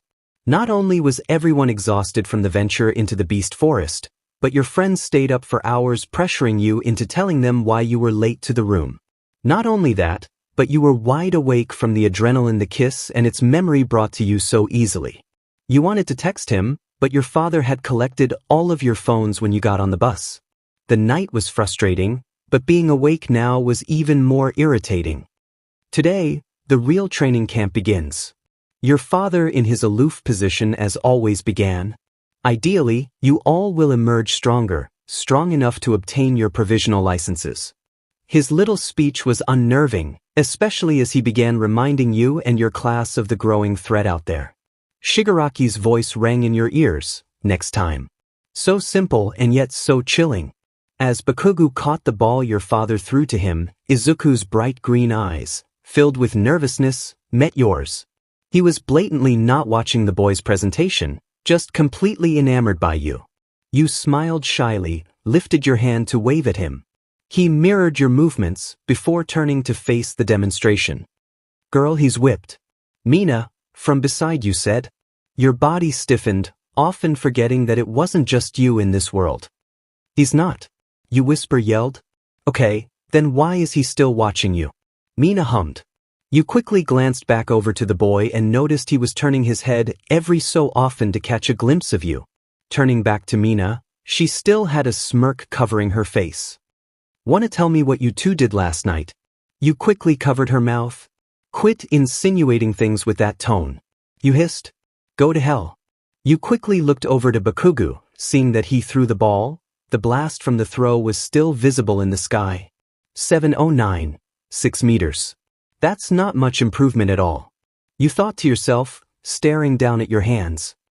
Starting today you'll improve your quirks. Your father's grin expanded, so wickedly. This will be so harsh that you'll wish you were dead, so do your best to stay alive. You're slacking, panting, gripping the wall of rocks. Ahead of you, you quickly turned and sent him a harsh glare. "I'm breathing." Your wheeze was harsh. Your father walked away chuckling, shaking his head to leave you to your misery. They created a unique torture device for all of you, encouraging you to strengthen your quirks. For you, they left you with a big slabs of rock you were tasked to break and then make float. They also said if you were feeling a little crazy, you could make the rocks float and then float up and step on each one. That was ridiculous. You activated your weird part of your quirk to your leg, spun and slammed it into the wall once more, sending cracks through it. They expected you to be able to simply break it with ease, but you have yet to do more damage than cracks on your first swing. Again and again you kicked at the rock until the after effects of your quirk began to kick in, sending intense cramps through your muscles. Wincing, you pointed to the rock and tried to will the large slab to float. It was rocky, shaking itself as it tried to answer your command. "Damn it." You wheezed, falling back. You thought back to your conversation with Ochako, how she wondered if you could eventually learn how to float people. Small objects were easy, you had shown that to Mina when you floated that bracelet back on the first day, but you had never bested floating others. This felt pointless. If you couldn't even float a rock that was half the weight of a normal person, then how could you ever float someone else? For PM, like we said, the pampering ended yesterday. Wanna eat, then you've gotta cook it for yourselves. Today is curry. Whoa, Y/N. You're really good with that knife. Mina cheered, watching you with stars in her eyes as you quickly sliced everything they needed for the curry. "That's because my stupid dad makes me cook for him all the time." You grumbled, sliding the diced veggies away and replacing it with whole uncooked ones. "But it's good life skills to have." She giggled mischievously. Before your next night with Midoriya, maybe you could try making him something. Your breathing hitched at the mention of his name and you glanced around anxiously to ensure he wasn't anywhere near you. Shut up. I'm an independent woman who needs no man and will not cook for one. You just said you cook for your dad. Completely different. After finishing your food, you felt a light tap on your shoulder. You turned and saw Izuku standing behind you with a small smile on his face. He tilted his head to the side mouthing, "Come with me." Nervous, you stood and followed him, noticing the bowl of curry in his hands. "Where are we going?" you asked as the two of you ventured into the woods. "I think I saw Koda come out here. I wanted to bring him something to eat." His green eyes, sparkling with the stars, looked over at you. "And I wanted an excuse to see you." You gulped hard. "You've seen me all day." Your hands shook nervously at your sides. "Yeah, but I haven't really seen you." He smiled. "We've been crazy busy today. How did your training go?" You sighed, forgetting how defeated that had made you feel. "Not great." He looked worried momentarily. "I just don't feel like I'm making any progress." "In what area?" "Floating others. I want to be able to float people sort of like Izuku can. But I can barely even manage to float a piece of a rock." You grumbled. He was quiet for a moment, thinking. "Well, you could always practice on me." You laughed softly. "You've got your own training to do." He nodded. "I know, maybe in the morning before it all starts." He shrugged, looking ahead. "There he is," he whispered, pointing towards the boy sitting on the cliff. It was an appealing spot, really. It was a massive cliff overlooking the entire property. You had never seen the trees and the stars collide in such an appealing way. You could stay up here for hours if they let you. "I bet you're hungry," Izuku called, walking ahead as you admired the view. "Here's a plate for you. It's curry." "How'd you know I was here?" Koda exclaimed, horrified that his hiding place had been breached. "Oh, I'm sorry," Izuku stammered. "We followed your footprints, thought you'd want some food." Second POV, their cliff, the air was thick around them. They shouldn't be there, the air itself was rejecting their presence. They were waiting anxiously, hungry and desperate to fulfill the mission they were sent for. I'm itching to go. Let's hurry up and move." This stranger was cloaked. "It's too soon, and I already told you there's no need for anything flashy." "Yeah, besides, who died and made you boss?" They continued like that, reveled in the mastery of the plan they were tasked to fulfill. "We'll fill those heroes full of holes." They were ready to obtain their targets and leave everyone else there to burn. Second, 𝐻/ and the two of you walked back down the cliff in silence. The conversation had been intense, one Izuku clearly didn't enjoy having. You didn't know that the boy's parents had died, let alone that Izuku already knew about it. It made more sense now why the boy hated you all so much, but you could tell that only encouraged Izuku to try harder to save him. "Are you okay?" you asked softly, the two of you walking in a tangent that had your sides brushing against each other with each step. He nodded softly. "Yeah. I just hope I can help him before this trip is over." "You will," you whispered, staring at his features. He smiled, his finger bumping into yours. Your heart began to beat at an endless pace, only quickening as his finger hooked with yours, pulling your hand closer so he could lace his fingers with yours. You still weren't sure what this was between the two of you, but all you knew what it felt right. And with the way he was looking at you right now, you could tell he felt it too. The third day of training was the worst so far. Your muscles were incredibly tired and you were back in front of your slabs of rocks. Fortunately, you could now send the rock into pieces with one kick. At least that was progressing. Slumping back to the floor for a short break, you heard your father yelling at Izuku. "Always be conscious of who you are. That's the key to improvement." Now you were listening. "That's why you're out here sweating. Why I'm riding you so hard. Keep it in mind always. Who I am." That was still such a lingering question you had. Especially as Tamura Shigaraki continued to rise. You tried to remind yourself, "I'm 𝐻/ and Aizawa, with a father and grandfather who love me. I have new friends and a future in sight." But sometimes that wasn't enough. And this time, when you willed the rock to rise, it did. Mew. Listen everyone. Tonight, both classes are going head to head in a test of courage. You didn't like the idea of this intense fun she was talking about. You hated scary things with every fiber of your being. With that being said, work your butts off in the meantime. Yes, ma'am. 𝐒𝐿𝐵 I'm surprised you're so good with a kitchen knife. 𝐒𝐭𝐻𝐿 gasped as she saw his immense speed. Surprised? The hell can you be bad with a kitchen knife? He screamed. All of you shut up. I'm trying to cut faster than 𝐈𝐵𝐺. You grinned deviously as you went through vegetable after vegetable. The two of you were head-to-head in this stupid competition you were doing, but you were determined to not let the butt beat you at something so trivial as cooking. What's wrong, Bakubro? You can't handle the pressure of everyone watch you lose. Watch it, 𝐈𝐵𝐺, or I'll use this on you. He growled. Come on, Ari stepped between you two nervously. 𝐒𝐭𝐴, I think that's enough knife time for you, buddy. Get away from me, dunce face. Y/N. Save me. Mina cried as your father dragged her away along with the rest of the remedial group. I did everything I could. You cried back, waving at her sadly. And by everything you could do, you meant that you begged your father for a whole 2 minutes and he wouldn't budge. When you tried for 3, he smacked you in the head and told you to go back to your training. Everyone drew lots and you were so relieved that the number of people ended up being even. If you had been alone, you would have actually chosen to learn with the remedial group instead. Your eyes met Izuku's and you smiled shyly when you saw that you were paired up with him. He walked over to you with his ordinary smile. Well, that was lucky. You nodded quickly. I know. I was worried that there wouldn't be enough people since so many are in the remedial group. You laughed. He nodded, laughing shortly. I know.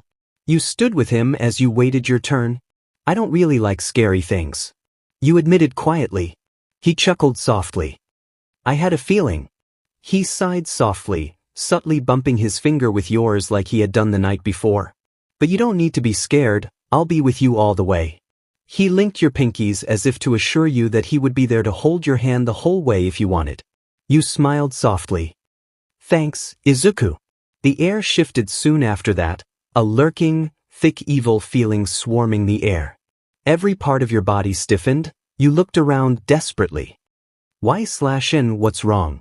Izuku asked, but you weren't processing what he was saying.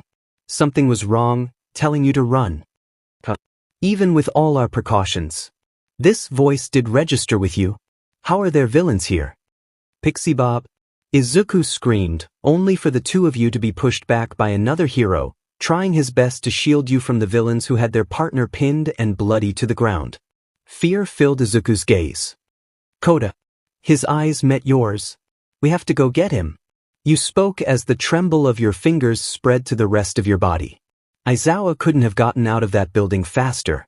The instant Mandalay's telepathic warning traveled through everyone on the campsite, he darted for the door. It didn't make sense. They had put in place so many precautions to ensure each student would be safe from the villains. Who could have leaked it? He didn't even like to think that someone could have. He wanted to trust his students and peers on the faculty. His first and prominent thought was finding you. He knew there were villains out there after you. To have the last of Nana Shimura's Aizawa paused, filled with dread as the once appealing forest was filled with flames colored brilliant blue. This is bad. He let out a sort of gasp as his eyes slowly scanned the forest. Always worried about others, raised her head. Glad. Aizawa screamed as the flames from the villain hurled in his direction. You pro-heroes stay out of our way, you're not the ones we have beef with. The man with the patched face and appealing flame scoffed. You didn't like this at all. 𝐶𝐿𝐴, these are his followers. Ida said through gritted teeth. Your eyes flickered over to him. He was incredibly nervous and his anger was only increasing. When the news first announced that there were people who admired the man you put behind bars, Ida was silent the entire day. That man put you all through hell. It was even worse when you found the merchandise sellers were advertising. You're the ones who brought him down in Hosu City. Let me introduce myself. The villain's hand grabbed the hilt of his sword. I'm Spinner. His grin only expanded as he pulled out an array of blades, pointed directly at you and your friends. And I intend to make his dreams come true. Izuku grabbed your forearm and began to step back, pulling you with him as Mandalay began shouting orders, ensuring you all leave and don't fight any villains you may encounter. Let them, class president. Ida, go without me. Izuku lightly pushed you towards Ida, turning towards Mandalay. What dash, you stammered. Midoriya. What do you mean? Midoriya. Mandalay. I know where he is. Izuku yelled out, his hand clutching his shirt as he cried out to the pro fighting off the villains. You pushed Ida's arm off, ignoring his cries of protest as you ran up to Izuku. You clutched his arm tightly. His gaze flickered towards you. Y/N, please I'm going with you. He turned and cupped your face with his hands, pain flashing in his eyes because he needed to go find Koda, but the need to ensure you were safe was just as strong. If you get hurt, Y/N, I need you to get to safety. He shook his head like he couldn't even fathom the thought. You gripped the wrists of his hands cupping your face. You're not going alone. What kind of whatever I am would I be if I let you go alone? I'm training to be a hero too, let me save him too.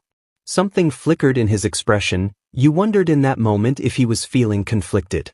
Izuku used the hands gripping your face to pull you in close and kissed you like it was the last time. As he pulled away, he shook his head. I'm sorry, please stay. With that, he activated his quirk and ran off to find Koda alone. The aftermath of using his quirk lived in the air as the quick wind it created whipped through your hair and past your shirt. Your hands began to shake as the anger from his abandonment filled you. You didn't want Izuku to be selfless, you wanted him to accept your help and fight by your side. He could run into a villain alone out there, what if he wasn't ready for it? Izawa. Please, let's get back to shelter. Ida shouted. Go without me too. You yelled, activating your own quirk and using it to lighten your body, sprinting off in the direction he ran. Damn it. You cried out, your quirk failing to uphold, due to the exhaustion and overuse of the last few days. The woods of the beast forest all looked the same and you lost sight of Izuku's flickering green. You pushed through the bushes you somehow walked yourself into when you saw 3 smaller figures standing on the walkway. You narrowed your eyes, seeing Ichiko and Tsu standing before a girl in a freaky mask. Your spine stiffened, wondering what you could possibly do to help them without getting all of you killed. You weren't allowed to use your quirk, but if she was attacking your friends. I'm Toga. You two sure are cute. The girl pointed her knife at each of them. Uraraka-san and Azui-san. She knows our names. You wouldn't happen to know where a girl named Aizawa-san is, would you?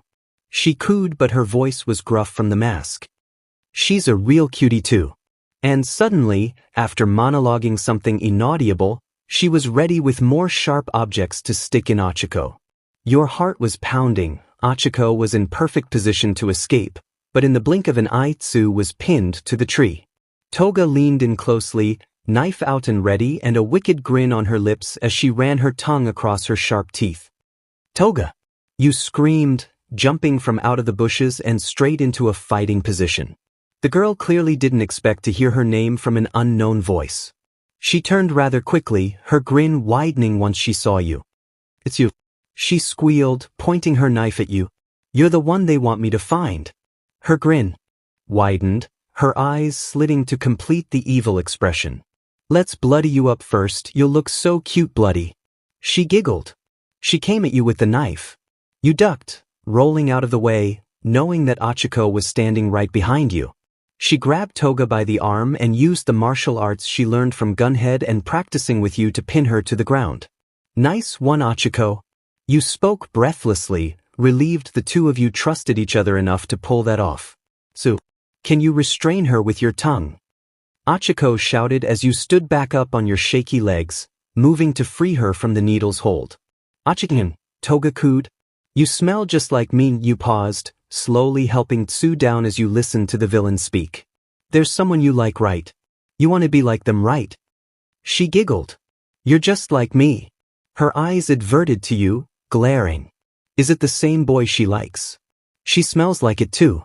When I'm done with her, you can kill her if you'd like. She giggled madly. It was freaky to hear her telepathic message without warning. Y/N, Ichiko gasped. What do they want you for? Tsu asked. How would I can tell you. Toga cheered. The boss thinks you're just the absolute cutest and wants you all for himself. Your eyes widened, Uraraka's. A familiar voice called out. Your eyes peered up and you saw a whole group of your classmates, but seeing Izuku made your heart fall. Guys, Tsu called, waving her arms frantically. Her movement was so fast that you didn't even see Toga kick 𝐻𝐿 off her. There are too many now and I don't feel like dying. Something caught her attention. She paused and shifted into a dream-like state. She was mesmerized by Izuku, but was gone before anyone could react. Idiot. You cried, seeing his bleeding face. Idiot. You screamed again as you saw his broken limbs. If you had just let me go with you. You cried, angry with him and angry with yourself for getting lost in the stupid big forest. Why are you worried about me? You're the one in danger. He exclaimed, but his voice grew wearier with each word. We're all in danger. You retaliated. You're the one who's broken on Shoji's back. I'd hate to break up this lovers' quarrel. As soon as everyone's attention was on Todoroki, you noticed a man standing in the shadows. His face adorned a black and white mask, and he held himself with the utmost confidence as he stood there, twirling something. As you opened your mouth to speak, you were suddenly gone. Guarding Bakugo. Then where is 𝐻𝐸𝐽? What do you mean he's right? Izuku started, but was met with nothing but an open pathway filled with rocks and trees. Panic filled him immediately, his head jerked back and the spot you had once been standing was empty as well. 𝐻𝐸𝐽's gone too.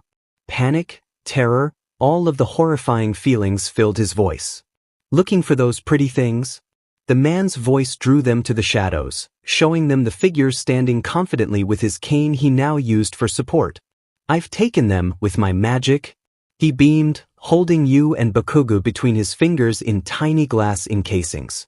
What? You give them back. Izuku screamed, his heart pounding uncontrollably. The pain from his injuries had vanished once more, now replaced by the fountains of adrenaline flooding his system.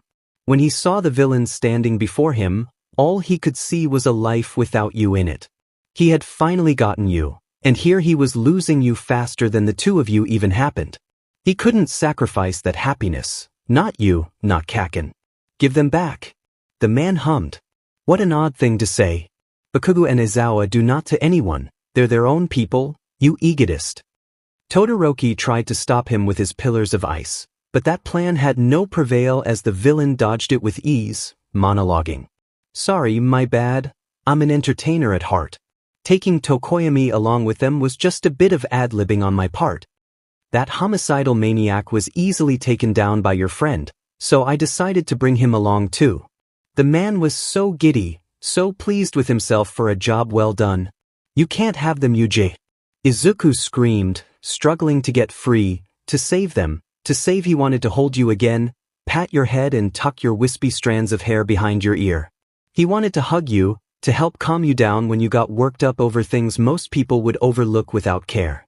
He wanted to be there with you, to experience life and everything with you. He couldn't let them take you or his friends. I'm sorry, but deception and running away are my only special abilities. I can't go head-to-head with a bunch of hero trainees. Barreling through the air with the help of Tsu and 𝐻𝐸𝐽, Shoji, Izuku, and Todoroki were determined to catch up with the villain holding you and their friends. After distracting him with their presence, the three took down the masked man with an explosive amount of power. I know those brats. Who are they? It all happened so fast, the burst of blue flames, going head-to-head with each of the villains, Toga finding Izuku. What they didn't expect was for that relief to be so temporary, so trivial. When Izuku saw those capture crystals, he thought the fight was one step closer to being over. He didn't expect the warp gate to appear. They'd won, hadn't they? Sorry, another bad habit of mine. One of the tenets of magic states that flaunting a particular object, the man reached to his face, pulling off his mask to reveal he wore another with holes for his face and mouth, is inevitably a part of the trick. He stuck out his tongue to reveal he still had you and Bakugo in his grasp. He was entering the gate, and once again that future, the one with you and all of your friends, felt out of reach once more. Not until a beam of light hit the man in his face, the crystals falling from his mouth.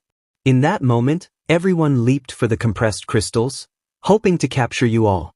Todoroki was so close to capturing two of them floating simultaneously through the air, falling close to the warp gate.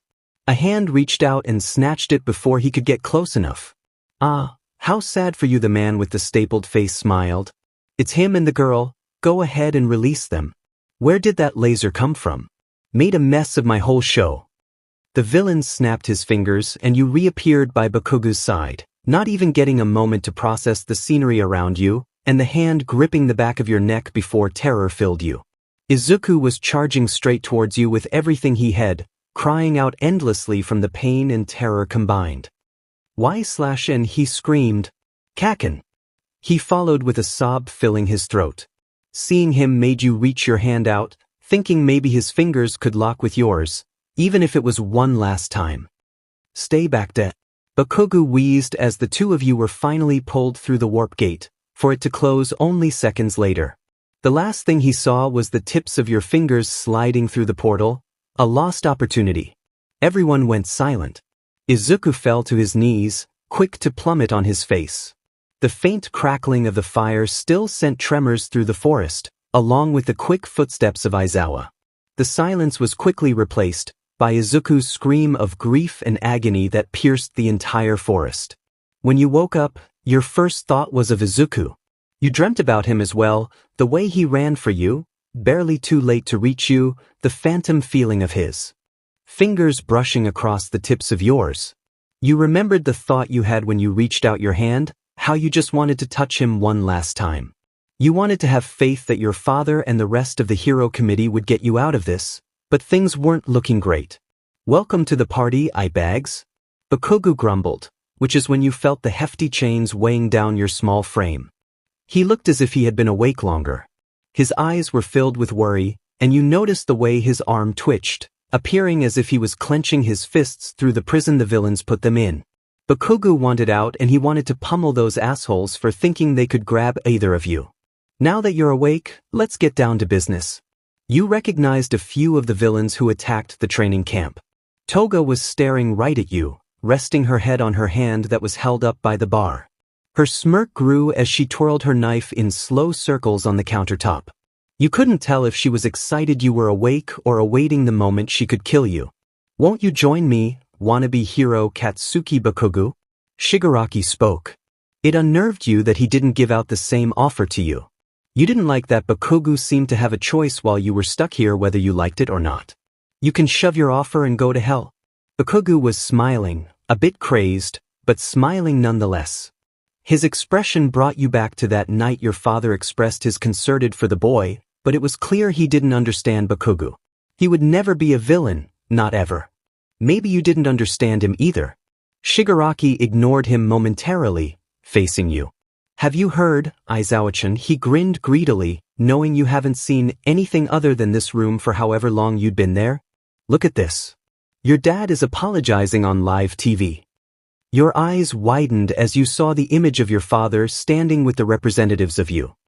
Apologizing for the camp. It seems he doesn't care about you at all, doesn't it? He's on live TV instead of searching for his little girl. "Don't listen to him," Bakugu hissed. You stared at the television, watched as your father bowed his head shamefully. You squinted your eyes, trying to make out his features. His hair was slicked back, extremely unordinary for him, his entire body was tense and there were deep circles under his eyes. Was it because he was so worried about you or the fact that he had to be on TV? Was it -y/n? Bakugu snapped and your eyes met his. "He'll come find you. Why re they criticizing the heroes anyways, huh?" Shigaraki held his arms out theatrically. Their only crime was doing too little too late. The villain with the patched-up face added with a snarky little hum. "It is their job to protect people, but anyone can screw up now and then, right?" Shigaraki laughed. "Heroes sure do have it rough, I'd say. Am I right?" This time he was directing his question to both of you. Bakugu remained silent as the League of Villains shared their own opinions on heroes with you. You watched Bakugu carefully out of the corner of your eyes. There was no shift in his expression as he watched. He must be coming up with a plan to get out of there, right? Or was he expecting that you were? "And I know you love to win." Or was he actually listening to this garbage? "Dabi, untie him." Dabi, the villain with the stapled skin, looked baffled by this demand. "He'll go wild for sure." Bakugu's brow twitched as if it was begging him to scream. I'd sure as F blast you to hell. We have to treat him as an equal, we're scouting him after all. Besides, before he throws a tantrum, our little you. A student knows he can't win. Shigaraki's eyes showed his wicked grin. What about the girl? Dabi asked, jerking his head in your direction. The girl? He asked with a hum, turning his body to face you. She's only going to talk to me. Twice, you do it? Dabi deflected his boss's demand. The villains began going on a tangent of why Bakugu was the greatest choice, why it wasn't by accident. He even related it to you, people who have suffered at the hands of heroes. Detrimental choices were made to hurt each and every person in this room. Twice finished unchaining Bakugu, whose eyes immediately flickered over to Shigaraki, who was heading straight towards you. Without even batting an eye, Bakugu leaped forward and sent an explosive blast in his face. You smiled expectantly as Bakugu regained his footing, hunched over on the ground as he scoffed. I can't stand idiots like you, demon morons who can never get to the point. He growled, boring us to death over here. He lifted his head and grinned wickedly. Shigaraki! Twice cried. So you want us to cause trouble and be your pals? Bakugu snickered. What a joke. His eyes flickered over to you and you could see the way he scanned you over to check for any injury he could have possibly missed in those 15 seconds. I've always admired All Might's triumphs. No matter what any of you jerks say, nothing is gonna change that. You noticed the way that Shigaraki stared at the ground, his hair covering his scarred face. Your eyes flickered to the floor and you saw the hand that once held his face so tightly, discarded on the floor. Father. He whispered. Eraserhead.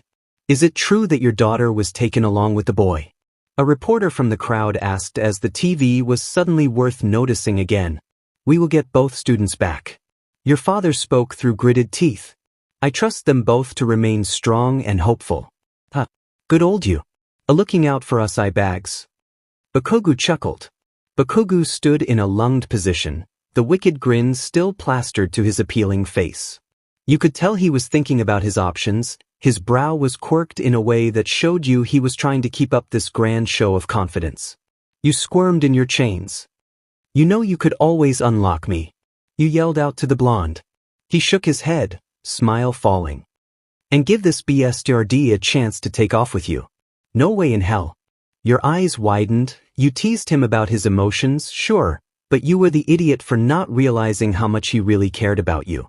The way he didn't even look back, so he wouldn't be distracted by your presence, showed you that this was way more than just him trying to be a hero. In that moment, he'd do anything to save you.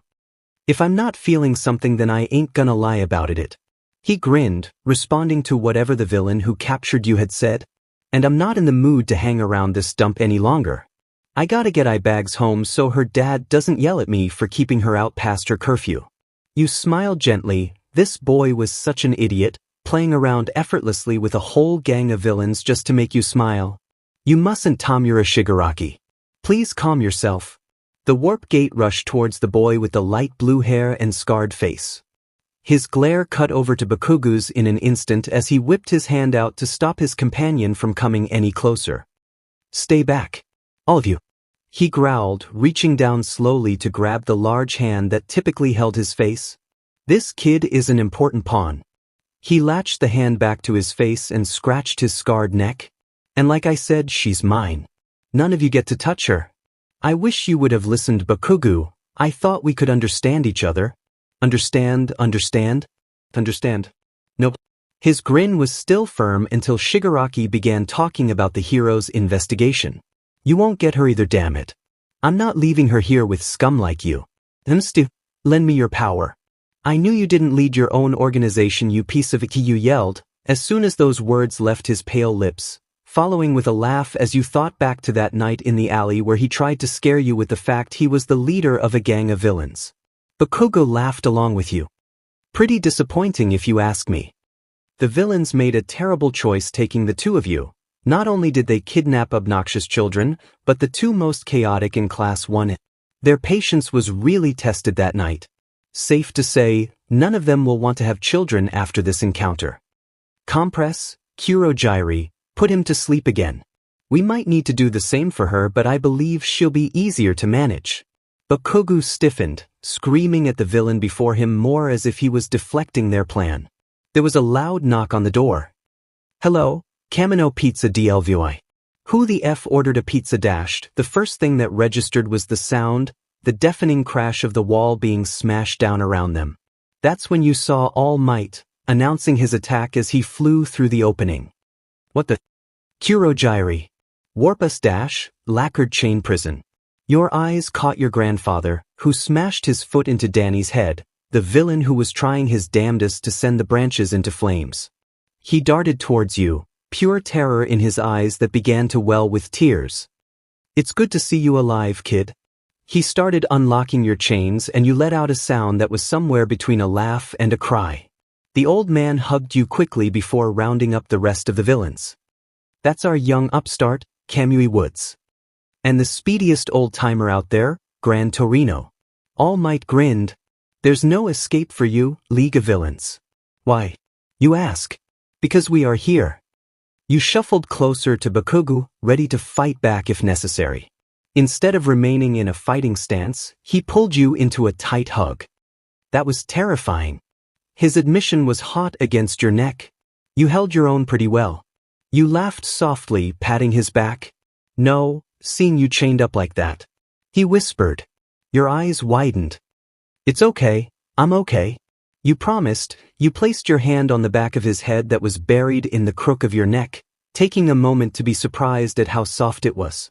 All Might approached the two of you, glancing down at you both as you separated with the same beaming expression written across his muscular face.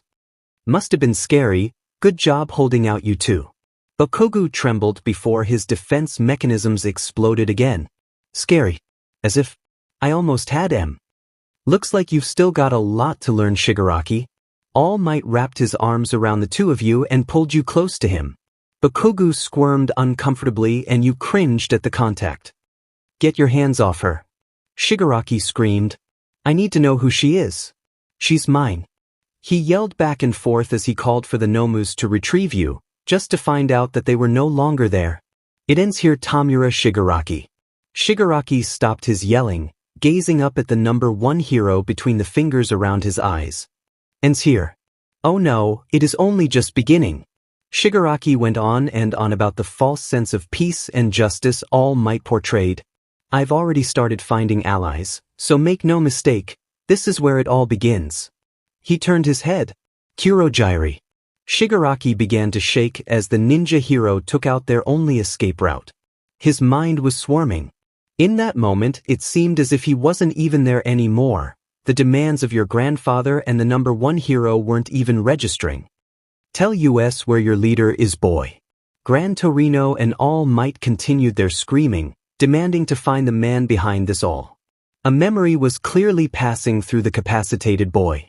His eyes locked onto yours as his body continued shaking, clearly having the urge to scratch. He whispered, I know who you are. Your heart pounded against your chest, but he just said he didn't know. Who dash, you don't know anything. Gran Torino snapped. Tell us where dash, why/ensure dash, and with that, seemingly out of nowhere, but convenient timing nonetheless, a different form of the warp gate entered the old bar. A mass of wicked-looking Nomus came hopped into the decimated area, sprouting in all sorts of directions, evil and snarling as they were ready to leap for their prey. Bakugo's eyes were locked onto yours in pure terror as the warp substance that brought in the Nomus took over both of your bodies. And with that, you were gone once more. The warp ink had a terrible taste. It was all-consuming, clinging to every part of you even as it dissipated. 𝐈𝐵𝐺. Bakugo's voice called out, following his yell with a loud series of coughs. Ding, what was that? You rubbed it out of your eyes as you heard him padding around on the ground, looking for you. I'm here. You gagged, the remnants of the ink still haunting your throat. Apologies, you two. A voice hummed. You could see Bakugo now, the way his eyes cut in the direction of the voice. He was panting, the remnants of the quirk still stuck with him as well, sweat dripping down his paling face. So you're that girl Tamura hasn't stopped talking about? The voice you still refused to turn your head and identify the speaker, asked with an amused chuckle. Do tell me, has he figured it out yet? Your eyes widened as you remembered the last thing Shigaraki tried to say to you. I think so. You whispered. Here they are now. The rest of the villains captured by the Warp Ink were now arriving on this odd plot of land. It was clearly a destruction site, but you couldn't tell what it had been before, or who had been there when the violence ensued. You failed again, Tamura, but you mustn't lose heart. The villain was terrifying. His face wasn't even recognizable behind the dark mask and the peak of wires that surrounded his head. He reached out his hand to the boy kneeling on the ground before him. Try again, it's all for you. I knew you'd come, the villain said after a moment, but it didn't seem like he was addressing the boy on the ground before him. You don't know how the villain sensed his presence. All Might came barreling into the scene, his fists colliding with the villain's immediately. But the terrifying part was, the villain was holding him back, seemingly with ease. Come to kill me again, All Might, the villain shouted. The amusement that held strong each time he spoke was clear in his voice. The taunting was endless. The man pointed out the ways All Might had grown weaker in their time apart. He was relentless, strong physically and brilliant in psychological warfare. I'm not making the same mistakes I did 5 years ago, all for one. All Might snapped. I'm taking Bakugo and Aizawa with me and then I'm smashing you into a prison cell. The villain, all for one, chuckled appreciatively at All Might's declaration. So are you saying you don't know who she is either? He asked, tilting his head covered in the industrial mask. Being that you're still calling her by that silly cover-up name. All Might stiffened. He knows too. You whispered. Of course he does, I begs. Bakugo grumbled by your side. If that twig inside knew, then of course his boss does. I don't know what you're talking about. All Might shook his head. I don't believe you, but for Tamura and that girl's sake I think it's time to finally tell everyone who she is. A rush of adrenaline entered your system at the thought of finding out who you used to be. You were incredibly conflicted. The side of you that has wanted to know where you came from your entire life was there and ready to listen, but the side of you that loved your friends and family and wanted to be a hero more than anything she wanted to fight back. Stop it. You screamed. Bakugo pulled you down by the wrist. Do you have a death wish? He hissed. All for one glanced over at you, seemingly curious. What? You mean you don't want to know? He chuckled softly. You yelled. My father will tell me who I am when he is ready. I don't wish to know my past from someone as wicked as you. You stumbled back and fell into Bakugo's chest. His hand was still wrapped around you as if he could protect you from this insanity. You couldn't believe you were saying any of this. For so long was all you wanted. It was right in your reach and you were throwing it away. The villain chuckled, blocking another one of All Might's punches. Oh dear girl. The villain's voice drawled into a cruel laugh. They kept it a secret from you to protect you from me. They were never going to tell you. But here I am, I found you, so it's now or never. He laughed maniacally. The two of you run. All Might bellowed. Bakugo grabbed your arm, pulling you to your feet, but the members of the League of Villains quickly circled you. Don't you want to know why /N? Shigaraki scratched at his neck. I know. In an instant, it was like the villain's quirk had changed. An evil flicker of light smacked right into All Might and sent him flying back miles. Now that the distraction is out of the way. All for one brushed his hands together. I have about 15 more seconds to share your story. I don't want to hear it. You screamed. Your name is /N Shimura. You are the one who lived, after your brother killed everyone in your family but you. He began to speak again, but All Might had returned, quicker than the villain had anticipated. You are one of the last of Nana Shimura's bloodline. That's why they were hiding you from me. All for one force activated Kurogiri's quirk. You need to flee Tamura, take them with you. Your mind was spinning, but you didn't let that distract you from aiding Bakugo in fighting off the villains ahead of you. Hi /N, Toga giggled as she swung her knife towards your head. You dodged and grabbed her wrist, but she pulled herself closer. Can I call you that? Or would you rather me call you Shimura-chan instead? She giggled and you punched her in the face. An explosive sound went flying through the sky. It distracted all of you momentarily and you saw a flicker of green light, a flicker of hope. Kirishima was reaching out to the two of you.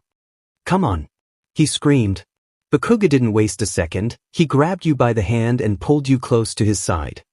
Activate your quirk, he warned, sending of an intense explosion that sent the two of you barreling into the sky at a rate you had never experienced before. You clung to his neck as your quirk kept your body light. Bakugo's hand clamped with Kirishima's as his lips twisted into a wild grin. You idiots! As the five of you flew through the air, your body was scuffed by the explosions coming from Bakugo and Ida, but you didn't care. Mount Lady and your grandfather both ensured your escape route stayed clear as other villains began to come for you. You made it to the ground, safe and all limbs intact. The five of you ran like your lives depended on it until you were safely hidden amongst the civilians. Izuku's phone was ringing in his pocket, but he tossed it over to Ida before pulling you in for the tightest hug you had ever felt. Y/N, he whispered your name against your ear like a prayer. Y/New York/N, I'm here now, you said, tears slowly trailing down your cheeks and clutching the back of his odd shirt. You saved me, thank you. His hand were through your hair and cupping the side of your face, his thumbs caressing your cheeks. You thought in that moment that he would kiss you, but he laid his forehead against yours. Are you okay? He whispered. His eyes were slanted, like he finally felt a moment of relaxation now that you were back in his arms. I just said dash, with what All for One said. He clarified and your breathing hitched in your throat. It's all a little confusing. You admitted. I don't know who Nana Shimura is, or why my brother killed everyone but me, and is my brother supposed to be Shigaraki? Is that why he somehow knows me and I dash?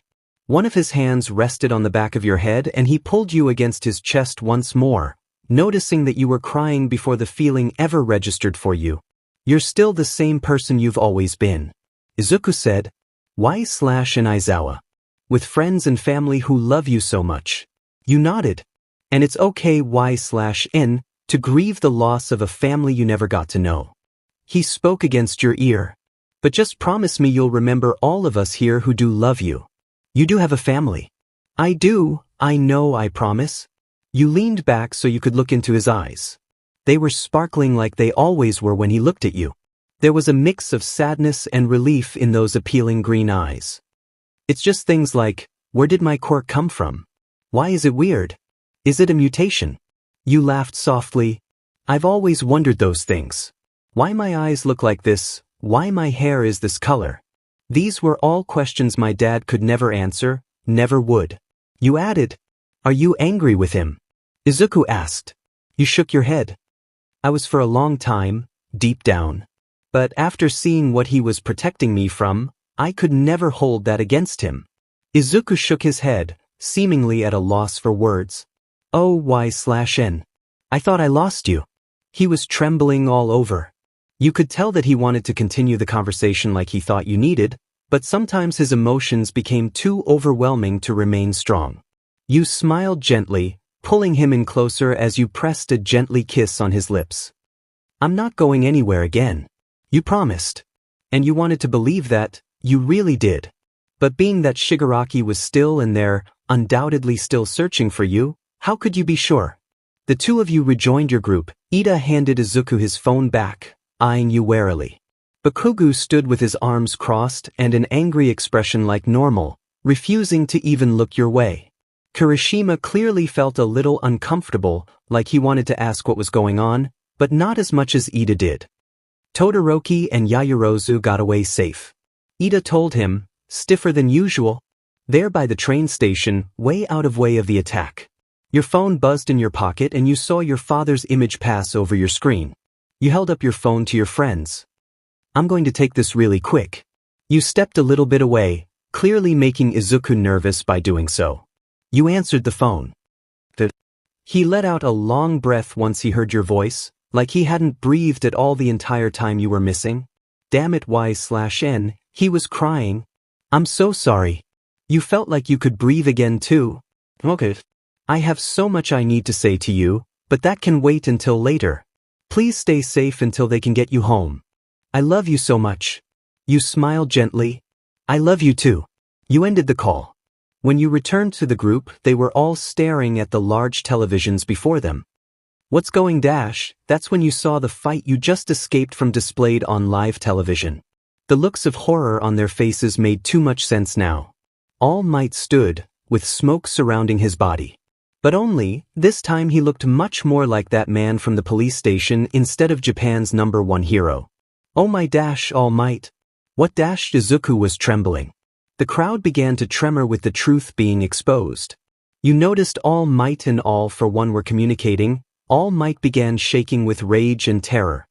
But Kogu whispered. You repeated, your voice shaking. He's still our All Might. Who cares if he looks a little bit different? Someone from the crowd shouted. Come on, All Might.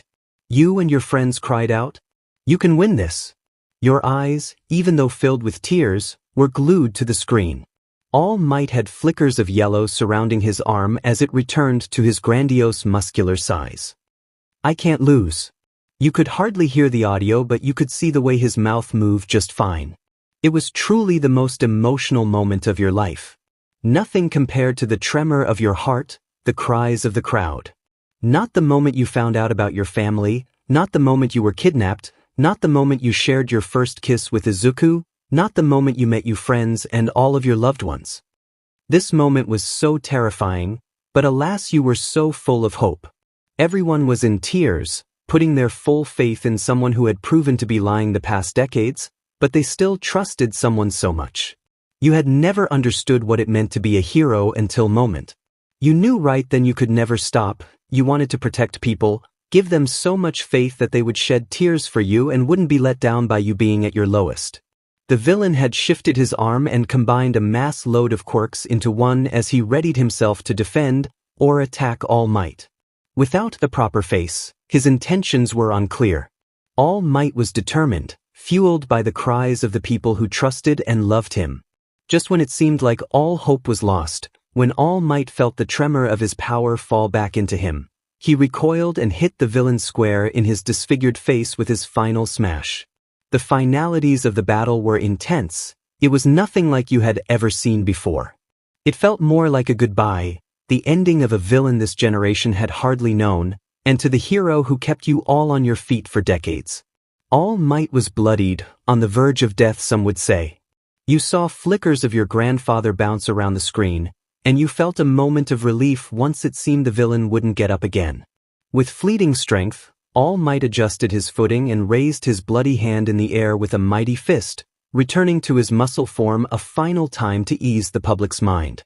But as the news reporters were divulging the news about All Might's final act as the #1 hero, he returned to his normal state, holding out his pointer finger towards the camera. The audio was clear. It's your turn. Izuku's eyes were glued to the screen, even as they welled with tears so uncontrollable he doubled over. And all you could do was watch along with Bakugo, wondering. You didn't want to be at the hospital, but your father and grandfather had insisted. You ended up being completely fine. The doctors suggested that your guardians watched you regularly for any signs of PTSD. But now that the insanity of the last few days had slowed down, you were ready for some answers. Where is he? You demanded your father, who you were now done putting up with his hugs and apologies. I told you, he's with All Might. I want to talk to him too. When your father refused to take you to them, you searched through every hospital room until you found the one you were looking for. You experienced some cries of protests from patients you were disturbing, but in the moment you didn't care. You slammed the door open, cringing at how loud it actually was. All Might, in his shrunken-down form, glanced up at you with a small smile. Ah, hello, young Aizawa. He was expecting you. I need to speak with all of you. I know who All for One is now, so I'm done with all of the secrets. You were pacing across the room, addressing the three men. All Might was still in his bed and pitifully covered in bandages, while Gramps held himself up with his walking stick, and your father had occupied the chair Tsukachi once sat in. I want some answers. You snapped. The three of them exchanged glances. We were only trying to keep you safe. Your grandfather said begrudgingly.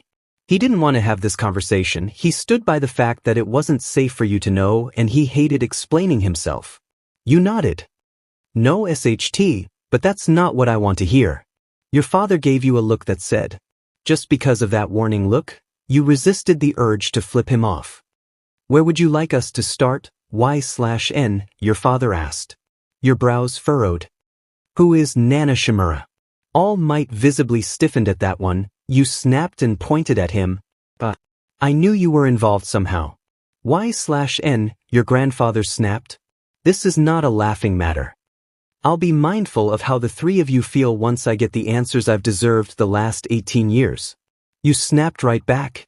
You just turned 16. One of them added. So not the point. Nana, All Might started, she was my Your eyes narrowed. I need the full story and I know it doesn't end at that. How are you connected to Izuku?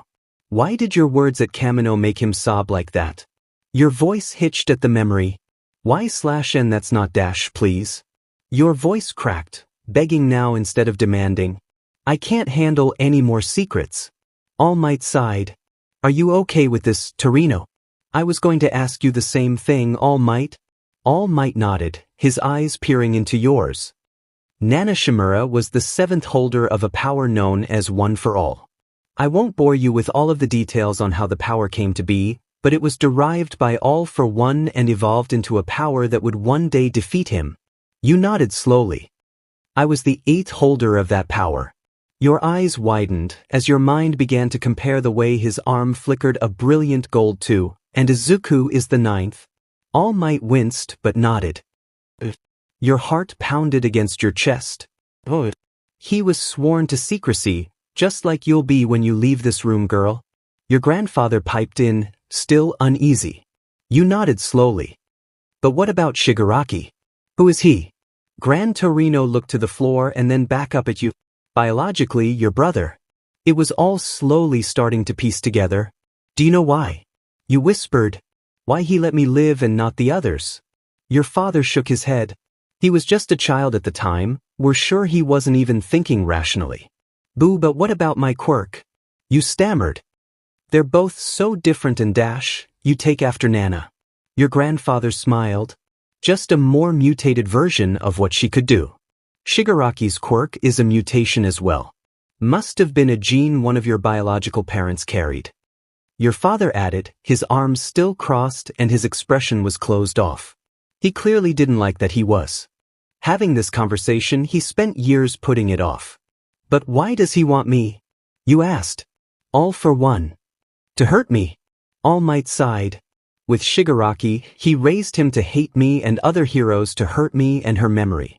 He knows how much she meant to me, that's why he killed her. Your eyes widened. She wasn't even in possession of One for All when she died. He will do whatever he can to get that power back and kill everyone ever associated with it. And that girl, that includes you. You and Izuku met on the roof of the hospital that night, just a few hours away from being discharged. I'm surprised your mom let you come up here alone. You chuckled softly once you heard the door click shut, and his feet shuffle as he sat beside you. It took a lot of convincing. He laughed softly. I bet. You sighed, thinking back to your own conversation with your father, asking him to let you come up here alone. Everyone was extra protective of you. How did your conversation go? He asked. With your dad and grandpa. Oh, All Might was there too. You hummed, noticing the way Izuku's eyes went wide. All Might. But you looked him in the eyes that moment, a deep pounding in your heart as the wind whipped through your hair. You knew what you had to do if this was going to go any further. This is your chance to be honest with me, Izuku. I don't give much chances after I find out people have lied to me. He looked confused, but then his eyes widened as he pieced together what you were asking about. Y/N, I'm not sup dash. Tell me your truth, Izuku, about your connection with All Might and my grandmother. You reached out and grabbed his hand, squeezing it once, your fingers outlining the scars that hadn't been there during the training camp. The last time you had held his hand. Tell me please. Or walk away from me. You needed this honesty with him. You couldn't be honest with him and your truth if he wouldn't give you his. Izuku took a deep breath. For a moment you thought his loyalty to All Might was so strong that he was going to stand and walk away, but he told you everything. Starting from his quirkless BR, his lifetime of being bullied by Bakugo, his first encounter with All Might, and all that building up to it. And then you told him yours. Starting from being the one who lived, Nana Shimura, Tomura Shigaraki, your quirk, your everything. Can you still love me one day, even though I kept my greatest secret from you? He asked softly, his fingers trailing the lines of your palms. You felt the heat rise to your cheeks as you glanced up at him. What about you? Can you still love me even though my brother is destined to be your greatest enemy? You deflected his question. Izuku gazed into your eyes, the lights of the city around you both reflecting in his eyes. His free hand gripped your thigh as he pulled you closer, the other touching softly under your chin as his lips connected with yours. It felt like fireworks were going off around you. With so much uncertainty in your life, so much baggage that was finally beginning to be unpacked, it was everything to know that you would have one constant in your life no matter what. Izuku Midoriya was so perfectly that. After the Kamino nightmare, things didn't go back to normal. I want to come with you too. You whined, grabbing onto your father's arm and floating your body upwards as you clung to him. He waved his arm around like he was swatting off a bug or shoving off a disobedient child. You need to go get your stuff moved into the dorms. Your father had finally let you off the protective leash he put you on after the incident. Only you weren't allowed to call it that because he said it would make people think he actually puts you on a leash, but Diamond, he may as well have. You haven't been allowed to go anywhere without him for weeks. You should have been ecstatic that he was allowing you to venture off to the dorms alone, but that would just be another place to be surrounded by pro heroes playing helicopter parent. Besides, the only reason you wanted to go was to say hi to your friends and Midoriya. Whatever. You drawled out. Lemmy. You darted to your room to grab the box that you had packed earlier and brought it to the car an employee from the school brought over to pick you up. Whatever you do, don't let Izuku's mom not let him come back. He has to. You called, shoving the box into the trunk, while pulling the hero driving the car inside to help you out. That's her decision, Y/N. You'll have to accept whatever she says. I just don't work like that. You winked at him. I'll go over there and start crying and tell her how I need him to be there to protect me after the whole kidnapping fiasco. Your father shoved you lovingly back into the house. And she'll tell you that your pro-hero father can do that just fine. Keep talking like that and I'm going to have to start worrying about your progress as a hero, you manipulative little... He chuckled softly. Go get the rest of your stuff before I put you on a real leash. Hey, I grew out of the ones they sell for toddlers a long time ago, old man. You shouted. Really? He made a motion with his hands that signified something, in this case you, was small. You look like you'd still fit. Oh, just go already. You saw the car pull up. Good morning, All Might. You grinned and waved giddily, shifting from your grumpy demeanor to the retired pro. Morning, young Aizawa. He lifted his hand that wasn't bandaged to greet you. You scoffed. Please, you're basically my uncle. Call me Y/N. You waved your hand dismissively. Inside Y/N, your father snapped. Sir, yes, sir. You made a mocking saluting motion at him as you ran back inside the house. Yes, I'll call you when I get there. You laughed softly. But only if you call me whenever they leave. I don't believe for a second that my father will follow up with me. You grunted as you shoved your remaining box into the back of the car. Izuku's laugh was breathless and incredibly intoxicating. How are your injuries holding up? You asked. I'm doing much better. You wondered if he was flexing his arms, stretching out the muscles that must be pretty tense. That's what I like to hear. You were grinning, you were always grinning when you talked to him. He laughed softly. How cool would it be? You knew he had just laid back on his bed because you could hear the squeaking of the springs within the mattress. If we all lived together. You laughed. I don't know if you're going to be able to handle seeing me every day. You shook your head. Or the rest of our classmates for that matter. Y/N, I dream of seeing you every day. Now you were blushing. You flatter me too much. He laughed. Impossible. You shook your head even though you knew he couldn't see it. No, really you do. Want me to pull my list back out and reread to you all of the reasons why you do in fact flatter me too much? You loved that it made him laugh, that he accepted you and all of your ridiculousness and just allowed it to bring more joy to his life. You liked that you brought more joy to his life. Well, I'm going to get going. You said as you shut the trunk. My driver is glaring at me. All right, I'll see you soon. This place is huge. You gasped as you were led into Heights Alliance. I'm glad you seem to like it, Aizawa-san. Principal Nizu said giddily as he showed you around Class 1A's dorm. I do, this is really awesome. I do hope all of your friends decide to come. It would be a real shame. He sighed as he led you to one of the girls' hallway where your room was located. We spent so much time putting this idea into play, it should be completely finished up in the next few days. Your father will be staying on campus as well in the teacher dorms, isn't that exciting? You nodded, taking a minute to process all the information he was spewing. Yes, I'm glad he'll still be close. Nizu left you to your room while he went back downstairs with the teacher who drove you over to grab your luggage. You looked around the room and thought of all the ways you could decorate it. You fell back onto your bed and stared at the ceiling you wanted to line with stars, and hoped that everyone would be joining you here soon. 3 days passed and it was finally time to move everyone into Heights Alliance. You were absolutely ecstatic when your father told you he and all might manage to get all of Class A on board. You cried so many happy tears and called all of your friends to celebrate. You ran out of the front door with your father closely behind and immediately charged towards Mina, tackling her in a hug. I'm so glad you're okay, Y/N, she cried as she patted your head and passed you off to Ochako. Me too. Gosh, it was so scary.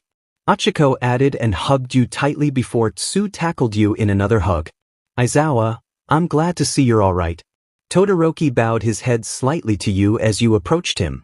You beamed. Thank you, and thank you for coming with the rest of them to help me.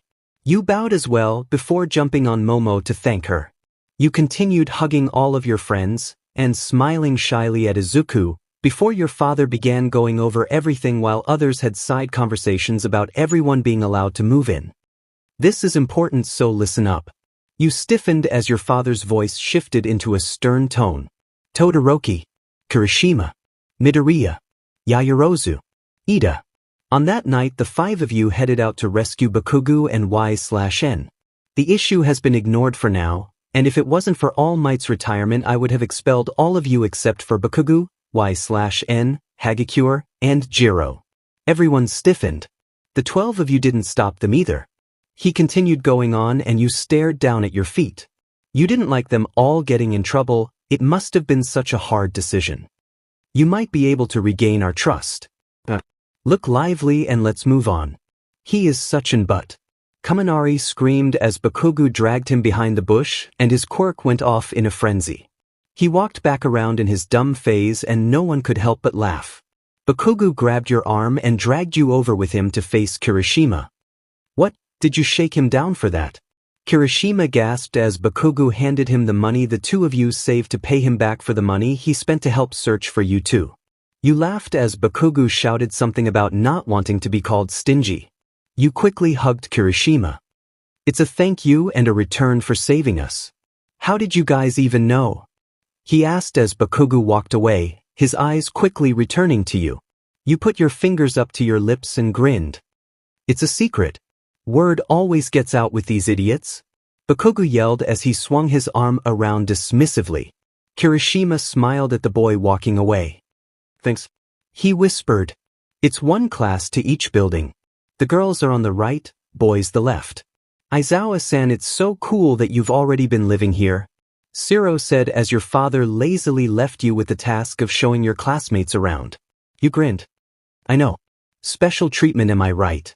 It seemed word hadn't gotten out to your friends about everything from that night. No one had asked about the truth of your family, which you were grateful no one shared. You know that the ones who were there that night likely heard everything All for One said, but most of them probably didn't even know who Nana Shimura was. Unless they opened a history textbook. You had done that, scouring through A's library. You had no memories of your life before you were adopted, so you had no idea if you even met the woman.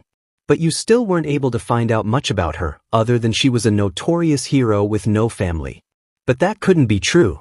You did snap a picture you found in a very old book, one of her and your grandfather fighting alongside each other. It was a keepsake. But besides all of that, you were glad to keep this to yourself for now. There was too much that needed to be figured out, too much danger. Kyoka.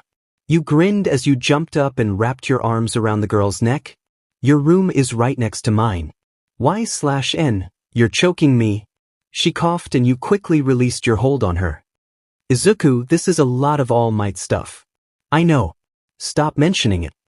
He covered his face in embarrassment as you doubled over on his bed, laughing.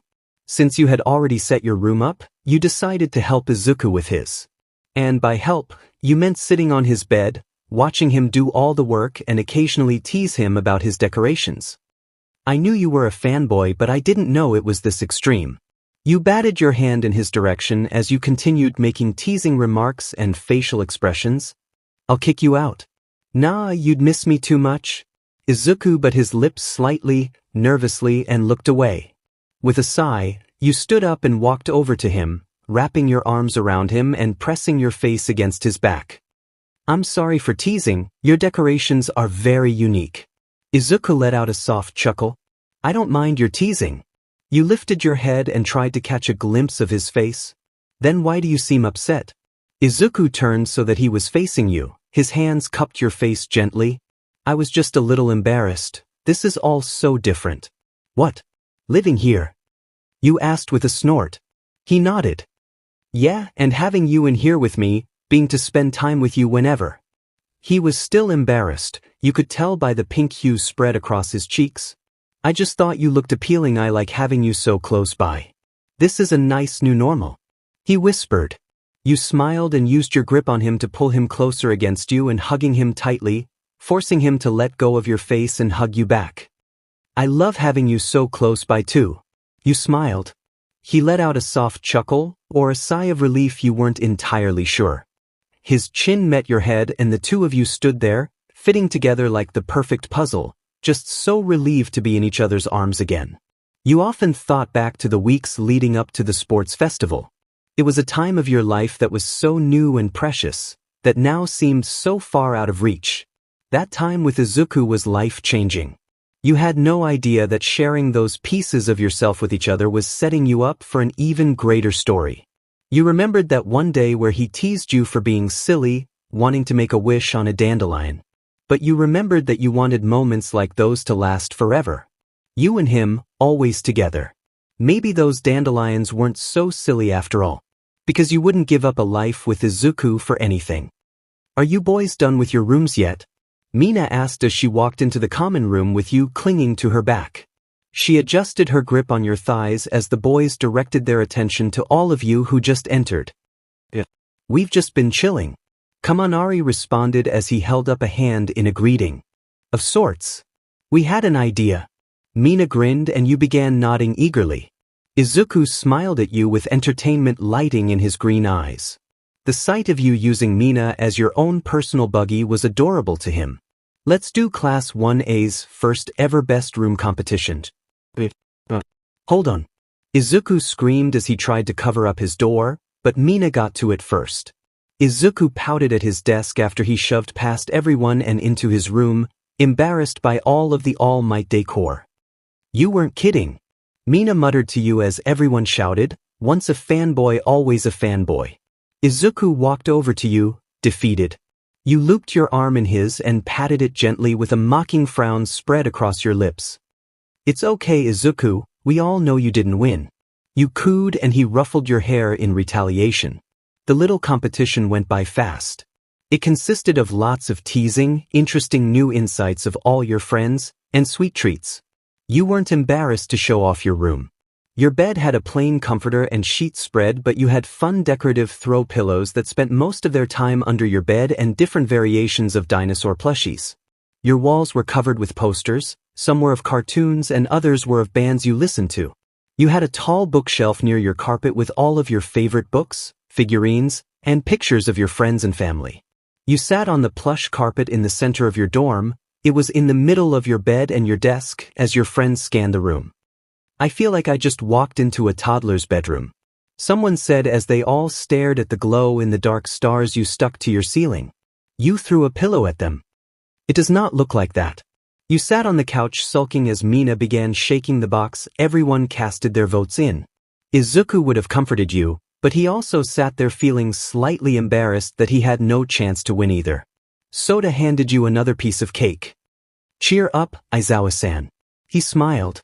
You looked up at Izuku.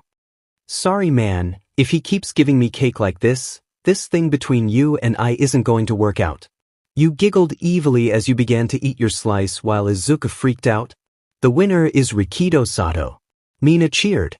You sat in the common area, the lighting in the room dim, illuminated by the faint glow of the lamp you had on. There was a book sitting in your lap, open but unread. Izuku had went outside with a few of your friends a while ago. It was hard not joining because you were really curious and liked being included, but you weren't asked, so you were being mindful of their request. But you hated that. Being alone was boring after the exhilarating day you had. You were so excited to no longer be alone in this huge dorm. Having your friends back by your side was all you wanted since you were rescued from the attack on 𝐻𝐻𝐿. But here you were all alone. You groaned as you leaned your head back on the armrest of the couch. You stared out the window, admiring the way the sky looked the same from upside down. Everyone who hadn't gone outside retreated to their rooms. They were all exhausted from move-in day, so you were one of few who still had an abundance of energy. You held up the book and squinted your eyes to try and read it again. You didn't hear the door open or the footsteps and whispers of your friends as they came back inside. You did, however, feel the shift in the couch. I'm pretty sure it's easier to read sitting up. Izuku chuckled as he reached forward and grabbed your wrist, gently tugging you up and towards him. You frowned. That wasn't working either.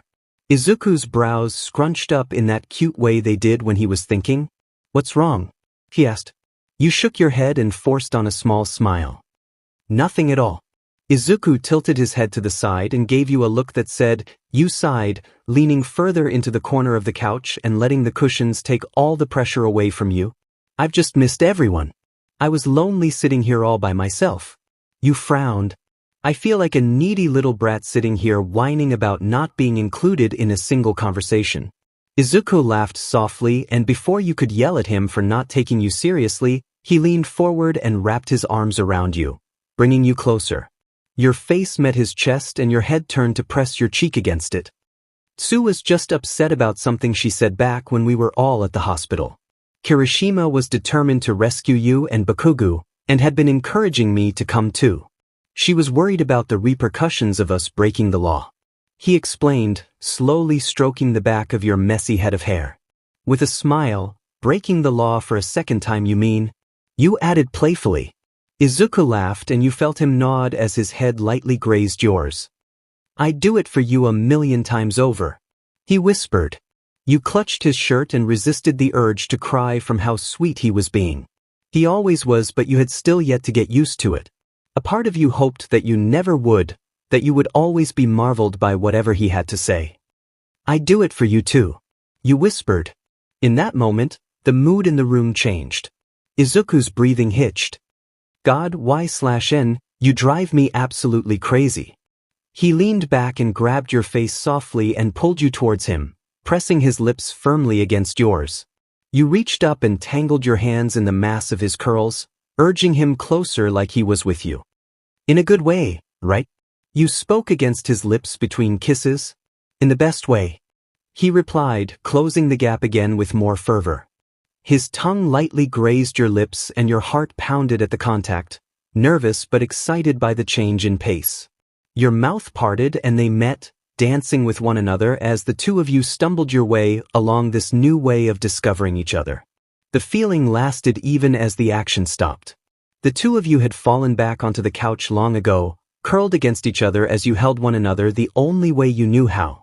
Izuku's forehead rested against yours as the two of you laid in the room dimly lit by the lamp behind you, only the sound of your breathing filling the room as he traced small circles along the length of your arm. I like this new beginning, Izuku whispered after a while. You remained there, still, as you replied.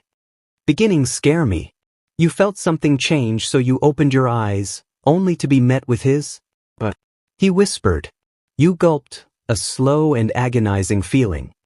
Because a beginning means there's so much more to come, so much uncertainty.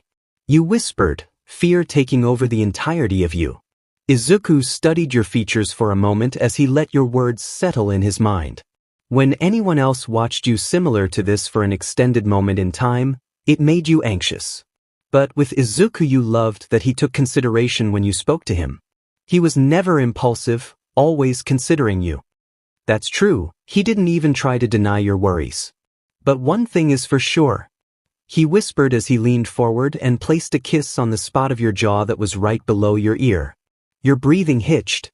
I'll be by your side for all of it, he whispered. Practicing for the licensing exam was not something you were expecting to do your first year at UA. When you talked to your father about it before you even enrolled in the school, he always said that the teachers had the students tested in the middle of their second year. It felt good to know that your class got to test early. You knew part of the reason was all of the villain attacks, but having the teachers believe that you're all ready was a nice confidence boost. You stood in Gym Gamma with the rest of your classmates. Each of you were tasked with coming up with ultimate moves, but you just weren't sure how to go about that. With float being the base of your quirk, there was nothing much you could do with that. Being that these moves are very much for fan service, no one would remember a girl just for floating. Not when there's heroes like Uraraka to compete with. You could do something with your strength enhancer side, but could that even last long enough to make something cool? This was so hopeless. Young Aizawa. All Might's voice called as you sat against a rock, defeated but deep in thought. Your eyes flickered up and you smiled lazily at the deflated pro. I told you 𝐒/N is fine. All Might shook his head. Not in class. I'm sure that would give your classmates a lot of questions. He spoke behind his hand, whispering to you and ending with a wink. You laughed softly. Yeah, I guess. What's wrong? He asked, walking towards your rock and taking a seat beside you. You sighed, your face falling to your hands. My quirk just doesn't seem made for ultimate moves like this. All Might hummed, rubbing his hand under his chin as he thought. My MSTR never used it as an ultimate move either. It's a nice tool but it's suited better with something else. You groaned, doubling over in defeat more. Grit. You grumbled, feeling much worse than you did before he walked over. He seemed to catch himself because he stammered nervously. Not that you're useless, Aizawa-san. He exclaimed. You have much more in your arsenal than just float. Your eyes met and he kept going. You have brilliant skills in martial arts. You have your weapons, you can enhance your strength and speed, and you can float more than just yourself. You sighed. It felt nice to hear that coming from someone else. You're set up for much more success than she ever was. He assured you. All Might stood and outstretched his hand to you. You took it and stumbled to your feet. All right. You smiled. I think I can do it. You skipped down the hall, searching for the room where they made costume alterations. You had seen it before but you couldn't remember which hallway it was in or the official term these people operated under. Aizawa-san. Ida called out. You spun around. Hello Ida, Achiko. You grinned as the two of them approached you. Are you heading off to get your costume altered as well? She asked with an innocent tilt of her head. You nodded. I just can't find the room. Ida looked at you with slight disbelief lining his feature. It's right there. He pointed to the door. You turned and saw Izuku was approaching it from the opposite direction. You went to greet him, but the door burst open with mad flames of slight fire and smoke. Izuku screamed and you ran towards him just to find him pinned to the ground with a girl pressed up right against him. The scene before you was an odd one. You never thought you'd see your boyfriend pinned to the floor with some girl's chest in his face. In the moment, you weren't sure if you were angry or if it was just downright hilarious. He was so mortified, flailing around to try and get her off him. You weren't sure if you had ever heard the boy squeal so loud. This isn't my fault, 𝐒/N I swear. He cried out until Hatsum got off him. She paid him no mind as she got up and started rambling along about her inventions. You walked over to the embarrassed boy and stuck out your hand for him. Get up, you big dummy. You laughed as he used your hand to pull himself up. That was the worst. He fumbled with his hands and he clenched his arm to his side. His embarrassment was painful and hilarious. You elbowed him playfully. Couldn't have been that bad. His eyes widened. 𝐒/N. How could you say that? You returned to the group giggling. Sorry about that explosion. A little unexpected. The girl lifted her goggles back to her forehead. You guys are from the hero course, right? What's your names again? They all said their names before you spoke up. 𝐒/N Aizawa. Mei Hatsum was just as energetic as you remembered. She was truly a brilliant girl, which really amazed you. She was sporadic, sure, but she created so many inventions that she was confident in. She helped all of you with your costume upgrades. You went in unsure of what you needed but left with her making many suggestions. She even offered to make some prototype designs of support items that could help you train float. You walked through the halls of the school with Izuku after finishing up with Mei. The two of you parted ways with Ida and Ochako, so you took this moment as yours to tease the hell out of him. Did you see your face as she felt you up? You snorted, holding onto your stomach as you left. It was priceless, Izuku. Priceless. Izuku was still grumbling. Sometimes I forget you're not normal. Most girls wouldn't like it when another girl feels up her boyfriend. He pouted. You felt your cheeks heat up when he called himself your boyfriend. Looking back at it, the two of you never actually declared yourself as boyfriend and girlfriend. It sort of just happened. Sure, there were all the nights leading up to the breaking point, but it was probably the night on the roof when everything was solidified. But that didn't change the fact that you were still a flustered mess around this boy. The only way you knew how to hide it was by teasing him endlessly. You're right, I'm not normal. You chuckled. If you're looking for that, I'm sure you have many other dash. Before you could finish your remark, you were gently pushed up against the wall. The hallway around you was empty, something that was only standing out to you now that the two of you were alone and he was so close. His hair masked his eyes that appeared darker than normal. Izuku had never felt intimidating to you, not now either, but this was a different sort of feeling. One you hadn't experienced. It wouldn't kill you to be a little bit jealous, would it? He whispered, almost like he was ashamed of himself for even having the thought. You blinked. Jealous. You hadn't really seen a reason to. It was obvious that Izuku wasn't into or reciprocating Hatsum's grabs, so that didn't bother you. Sure, you made jokes, but you were never planning on letting him go to anyone else. You reached up and grabbed his cheeks, forcing him to look you in the eyes. Trust me, baby, I know you're mine. I won't let anyone get in my way. You winked at him. He blushed a bright beet red as he pushed himself off the wall. You're such a tease. He was back to grumbling as you laughed. Don't call me that, I can't take you seriously when you do. You just kept laughing. /and he whined. You're so mean to me, I swear. You ran over to him and jumped onto his back. Wrapping your arms around him, you leaned your head forward and rubbed your face against his lovingly. See, I'm not mean. Izuku's hands were firm against your thighs, ensuring that you stayed safe up there. She says as she uses me as a chariot. Run like the wind, bulls. Kirishima. Kaminari. Your costume mods look so sick. You screamed as you ran towards them. It had been 4 days and the upgrades made to your costume were working splendidly.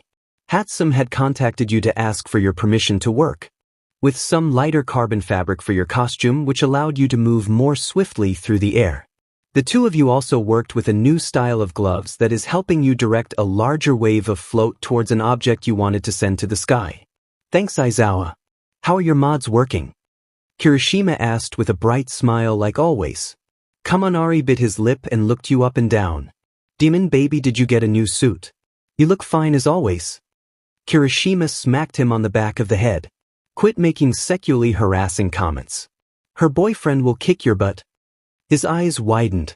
Boyfriend? And I knew Kaken would get to you before me. His shoulders slumped. I'm not her boyfriend, dunce face.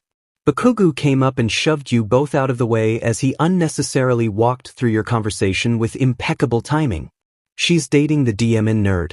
Denki's eyes widened. Oh, I guess that makes sense too. Surprised Midoriya has any play. That's funny coming from you. I'm going to walk away now. After an exhausting day of training, you sat with your girls on the couch. You were relieved to be in your pajamas, drinking strawberry milk as you laid your head on Sue's lap. She didn't mind, just rubbed your head as she drank her own. They're working us to the bone. Mina whined. That's why they call it accelerated training. The girls began talking. You thought it was about the training, but you weren't even sure. All you could think about was the look on Bakugo's face when he told the boys earlier that you were dating Izuku. The two of you hadn't exactly announced it. A few people knew from some conversations, others speculated. Alright, Y/N, we need the details. Right now.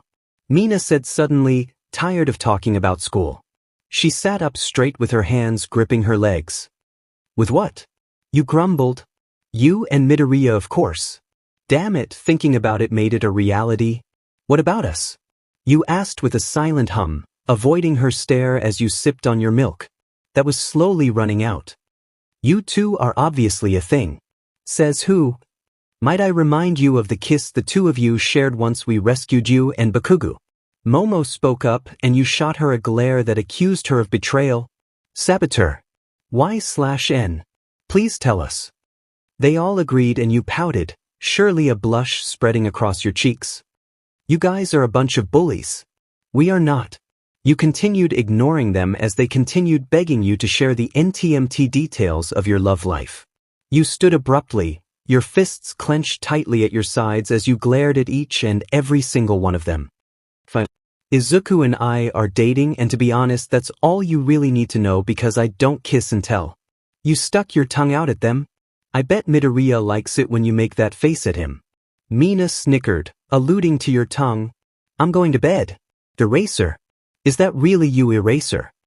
You stumbled off the bus to the sound of a woman's voice. Your classmates were standing just before it, talking about with some students from other hero courses. I saw you on TV. It's been way too long since we've met again in person. The woman was really pretty, with long green hair and a wicked smile. You walked closer to your father, curious about where this conversation was going. He looked incredibly uncomfortable, like the only thing he could think about was running away from this woman. Let's get married. No thanks. With a wicked grin you ran over to your father and grabbed him by the arm. Daddy, is this my new mommy? Your father glowered at you, placed his hand on your head and shoving you off him. You're not funny, you little twerp. Ms. Joke, whose name you knew by Izuku's external analysis/monologue, burst out laughing. Why yes I am, you little cutie. She placed her hand on your head, rubbing your hair and speaking to you like a child. You didn't like that, she took the joke too far, but the aggravated look on your father's face was incredibly worth it. No you're not. He snapped. Ms. Joke turned back to Aizawa, hands on her hips. Marry me and we can build a happy household together full of laughter. She grinned. None of that seems happy to me. His eyes slitted. I'm happy enough as it is, thank you. I haven't seen your kid in ages, Aizawa. So mean to keep me out of the loop. She pouted. He scoffed. You only ever saw a picture of her. You were now bored of their conversation and found no further way to torment your father. So, you returned to your friends. He's going to kill you when we get back to the dorms. Izuku whispered as you looped your arm through his. Totally worth it, you grinned like a gremlin. Wasn't his face funny? Izuku nodded quickly and quietly, like he believed he'd get in trouble if he said it out loud. Oh, it's really them. A voice distracted you from plotting more ways to mortify your father. Izuku pulled you towards the front of the pack of your classmates and you saw a tall boy with dark, messy hair. The boy immediately came forward and grabbed Izuku's hands. My name's Shindo. UA has really had a rough year. But you guys are still standing. He shook Kaminari and Jaire's hands as he spoke, but then stopped at you, his hand held limply and his mouth agape. Your brows furrowed and your expression went all grumpy mode. No, I won't tell you who calls it that. I lost my train of thought somewhere in your eyes. He grinned like a dope, his hand twitching like he wanted to touch yours like he had with everyone else but had something stopping him. You scoffed, looking away from him and summoning your inner Chloe Bourgeois. You waved your hand at him. Keep moving along. After a while of introductions and Bakugo's rude but warranted remarks, you all headed towards the changing rooms to get into costume. I don't like that everyone falls for you the moment they meet you. Izuku whispered in your ear. You grinned devilishly. Don't be sad, it's just my main character perks. That only made him grumble more. I thought we decided I was the main character. You shook your head. No, your story would be too basic. If anything it would be Bakugo's, but I've decided it's my story. I mean my background is pretty tragic. Before Izuku could reply, Y/N stop flirting you little egotist and get a move on. Mina called out to you. You squeezed his arm gently with a laugh. See you later. Running after Mina, He's my boyfriend, you perv. And I wasn't flirting. The ground shook as the exam room opened and you were met of a large stadium full of different terrains for your choosing. This task would be simple if you could stay in the shadows. You fixed your targets on your shoulders and your thigh. You only had to get 2 of them. This should be easy. Guys, they won't be fighting their classmates, so we should stick together. Izuku called out. You winced at the thought. You'd usually love to work besides him, but not this time. This was something you'll have to do on your own. I need to find somewhere I can blend in. I need to be ready to be airborne at any second. You told Izuku, running off before he could reply. Good luck. You heard faintly, but you just kept moving. You followed Todoroki. You weren't sure why, but you didn't know the layout of this arena yet, and he was always a good person to stick by. He attracts a lot of attention. You could stick to the shadows of wherever he went and get the targets of those who try and take him on. He stopped in a large, factory-looking part of area full of tall towers, tanks, and loads of bars to swing and perch on as you waited for your targets. You lost him in the maze of the buildings. There was no one else around there, and your longing to talk to someone was overpowering your internal reminder to wait for the other students to come. You leaped across each building, carefully walking across the narrow pole like a tightrope walker. You finally found Todoroki hiding behind one of the larger structures, appearing to be inner monologuing. Jumping from the building, you landed quietly on your feet as you padded over to him and whispered in his ear, "Boo." He jumped and turned with a ball in his hand, ready to throw it at you. "Don't shoot." You shrieked as you covered your face and your targets. He groaned. "Aizawa-san. Did I scare you?" You drawled, a teasing smirk on your lips. "I should tag you out for that." He grumbled. "Why are you here and not with Midoriya?" You scoffed. "You act like I do everything with him." Todoroki blinked. "Don't you?" "No, I'm not always with that clinger." "Isn't he your boyfriend?" Yeah, same thing." "I don't think it is." "Anyways," you laughed. "I followed you this way because you always seem to know what you're doing. And clearly I was right to follow you because this arena is perfect for me." His brows furrowed. "I don't always know what I'm doing." "Well, buddy, you sure as hell act like it." The announcer spoke and informed everyone that there were already 52, no 53 spots taken. Your eyes met and you both knew there was no time to wait around. The 2 of you ran from your little hideout, ready to search for some groups. You almost missed the quick whirl of the ball by your ear, stumbling as Todoroki pushed you out of his range and blasted the little ball with his flames. "If you're going to be sticking around, you need to catch up." You grunted as the smoke cleared and you were faced with your targets. That was pretty good. The boy dressed in a more ninja-like hero costume laughed. "Though I would have expected more from the runner-up of the U. A sports festival. What did you trip?" The same boy laughed, mocking your failure at noticing their incoming attack. "Aizawa and Todoroki, right? I'm surprised you all are running out here alone. Don't you know that everyone comes for the U? A kid's first. This is perfect." You grinned, ignoring their taunts and tossing and catching your ball repeatedly. "Now we don't have to search for opponents." You flipped out of Todoroki's way as he readied his arm for attack, and you readied yourself for yours, releasing your scarf and your stars. The group of ninjas tried to overpower you, confident that their 10-on-2 strategy would work.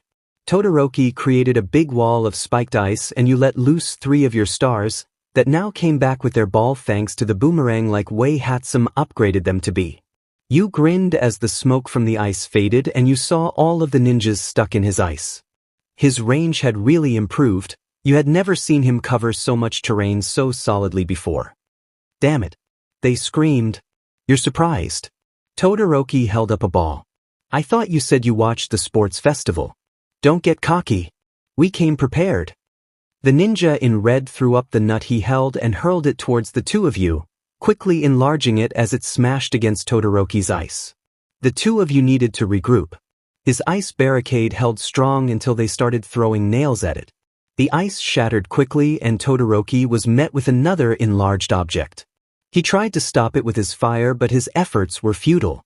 You pulled him out of the object's range and dashed forward as soon as he was safe. You whipped out your scarf and activated float, soaring through the air. You threw your scarf in the direction of the ninja in red, tying together his hands before he could use the nails he had between his fingertips. You really think we didn't figure out a way to get past your little weapons? Please, we all know this wasn't on the sports festival. I'm just serving up a little distraction. Todoroki knew what to do. He ran into the arena and searched for something that would immobilize all of them. You had briefly suggested the idea earlier in the midst of all the chaos. You knew you wouldn't be able to stop all of them alone. You were much more specialized in hand-to-hand combat.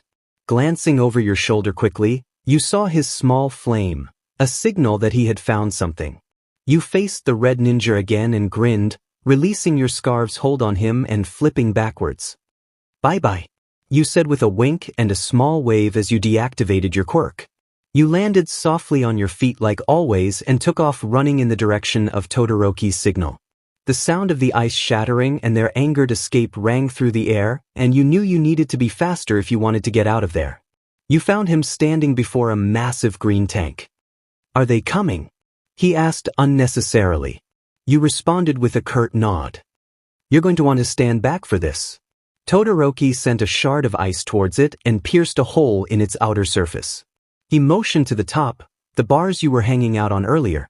The ninja heroes found Todoroki's trap and screamed in defeat. Your partner then sent a massive shot of fire to finish his destruction, both of you watching as the ninjas flew through the air with tattered clothes. You held up your hand for a triumphant high five. Todoroki blinked, staring at your hand blankly. With slumped shoulders you stared at him in disbelief. High five. His brows furrowed and he lightly tapped his hand against yours. With a shrug and a definite sigh, the two of you leaped to the ground to gather enough targets. After you both gathered enough to pass, your own targets lit up blue and told you to proceed to the reception room. Where's that? You asked. Beats me. The two of you searched for a while before finding the room everyone who passed was located. It was full with a lot of people. Part of you had thought that maybe discussing how many had already passed was a pressure tactic. Guess not. Seriously. I freaking love Stampman. He's one hot-blooded hero. Todoroki stiffened at the sound of the boisterous voice. You followed his gaze and saw the boy from earlier, the one whose name you couldn't have guessed even if you tried. The one who wanted to go to you. So badly but didn't. Todoroki dragged you over to a makeshift couch, forcing you to sit as he did as well. He seemed to no longer want to give that boy the time of day, but you couldn't help but notice the way he glared death in Todoroki's direction. Todoroki had been silent this entire time. Something about seeing that boy, the one whose name you still couldn't recall, sent him into a state of silence and solitude. You had been trying to figure it out, piecing together the bits of information you scavenged your mind for. It was easy to see why one might not like Todoroki. He had an angry father and showed little to no care for those around him. Even as your classmates began piling in, and you made room on your bench for Tsu, who was so sleepy she laid her head in your lap, you just wondered. So you really stayed with Todoroki the whole time? Momo asked once you snuck away from the bench to grab refreshments. Yup. I'm surprised he allowed you to work with him for so long. Your brows scrunched. I didn't exactly give him a choice. You glance up at her and then over to Todoroki. Before you could say anything else, Kaminari stormed giddily towards the two of you. Yamamo. Aizawa-chan. You guys got here quick. Good to see ya. We all only just got here. Y/N and Todoroki got here first. Kyoka interjected. Kaminari grinned. Makes sense, you've always got to show us up. He came at you with his hand ready to ruffle his hair. You jumped and slapped him away. I'll bite you. Aizawa-chan, you say that like it's a bad thing? Boy. Kyoka scolded him and you took that as your chance to escape. Almost as if on cue, your eyes met Izuku's. He was clearly tired but he stood tall. His face was covered in small cuts and scuff marks trailed all down his body. He had been standing off to the side, a bit of a haunted look on his face. You walked over to him, not willing to imagine what happened to make him look like that. What happened? You asked, not bothering with the formalities of asking about the exam. His eyes flickered to you and he seemed relieved that you knew him so well. Kaken. You scoffed. What did he do this time? You placed your hands on your hips. Izuku was fumbling with his fingers. I don't know if I ever told you this, but I tried to tell Kakin about my quirk. He whispered. He didn't believe me, of course, but after what he just said, he took in a sharp breath. He sounds like he believes it. That I finally made my borrowed power my own. You placed your hands softly on his elbow. Don't let him get into your head. You reached up and cupped his face. It's been yours since the day it was given to you. Just do your best out there. Izuku smiled, leaning into your touch. I will. Now tell me about your exam. How the heck did you get in here so fast? When the first round was over, your whole class cheered in excitement. You had all made it past the first round of the exam, and it felt like the greatest victory. You were all expected to lose in the first round, the jinx of you. The prime targets. You were so proud of everyone for making it past that. The 100 examinees were instructed to watch the television screen. There were explosions out on the exam course, and the group was instructed to go in as bystanders on a rescue mission. You were conflicted on this. On the one hand, you didn't have the strongest quirk and could move around quickly, so you felt like you could perform a rescue well. On the other, you were a stealth hero. Are those truly interchangeable? You noticed Izuku once that thought crossed your mind. He was still standing in front of the screen, staring at the scene before him. You walked over to him just as you heard him say it never occurred to you that rescue practice could affect him so heavily. His eyes met yours and you saw the fear in his eyes. The last time he was on a rescue mission, it was to save you and Bakugo. People died and you all faced the most gruesome villain Japan had ever known. He relaxed as your arms wrapped around him. You can do this. It's preparation for a moment in the future when you'll have to save someone again. Look at how good you already are at it. You grinned. Izuku laughed softly.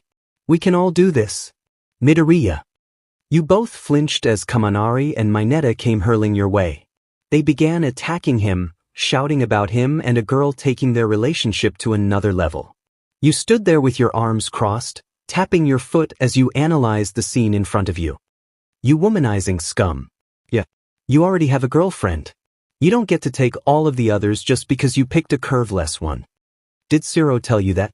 That isn't what happened at all. Izuku shrieked. Izuku looked back at you with panic, more worried about your reaction than the crude words Mineta tossed. You rolled your eyes.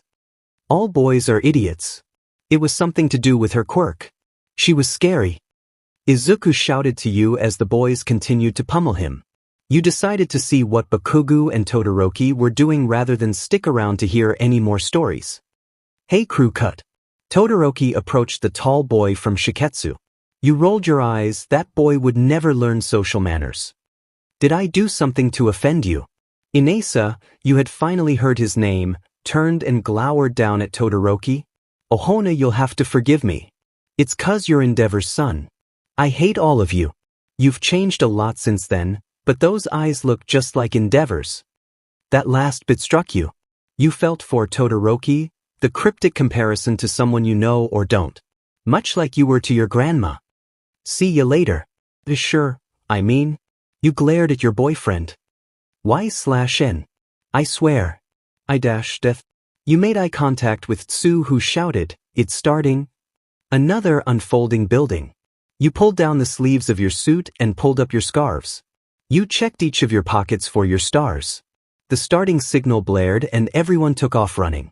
You followed close behind Izuku and Ida, looking for Achiko and Tsu as you ran. The two of them wanted to specialize in rescue, so they would be the best to follow. They would make great leaders in such a dire situation. An ear-piercing cry swirled through the air. A child. Izuku shouted and your group ran towards the civilian in danger. My grandpa is trapped. The boy cried. This looked bad. Where is he? Izuku asked. What the heck was that? Points off for you. You tried to quickly evaluate where Izuku went wrong. He didn't ask the victim if he was okay, didn't check if he could walk or breath, and he commented on the situation in a negative light.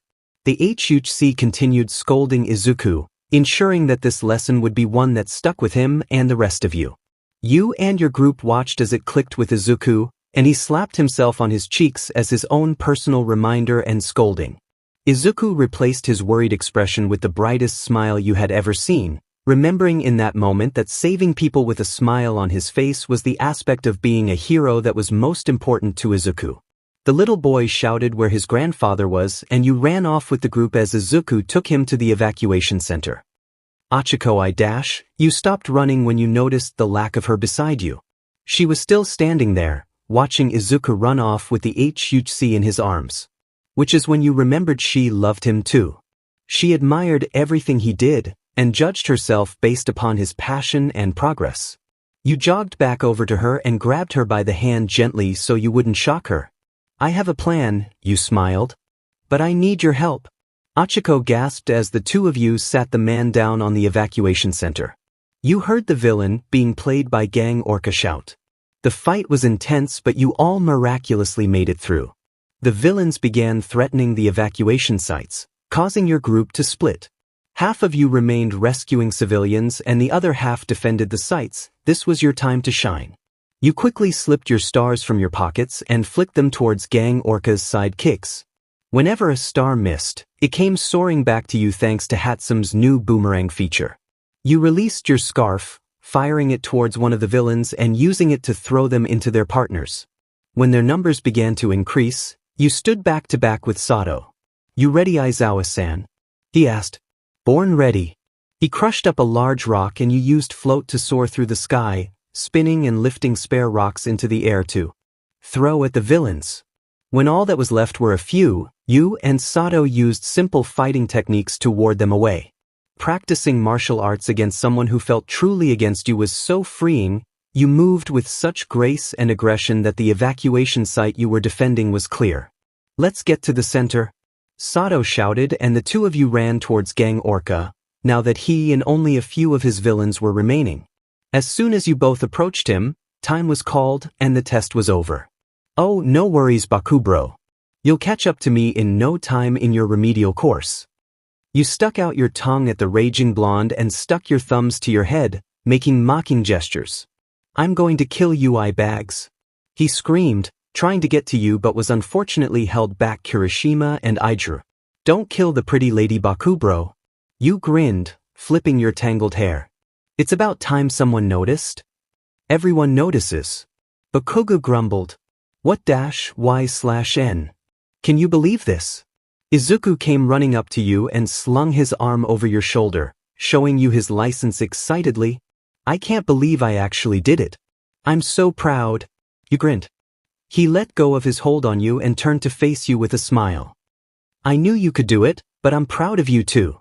Before you could reply, get a room, you losers. Bakugo growled. After the provision licensing exam, everyone returned to the dorms.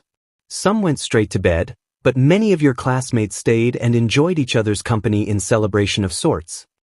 I just can't believe he didn't pass, Mina-chan. You whined as you squished her cheeks. She was holding you on her lap since you were in an especially clingy mood, for whatever reason. I know, honey, it's gonna be okay. She cooed back in a baby voice, patting your head gently. I feel like this should bother me. You heard Izuku say to one of your classmates. We always knew you were a perv, Midoriya. Kaminari snickered. Let's get some photos. I've never seen them this CC before. Mineta snickered as he pulled out his phone. You immediately lifted your head from Mina's grasp and your entire gaze darkened. You flipped your finger over and flipped him off, preceding the phone you floated off the counter and threw at his head. You loved this development of your quirk. Ow, DMN. My phone. Kaminari cried. Not much later into the night, Izuku left with Bakugo. You knew it had something to do with his quirk, but you didn't know why it was so important that they needed to break curfew. In that moment you could picture your father's face, angry and scraggly hair like he often had when you didn't wake up in time for school. He really picked his times to be angry. You knew they were going to be caught, but there was nothing you could do about it. You just hoped they didn't get you dragged down with them. Your dad would definitely assume that you knew about it.